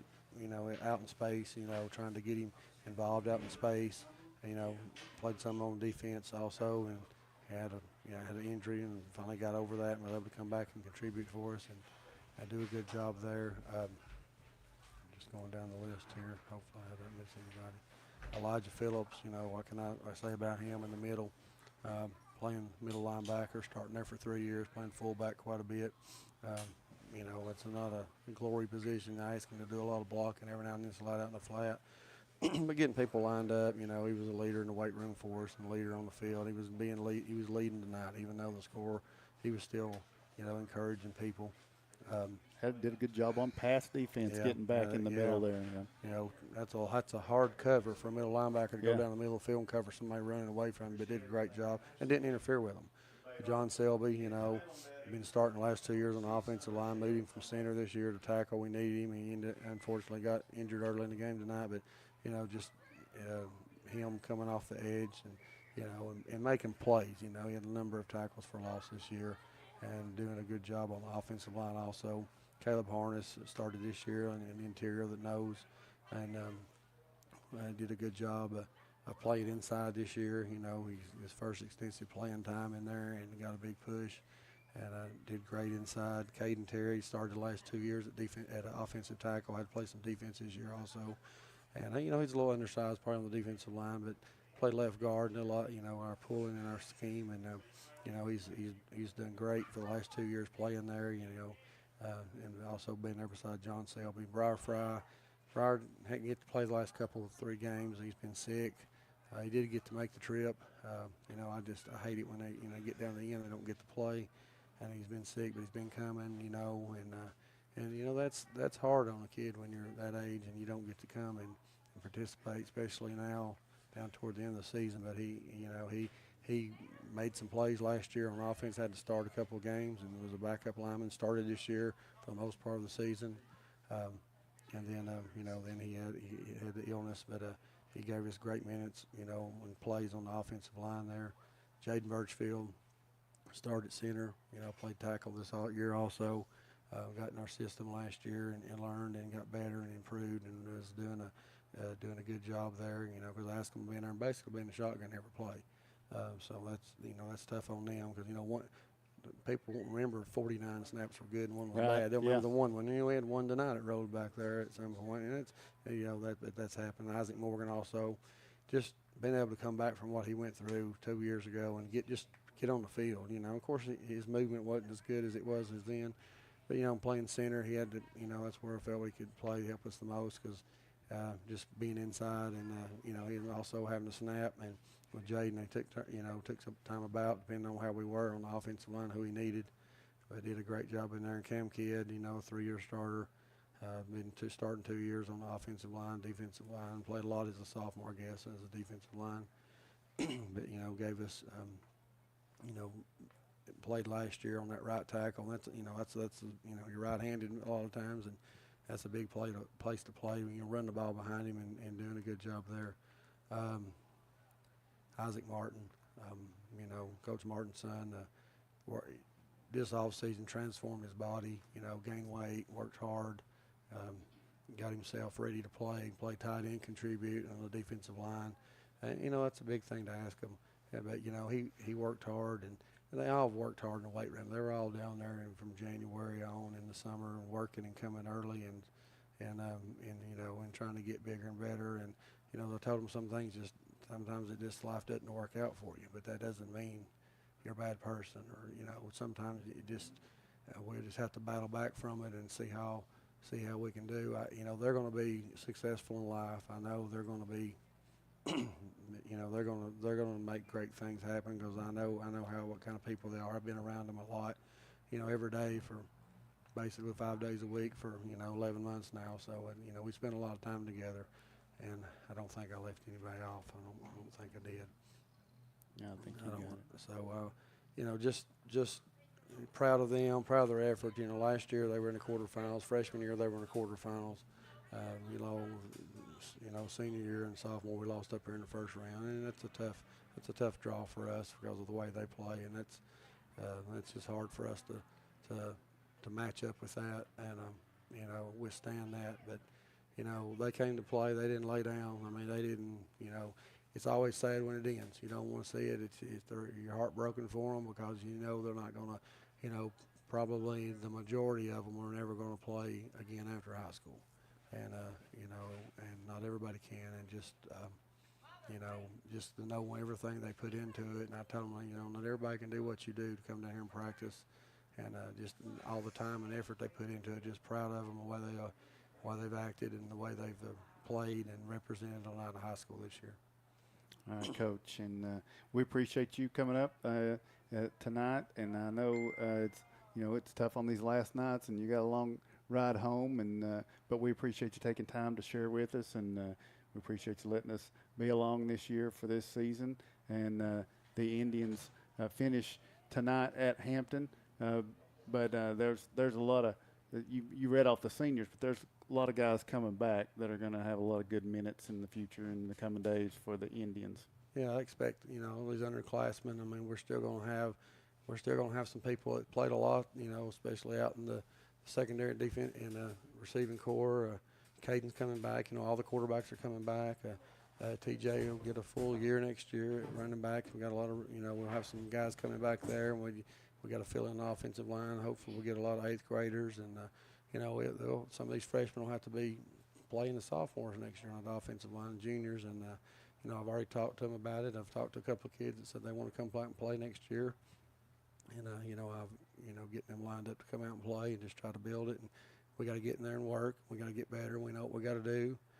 We've got to get stronger. You know, we got to some things we got to fix and get better at it. And you know, we'll start as soon as January hits after the new year, and we'll get back in there and start at it. And you know, just proud of all of them for the way they competed. I didn't see anybody pointing fingers at anybody. You know, sometimes when things don't go well, they start, you know, people confess at each other. But I didn't see a lot of that. And you know, I just try to tell them to play for each other. I mean, good things are going to happen if you just play for each other and play for your Oneida. Your stuff will come, and it'll be worth it. And then, like I said, unfortunately, things have to end, and you know, we're all sad about it. But they came and competed, and you know, we didn't. Sometimes we didn't do everything right, but they came to play, and you know, all year, and that's what I wanted. And you know, we'll get better from it. We know Rockwood will be gone as far as a region opponent, but have you started working on the schedule yet? Well, I've tried to, but I can't really get much. You know, I got one possibility for week 1, but a lot of people are waiting because they're going to give you they're going to tell you when you play your region opponents in a couple of weeks. Or today's and so it's that's something that, you know, I don't. They've never done that. I don't know if I like that or not, because you know, reached out to some people, and they're trying to say, well, I don't know if we're going to have a region game this week and a region game, because that single A region is going to be loaded with teams now, and they're going to have so many open dates. And you know, our region's probably going to change somewhat. You know, I expect Cumberland Gap probably get moved back with us in Wartburg, and I don't know what's going to happen with Monterey and York. You just don't know. I know there's Eagleton, the new school over toward Maryville, was probably going to be in ours. But you know, you just don't know, so you don't know who you're going to play.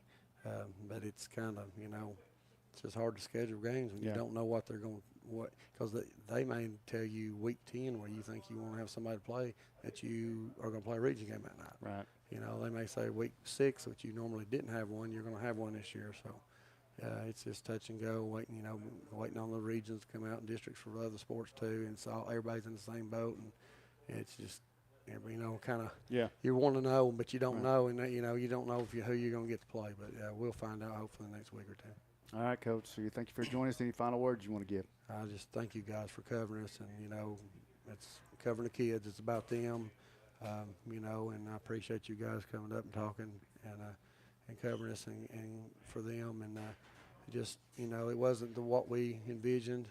You know, some things that didn't happen. We thought we were. You know, we were competitive. It's just we lost some games, and some plays in certain games turned them around and not in our favor, and we didn't catch a lot of breaks. And but I'm proud of them when they came to play, and we'll continue to get better, and we'll improve next year. All right, Coach. We'll, I guess, hear from you Tuesday night on the round table. Oh, yep. Okay. I didn't know anything about that. Well, that's what I thought. It's Tuesday. Yeah, they moved it from Monday to Tuesday, so okay. There's a heads up. So, all right, thanks. We'll take the break, and we'll be back to wrap things up right after this. What's the best tool in the toolbox? The one you're going to use the most, the one that you're the most comfortable with, the one that you have the most confidence in. It's the same way with banks. You're going to use the bank that you're most comfortable with, the bank that you have the most confidence in, the bank that you feel very comfortable in going talking to a loan officer and asking about a mortgage, or presenting a business plan and getting a straightforward answer.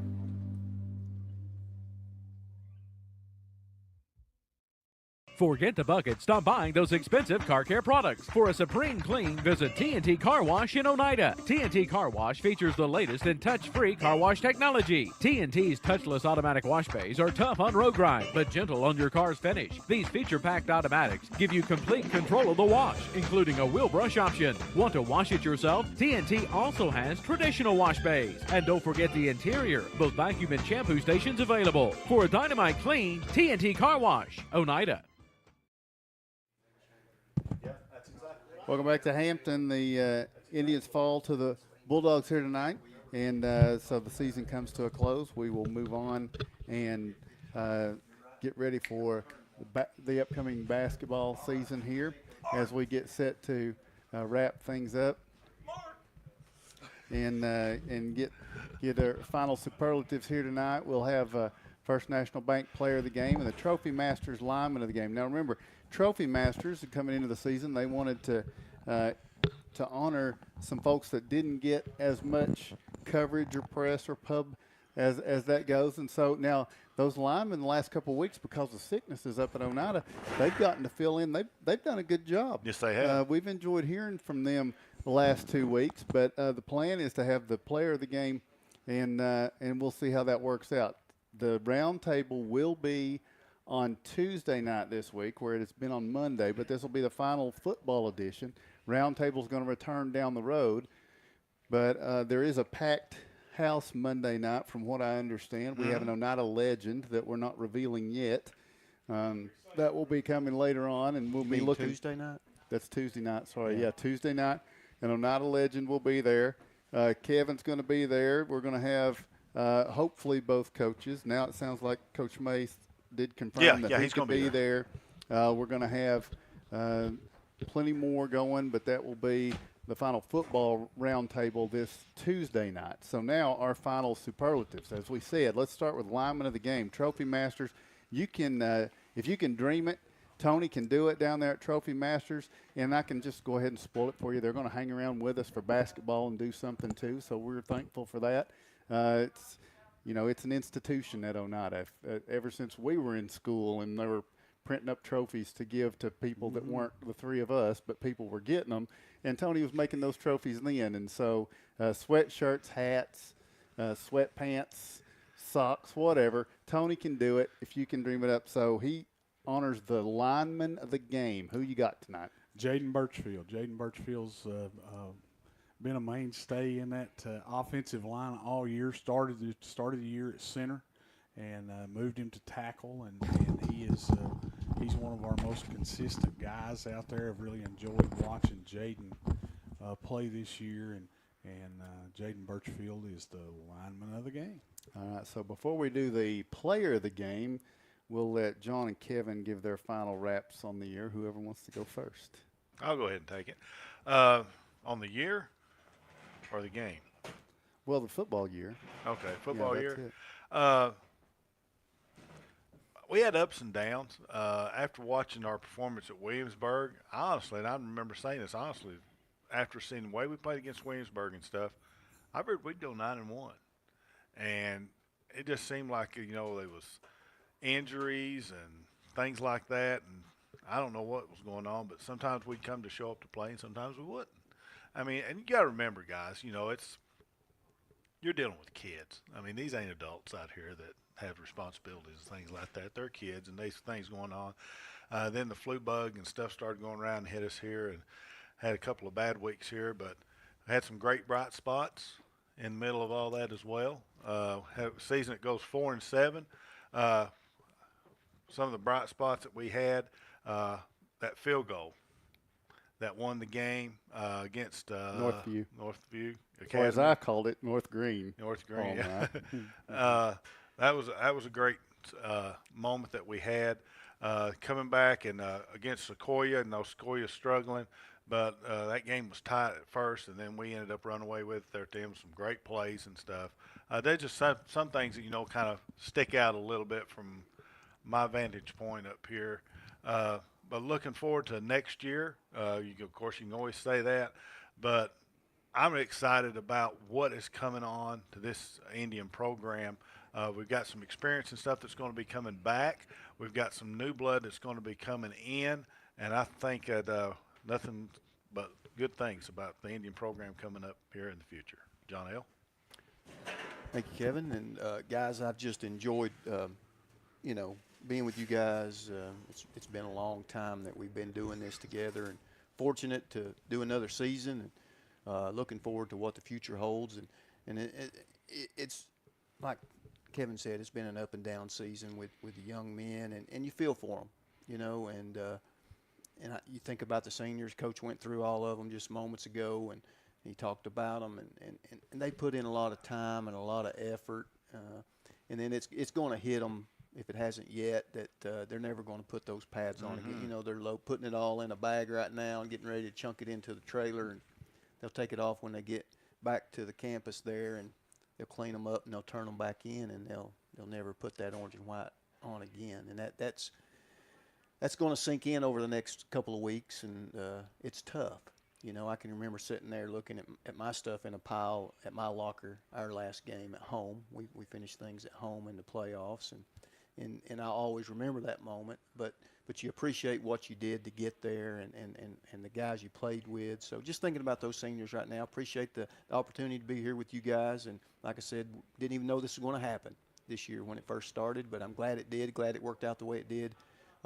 You guys are old friends, and you can't make old friends. That's what the song says.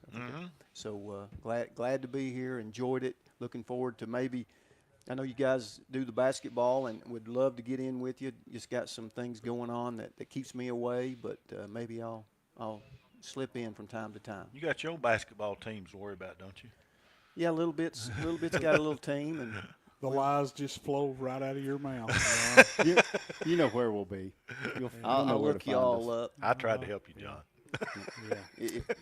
But hey, you guys motor on and do your thing for basketball. Looking forward to basketball. If you're listening right now, you got to go see these two squads. There's a lot of build up. Yes, I know I'm building up for you, Coach West and Coach King. Y'all got a lot of build up, and looking forward to great things for these two squads coming into this year. So excited about that. What's to come. So thank you again, and appreciate everything this year. All right. As we close out the second year, have to take a special moment to mention First National Bank and all they have done. They were the whole startup of this thing, really, from the beginning to get this going last year for live stream, to keep it going this year. You see their logo down in the corner or up in the corner, however that goes, and they've been consistent, and we're appreciative of that. And they open their new branch next week, so remember that. All right, and so they'll continue over with us to basketball as well. They are your first down sponsor, and they also bring you your First National Bank Player of the Game. So, Mark, your final thoughts on the Player of the Game. Well, it's been a tough season.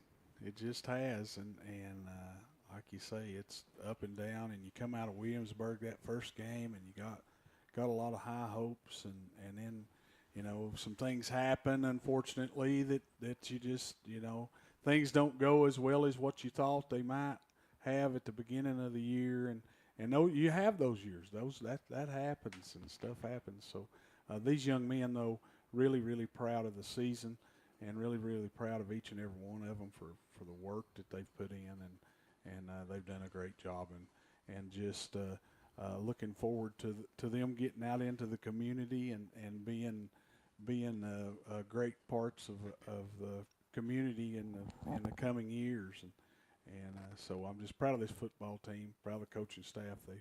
They've worked real hard all season, and we got here and just kind of run into a little bit of a buzzsaw, and Hampton, really good football team, can't take nothing away from them.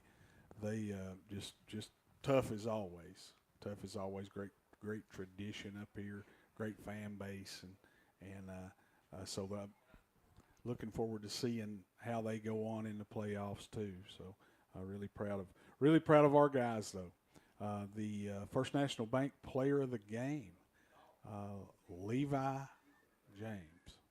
I mean, what can you say? He had another great night. Defensively, he had 12 tackles, leading tackler in the game, and had 2 catches on offense. Couldn't get a whole lot going on the offensive side tonight. So Levi James is our First National Bank Player of the Game. That's the 3rd time. Yep, 3-time winner. Yeah. So. And then he's just a sophomore, and looking forward to the future. Yep. All right, that's what we have in front of us is the future. So where last year was maybe a bit of a surprise at where we wound up in the quarterfinals, this year didn't quite live up to perhaps what was expected in a lot of ways. But those things balance out. Like I said, those years happen, and you just adjust, you look to the future, and you move on. So Indian football 2023 is what we'll focus on from here forward, and we'll be thankful for the 2022 year that we've had this past year and all the sponsors. Ben's already put it out on social media. We want to thank all the sponsors, and we're thankful for the ones that are going to continue on with us into basketball. And we appreciate that, and we welcome anyone else who wants to get on board. We would welcome you to join us for basketball as well, as that should be a pretty good year. So we want to thank Ben Garrett for getting the project together.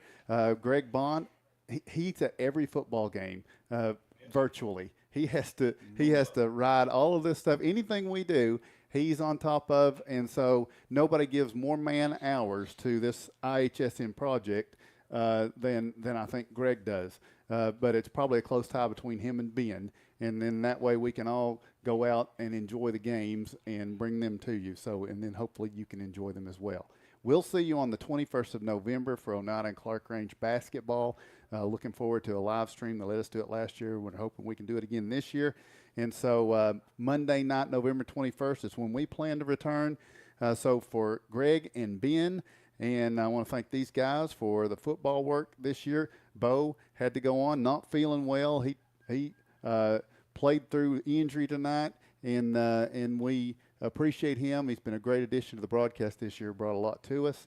We also want to remind you to keep Colby Tyra in your prayers tonight. We got Coach May said he had an encouraging report on him, as you heard, and we hope that continues.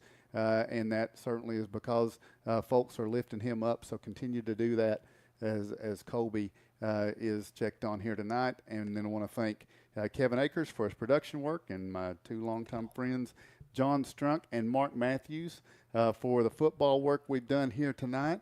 And, of course, our cameraman all year long. He wasn't with us tonight, but Lucas Laxton did a great job, and we appreciate him as well. So for all those involved in this Oneida football live stream season, we thank you for joining us here tonight. We'll see you Monday night, November 21st, for basketball, Oneida and Clark Range. Tim Smith saying thanks for joining us. You've been listening to and watching football on the Independent Herald Sports Network.